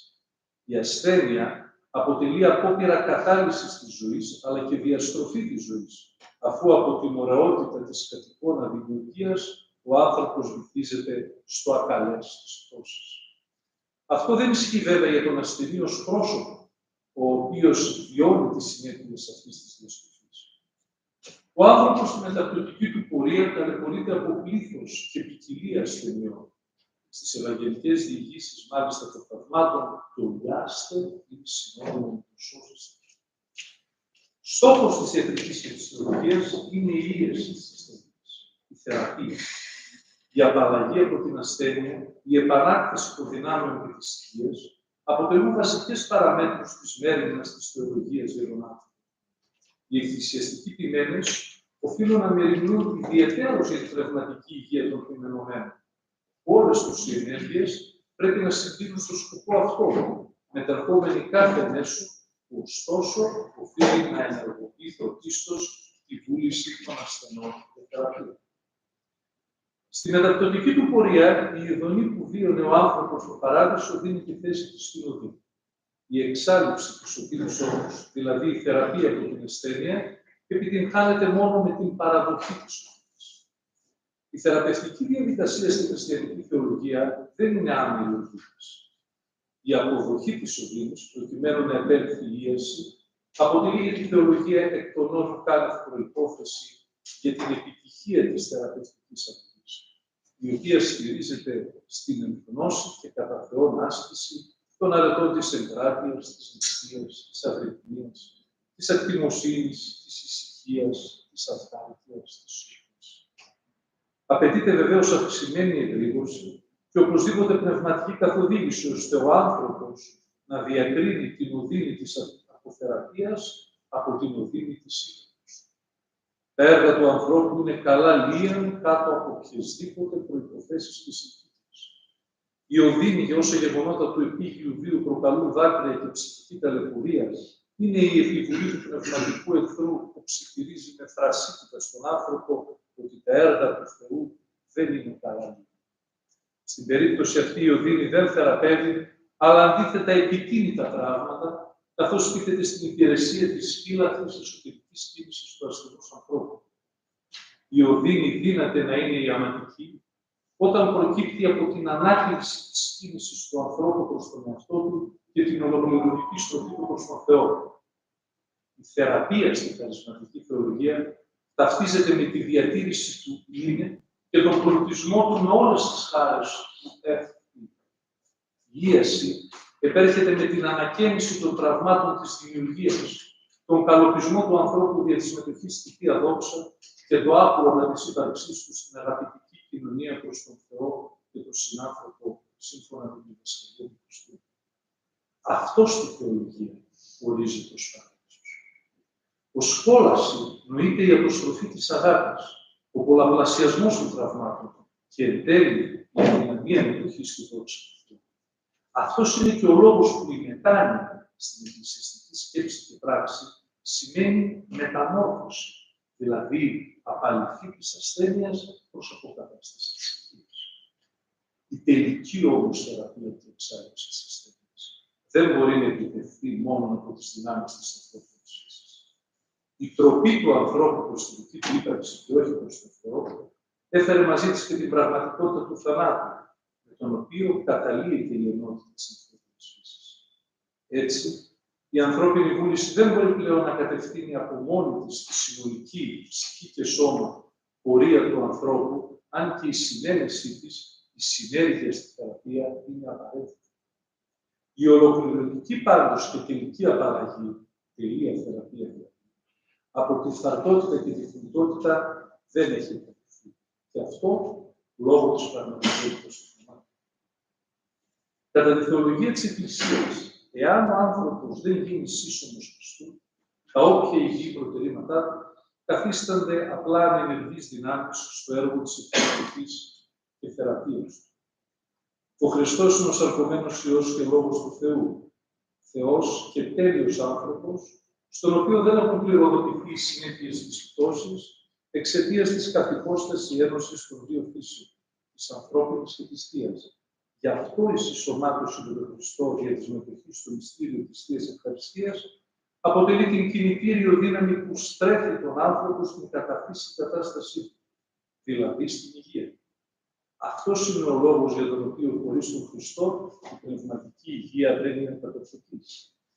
Η Θεία Ευχαριστία είναι το κατεξοχήν φάρμακο αθανασίας, αντίδοτο του μη αποθανείου, την οποία λαμβάνει ο ασθενής εφόσον έχει προετοιμαστεί κατάλληλα.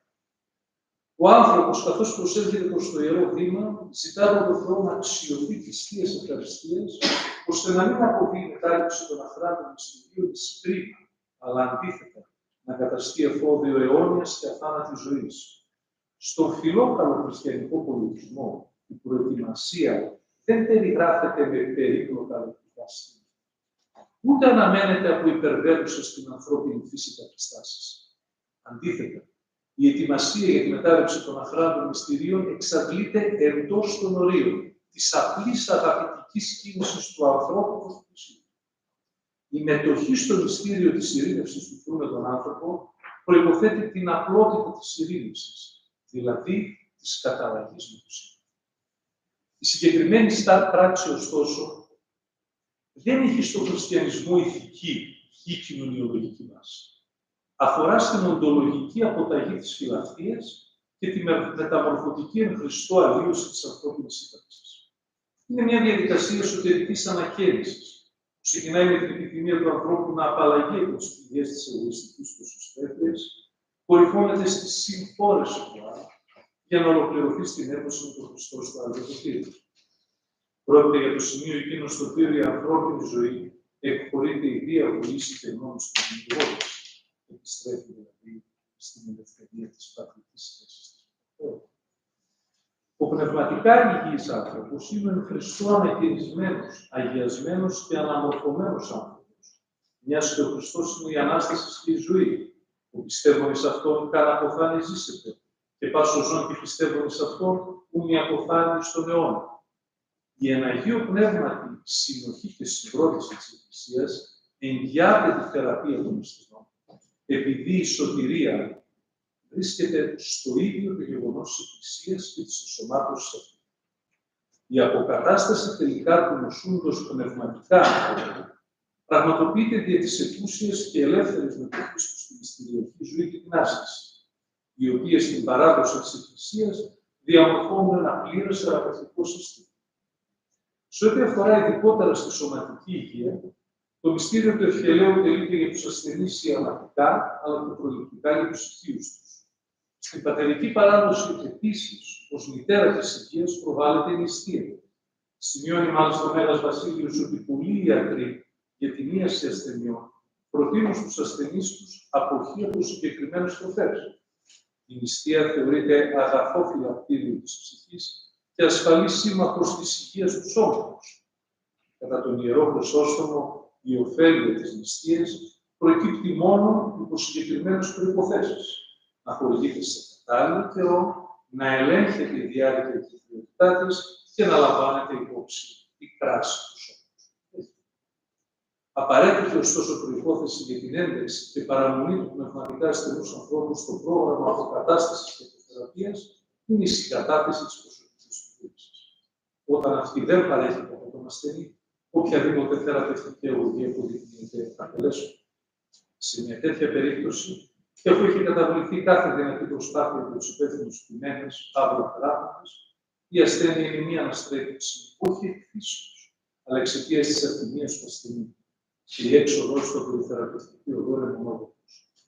Ακόμη ωστόσο και στη διαδικασία αυτή, η απομάκρυνση από την ιαματική παρηγορία της Εκκλησίας αποτελεί το ίστατο μέσο στο πνευματικά ασθενής άνθρωπος, πορευόμενος σε αλόκληρους οδούς, να συνειδητοποιήσει τη σημασία της πνευματικής υγείας, να κατανοήσει τη διαστροφή της ασθενείας και επιθυμώντας την απαλλαγή από αυτή, να επανακάμψει στην πορεία. Η θεολογικώς νοούμενη ιατρική έχει πράγματι αναπτύξει έναν ολόκληρο θεραπευτικό πολιτισμό, ο οποίος δεν αποτελείται από ηθικές επιταγές, αλλά από οντολογικές ανακλάσεις, που καθίστανται εφικτές για τον ασθενούντα άνθρωπο, αφού συγνωστόν γάρ, ου τιμωρητών είστε. Οι εφαρμογές του θεραπευτικού πολιτισμού υλοποιούνται μέσω της ποιηματικής διακονίας της Εκκλησίας, μεταμορφώνοντας τον ποιημένα σε ιατρό. Η δεδομένη αμαρτωλότητα του μεταπτυχικού ανθρώπου καθιστά τη θεραπεία της πνευματικής ασθένειας κομβικής σημασίας δράση του έργου του πλησιασμού του ανθρώπου και συνεπόλυτα της Εκκλήσιας. Ακόμη και μετά το Άγιο Βάπτισμα, η ασθένεια του ανθρώπου που βιώνει τις δραματικές συνέπειες της πτώσης καθιστά απαραίτητα τα φάρμακα αποθεραπείας του, τα οποία σύμφωνα με τον πρώτο κανόνα της έντονης Οικουμενικής Συνόδου και της ερμηνείας του Ζωμαρά και του Βαλσαμώνα μαρτυρούν τα των θείων γραφών παραγγέλνοντα, ως διαμαρτυρούμενα και υποδικούντα, ως χρήκουν τέρμες τους Χριστούς. Έτσι οι Απόστολοι και οι μετακίνους και κατοικίνους αρχιερείς και διδάσκαλοι μερίμνησαν και μεριμνούν για την αποκατάσταση του αρχαίου τάλους του ανθρώπου, ο οποίος είναι εικόνα της αρήτου δόξας του Θεού, παρά τα αμαρτητικά του στήλη. Η συγκεκριμένη μέρημνα δεν υποστασιοποιείται στη διατύπωση ηθικών προστατών. Αντίθετα, εκκινεί και διέπεται από τη βασική αρχή στον χώρο της ορθόδοξης θεολογίας της ισομάτωσης του άρρωστου ανθρώπου στο σαρκωμένο λόγο, τον ωραίο κάλλη παραπάντας βρωτούς, ο οποίος εκούσια αναλαμβάνει την ισχύ της φοράς και του θανάτου για να αποδώσει το καλό της Ανάστασης. Υπό αυτό το πρίσμα γίνεται αντιληπτή η σημασία του δεύτερου κανόνα της Πενθέτης Οικουμενικής Συνόδου σχετικά με την αναγκαιότητα των κανόνων που ασφαλίσουν και βεβαιώνουν τη θεραπεία της ψυχής. Στο συγκεκριμένο κανόνα σημειώνεται ότι στις περιπτώσεις παραβίασης των ουσιαστικών προβλέψεων των κανόνων, ο παραβάτης αναδέχεται το βάρος της επιθυμίας που συνεπάγεται η παραβίαση, έτσι ώστε ενώ περπταίει να θεραπεύεται. Η συγκεκριμένη διάταξη ακολουθεί την πατερική προτροπή προς τους θεραπευόμενους να μην εκλαμβάνονται επιτίμια ως τυραννικά μέσα ονειδισμού και επιβουλής. Αντίθετα, η θέσπιση τους απορρέει από την ιδιαίτερη επιμέλεια της Εκκλησίας για τη θεραπεία της ασθενούσας ψυχής. Όπως ακριβώς ο ιατρός που ακόμα και όταν χορηγεί πικρά και άνοστα φάρμακα και μετέρχεται οδυνηρών ιαματικών μεθόδων θεωρείται ευεργέτης του ασθενούς, έτσι και τους των ψυχών θεραπευτάς, όταν διεπιπώνω αγωγή στην σωτηρία εκείνη κατεργάζονται, οφειλετικά θα πρέπει να τους αποδίδεται ο προσήφων σεβασμός και να λογίζονται ευεργέτες, επειδή δρούν εις τύπον και τόπον Χριστού, που διήλθεν ευεργετών και λόγους. Στο πλαίσιο αυτής της θεραπευτικής αγωγής, η ανθρωποκεντρική και φιλάνθρωπη κίνηση της θεολογίας επιβάλλει την εφαρμογή των εκκλησιαστικών κανόνων, είτε κατά ακρίβεια είτε κατά οικονομία. Η κατανόηση της ενόμου και κανονικής επί των πεπιληνικών οικονομίας, σύμφωνα με τον πρώτο κανόνα του Γρηγορίου Ίσης, αποσκοπεί στη θεραπεία από κάθε ψυχική νόσο που ακολουθεί την αμαρτία. Η ιατρική τέχνη μετέρχεται πλήθους μεθόδων και φαρμακευτικών αγωγών προκειμένου να αποκατασταθεί η υγεία του ασθενούς. Κατακολουθεί και στη θεολογία για την αποθεραπεία των πνευματικών νοσούντων υπό την επιρροή της αμαρτίας, αναγκαίως πολυειδής γεννήσεται η θεραπευτική επιμέλεια, προς λόγω του πάθους ενεργούς επιμέλειας. Προκύπτει λοιπόν ότι η άσκηση οικονομίας εκ μέρους της Εκκλησίας δεν αποτελεί έκπτωση από την ακρίβεια, αλλά όπως και η τελευταία, είναι μέσω θεραπείας που εφαρμόζεται σε αναλογία με το ήθος και το στάδιο της ασθένειας που ταλαιπωρεί τον εκπροσώπα. Ως κατάλληλη θεραπεία ορίζεται αυτή που είναι και αποτελεσματική ως προς τον τελικό στόχο της αποκατάστασης της υγείας του ασθενούς ανθρώπου. Και προκειμένου να καθοριστεί, θα πρέπει προηγουμένως να γίνει η διάδοση εν τίνη σύγκριση του πάθους. Στην ίδια κατεύθυνση κινείται και ο 102ος κανόνας της Πενθέτης Οικουμενικής Συνόδου. Η θεραπεία, δηλαδή η αποκατάσταση από την αμαρτία που κατατρώγει την πνευματική και σωματική υγεία του ανθρώπου, είναι μέγεθος που συναρτάται με την της αμαρτίας ποιότητα και την κλιματικότητα προς επιστροφή με τιμότητα. Η νόσος με την οποία η Εκκλησία πολεμάει είναι η αμαρτία.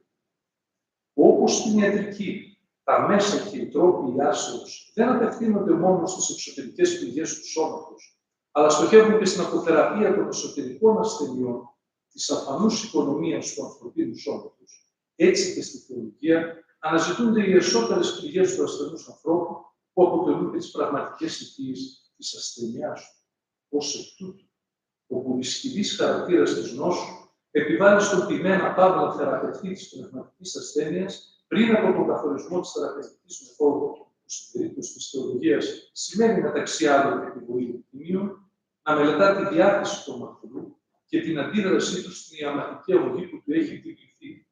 Με αυτόν τον τρόπο, οικονομώντας τα της ασθενείας η διάθεση, υπομονή, συνέπεια και συνεργασία, επιτυγχάνεται η αποκατάσταση της υγείας, αφού άλλωστε τα εκκλησιαστικά επιτήμια ούτε συγχωραστικά, αλλά αγιαστικά και εκπαιδευτικά. Καθίσταται λοιπόν σαφές ότι η θεραπευτική διαδικασία εκκινείται από τη διάθεση του θεραπευόμενου και οφείλει να πορεύεται με γνώμονα την προαίρεση του εαυτών και επιστροφής θεραπεύοντος, σύμφωνα και με τον όρθιο κανόνα του Γρηγορίου Ίσης. Η ακρίβεια και η οικονομία, αλλά και η ερωπή προς τη μία την άλλη ουσιαστικά μέσα στον χώρο της ορθόδοξης θεολογίας δεν κινούνται ανεξέλεγκτα, αλλά υποστηρίζονται από την αρετή της διάκρισης, με σκοπό πάντα την κάθαρση του ανθρώπου και την ενεργοποίηση και σταθεροποίηση της βούλησης του στην πορεία προς την καταθέτηση. Τα θεραπευτικά μέσα που ορίζουν οι κανόνες, ωστόσο, δεν αποδίδουν τη μέγιστη δράση τους όταν λαμβάνουν τον υπομονή. Στη διαδικασία της θεραπείας των σωματικών και ψυχικών νοσημάτων του ανθρώπου, σημαντική είναι η συμβολή της μετοχής του στη μυστηριακή ζωή της Εκκλησίας. Και πάλι όμως, η καταλυτική επίδραση της συγκεκριμένης μετοχής στην αποκατάσταση της υγείας του ανθρώπου τελεί υπό την αίρεση ότι τα μυστήρια δεν θα αντιμετωπίζονται ως μαγικές τελετές αποκομμένες από το φυσικό και ιστορικό σώμα της Εκκλησίας. Η ιαματική δράση των μυστηρίων νοείται υπό το φως της σχέσης Χριστού ακτίστου, της σχέσης του άκτιστου τριαδικού Θεού με τον Χριστό κόσμο, ο οποίος μεταλαμβάνοντας τον θείο ενεργειών, χτίζεται, ουσιώνει, αγιάζεται και συνέχεια. Έτσι κατανοείται, γιατί σύμφωνα με την πατερική παράδοση, το Άγιο Χρήσμα που τυπώνεται στα 5 όργανα των αισθήσεων σχετίζεται με την αφύπνιση των πνευματικών αισθήσεων.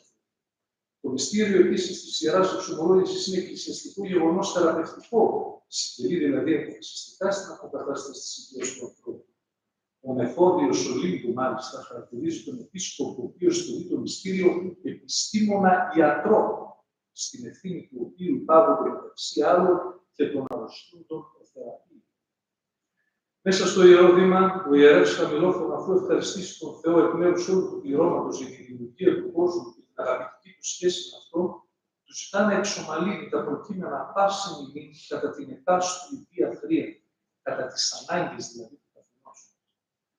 Σε αυτούς περαιτέρω που έχουν ανάγκη της μέρημνας του Θεού, συγκαταλέγονται και οι νοσούντες, τους οποίους ο Χριστός θεραπεύει ως ο ιατρός των ψυχών και των σωμάτων.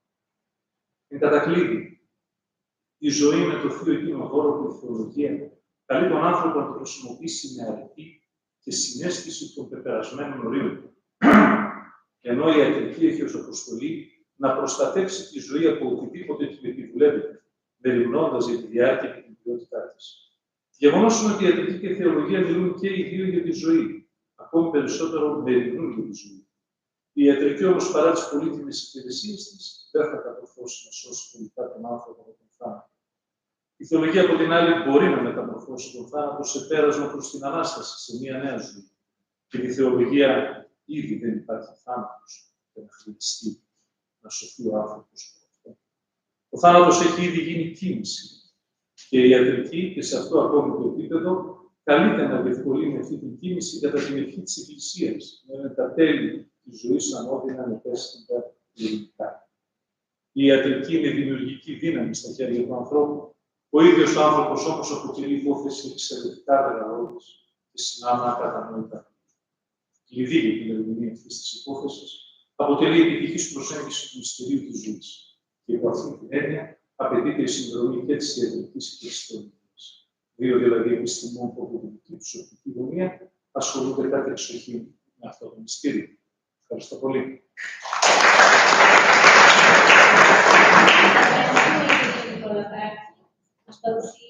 Για την παρουσίασή σας, ήταν σαφής. Κρατώ κυρίως εκείνο που θεωρώ ως το κεντρικότερο μήνυμα της παρουσίασής σας, ότι η ιατρική και η θεολογία συνεργάζονται. Πρέπει να συνεργάζονται, να το θέσω έτσι, πρέπει να συνεργάζονται και έχουν ένα κοινό γνώρισμα για να είναι επιτυχής και οι δύο, το οποίο πρέπει να ασκούν την αγάπη. Ακολουθεί η συζήτηση, κύριε Πρόεδρε, αλλά έχουμε πολύ περιορισμένο χρόνο. 10 λεπτά μπορούμε να αφιερώσουμε. Στους δύο ομιλητές μας που μίλησαν εκεί, την κυρία Μακέι και την κυρία Μακέι και τον κύριο Μάικαν, παρακαλώ να διατυπωθούν οι ερωτήσεις στα αγγλικά με μια απόδοση ερώτησης-απάντησης. Αν δεν υπάρχει δυνατότητα, ίσως μπορεί να διερμηνεύσει η κυρία Ράπογλου, δεν ξέρω. Παρακαλώ, τις ερωτήσεις σας. Να θυμίσω ότι ο πρώτος ομιλητής μας μίλησε για το αισθητικό σοκ ως πρόκληση για να το υπερβούμε μέσω της χάριτος.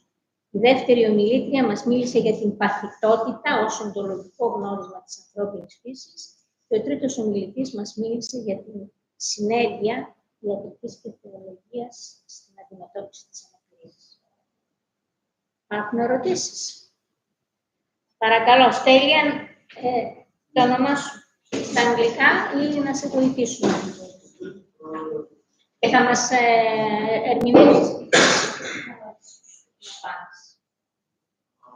Καλημέρα σας. Η ερώτηση μου είναι στον κύριο Νικολακάκη για την σχέση Εκκλησία-Νοσοκομείο, δηλαδή πώς μπορεί είναι αυτή η σχέση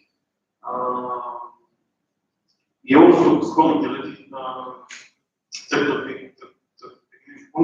αυτή τη σχέση να μην είναι μόνο σε κάποιες δραστηριότητες, να πούμε είναι όλο τον χρόνο, δηλαδή να έχει σχέση όλο τον χρόνο,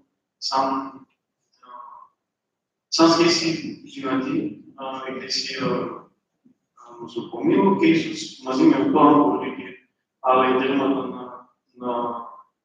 να βοηθήσουν έτσι να είναι καλύτερη βοήθεια στα παιδιά και όλα τα προϊόντα. Και πρέπει συγγνώμη λίγο. Γιατί δεν το παίρνετε τη σειρά, δηλαδή στο πρώτο μιλητή, στο δεύτερο μιλητή, στο τρίτο μιλητή. Ωραία, αρχίσουμε από τον τρίτο λοιπόν. Ναι, κύριε Νικολακάκη. Επειδή έχει τεθεί ήδη η ερώτηση. Για να κερδίζουμε και χρόνο, κύριε Πατεραπιώτη, επιτρέψτε μου. Ναι. Αν κατάλαβα καλά την ερώτησή σας, αναφέρεστε για τη σχέση που πρέπει να υπάρχει μεταξύ της Εκκλησίας και των νοσηλευτικών ιδρυμάτων.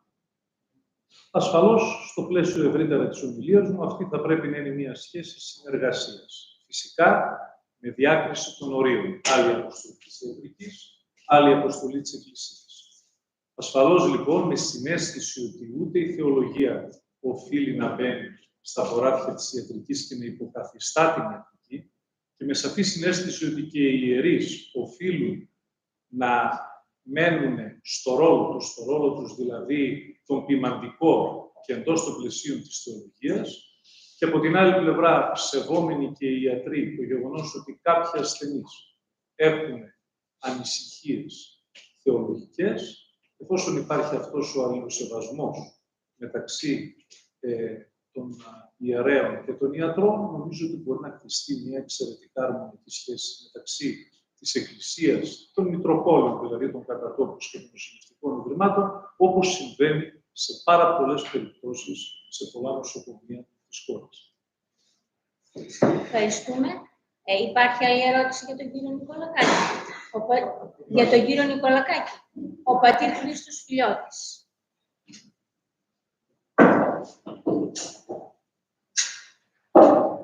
Ευχαριστούμε κύριε Νικολακάκη για την παρέμβασή σας. Ωστόσο, προσωπικά έχω ένα πρόβλημα με την δομή της εισηγήσεώς σας.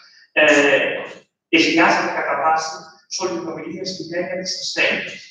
Δηλαδή, η αναπηρία εδώ, αν μπορεί κανείς να αναρωτηθεί πού εστιάζεται, και το μήνυμα δυστυχώς μπορεί να αφαιθεί είναι, αν υπάρχουν εδώ ανάπηροι και τα λοιπά, μας εκλαμβάνεται τελικά ότι είμαστε ασθενείς.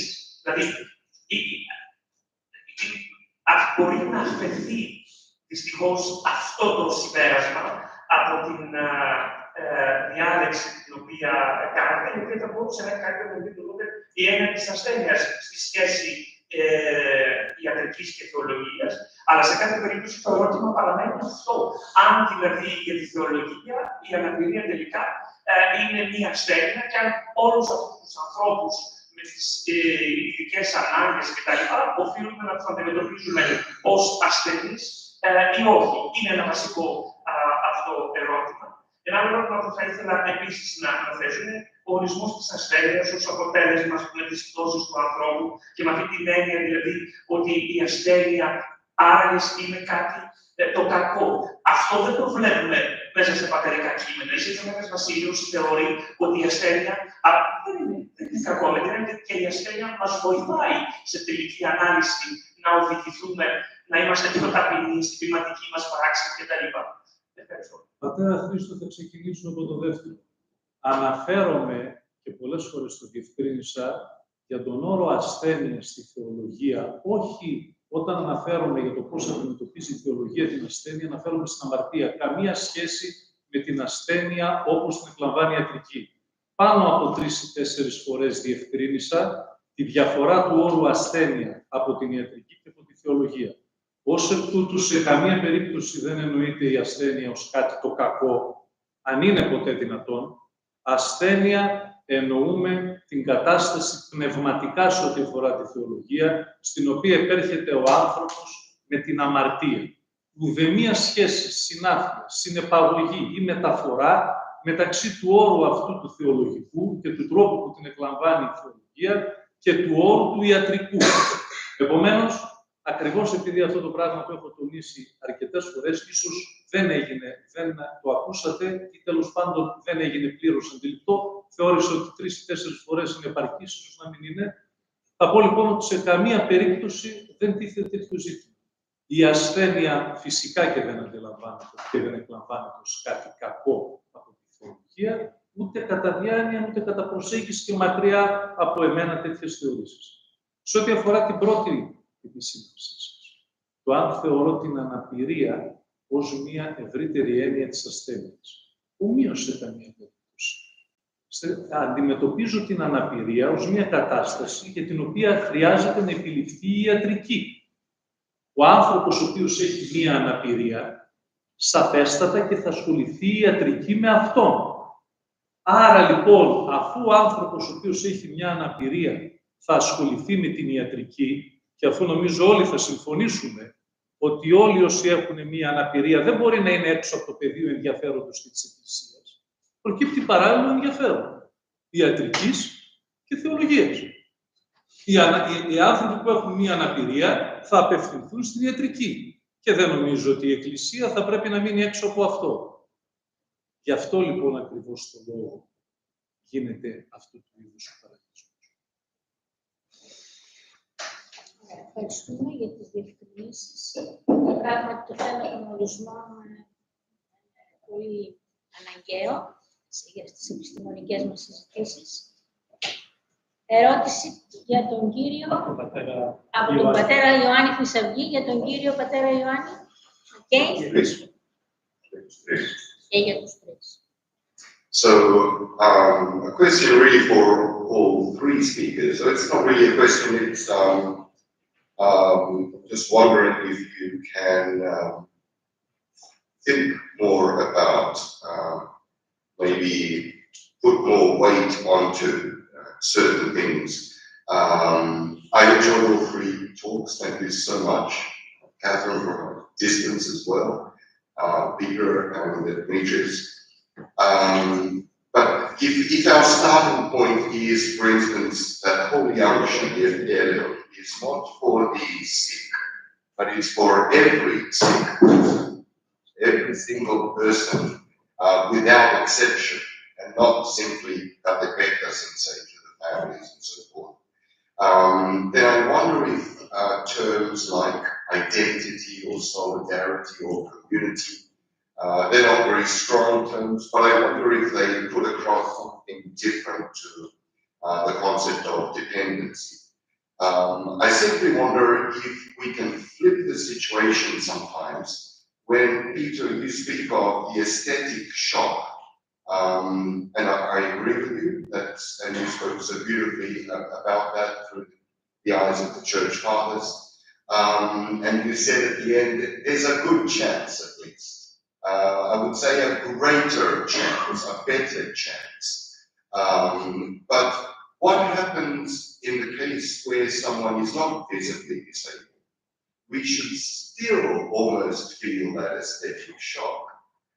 Christ sees through all people, not just the sick. He sees the sinner, he sees through the hypocrite, he sees through the very holy Pharisees.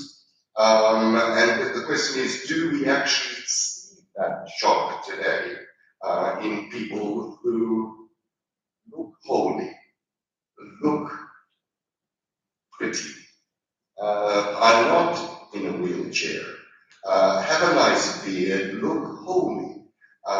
Do we see through that, or at least are we equally as shocked as we are when we see someone in a wheelchair?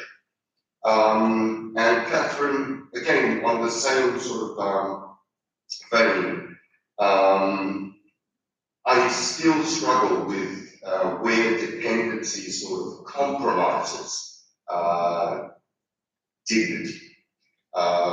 In the case of people with disabilities, where dependency, a dependency ontology might be also another ableist model. And I see that because I struggle with my own son, and I take his experience, I have to take his experience as actually speaking more loudly and more to the essence than even St. Maximus, the Desert Fathers, and Zizoulas, because otherwise, if we had it all right, then why is it that Western civilization seems to be doing so much better in terms of dealing with issues of dependency for the disabled, dealing with issues of accessibility? They didn't have access to Zizoulas, but they seem to be doing a better job. So, a rather complex and comprehensive question or comment, just if you can keep refining the really good thinking you're doing on these issues.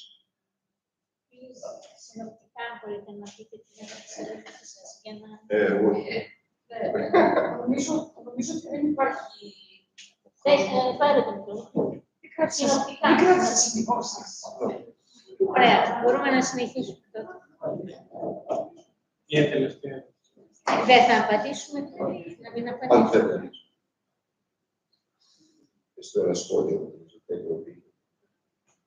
που wanted to react to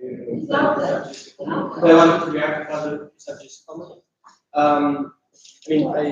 I agree with all the comments. I think it's a very good and important point, in fact, what you're saying about mental disability, and there are physical and invisible disabilities, and oftentimes it's very difficult to see them or to have the same aesthetic shock as when you see actually someone who doesn't fit in or has an atypical body.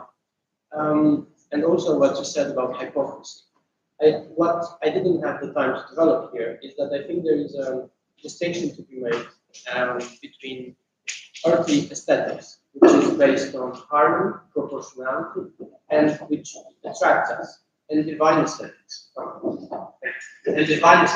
which is completely different. And this is a side note. I don't think Orthodox theology is actually drawing very clearly the distinction between the two.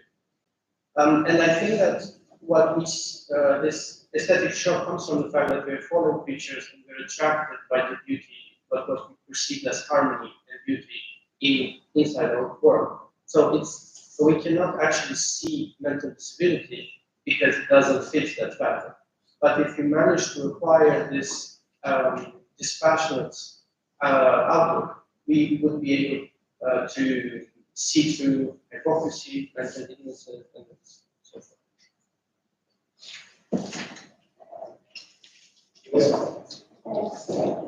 Kathy, did you want to answer? Yes, thank you. So in the larger version of this paper, I go into the different types of dependency, and the dependency is quite an ugly word when it comes to critical disability studies because of forced or taught dependency. So people with disabilities are routinely structured, just like you're saying, Dr. Deacon, in a way that patterns dependency as an obligation to people with disabilities to perform a certain type of dependency to get there, right? So if we think about, it's sometimes easier to intellectually wrap our heads around people who use ambulatory devices, so wheelchairs or crutches, to move around a city. And it's a good example where we don't facilitate a city around a variable embodiment. We don't think about how variable the human body is, even though most of us will at some point use an ambulatory device as we age. So in that way, we're sort of requiring a certain population to perform dependency on very minimal support systems, which can be incredibly degrading, right? And so in that way, simply discussing dependency without being precise does play into the hands of an able or autonomous model. And I think in the East, we have a tendency to romanticize our categories. So if we were to talk about dependent ontology in a way that's not precise, what we end up doing is something similar to someone in a congregation that says, I have clinical depression, and another congregant might say, I have experienced depression, but mine lifted through prayer. Have you thought about prayer and fasting? Right? Well, those are not equivalencies, right? That's not the same type of depression. And in the same way that I will experience dependency, I won't experience dependency in the exact same format as someone else who experiences a different type of dependency. And there has to be a level of nuance and sensitivity and truly pastoral care in the way that we handle dependency. So it can't be that ontological dependency then forgives me from being sensitive to my neighbor or from the call to co-suffer. Instead, it has to be a point of entry for me to say, you are differently dependent from me, and that is an obligation morally on me, because I understand that as I comfort you and you comfort me, we are iconographically representing something deeper, right? Rather than saying people with disabilities experience dependency and I don't, or people with disabilities experience dependency and that brings us into a full understanding of Christ, but it never causes me to question my false sense of independence. And so what I'm trying to do in the paper is to call us to take into account the ways in which our tradition might manifest a type of reconsideration of what independence and autonomy constitute, and then to recognize that everything we go through as a community is facilitated by our action, right? I am facilitating the accessibility of my community, but I'm also being facilitated. So this, this gathering, I'm literally being facilitated by technology right now. I'm with you in spirit and also through pixels. This is a type of facilitation that I could take for granted and then convince myself that I'm independent, autonomous, and don't need support. But conversely, if I recognize that I'm independent, autonomous, and do need, or not independent, autonomous, and I need support, I need that facilitation. If I recognize that in a way that does not bring me into greater closeness with Christ, then it's not sufficient. So I completely agree with you that dependency needs to be handled with responsibility and it needs to be handled with nuance. So thank you. Okay, thank you. So all were satisfied. And και εδώ μπορούμε να βάλουμε μια τελεία. Ευχαριστούμε όλους. Ευχαριστούμε πάρα πολύ την κυρία Πρόεδρο, τους συζητητές και όλους εσάς που είστε μαζί μας. Βέβαια, ούτε πάρει το μόνο ζήσετε άνθρωπος, αλλά και άλλος καρδία ενός ανθρώπου στηρίζει. Πιστεύω ότι έτσι θα αξιαλητές προσκαλούμε το μεσημβρινό γεύμα, θα γίνει στην φοιτητική λέσχη από τον χώρο των μελών ΔΕΠ, η είσοδος του είναι το πάνω μέρος. 2 η ώρα θα έχουμε εκεί γεύμα και παρακαλώ, εσείς θα πάμε, είναι κοντά, τώρα είναι καλό. Βεβαίως, να συγχαρούμε πάρα πολύ τους συζητητές. Congratulations for presenting your papers and wish you all the best.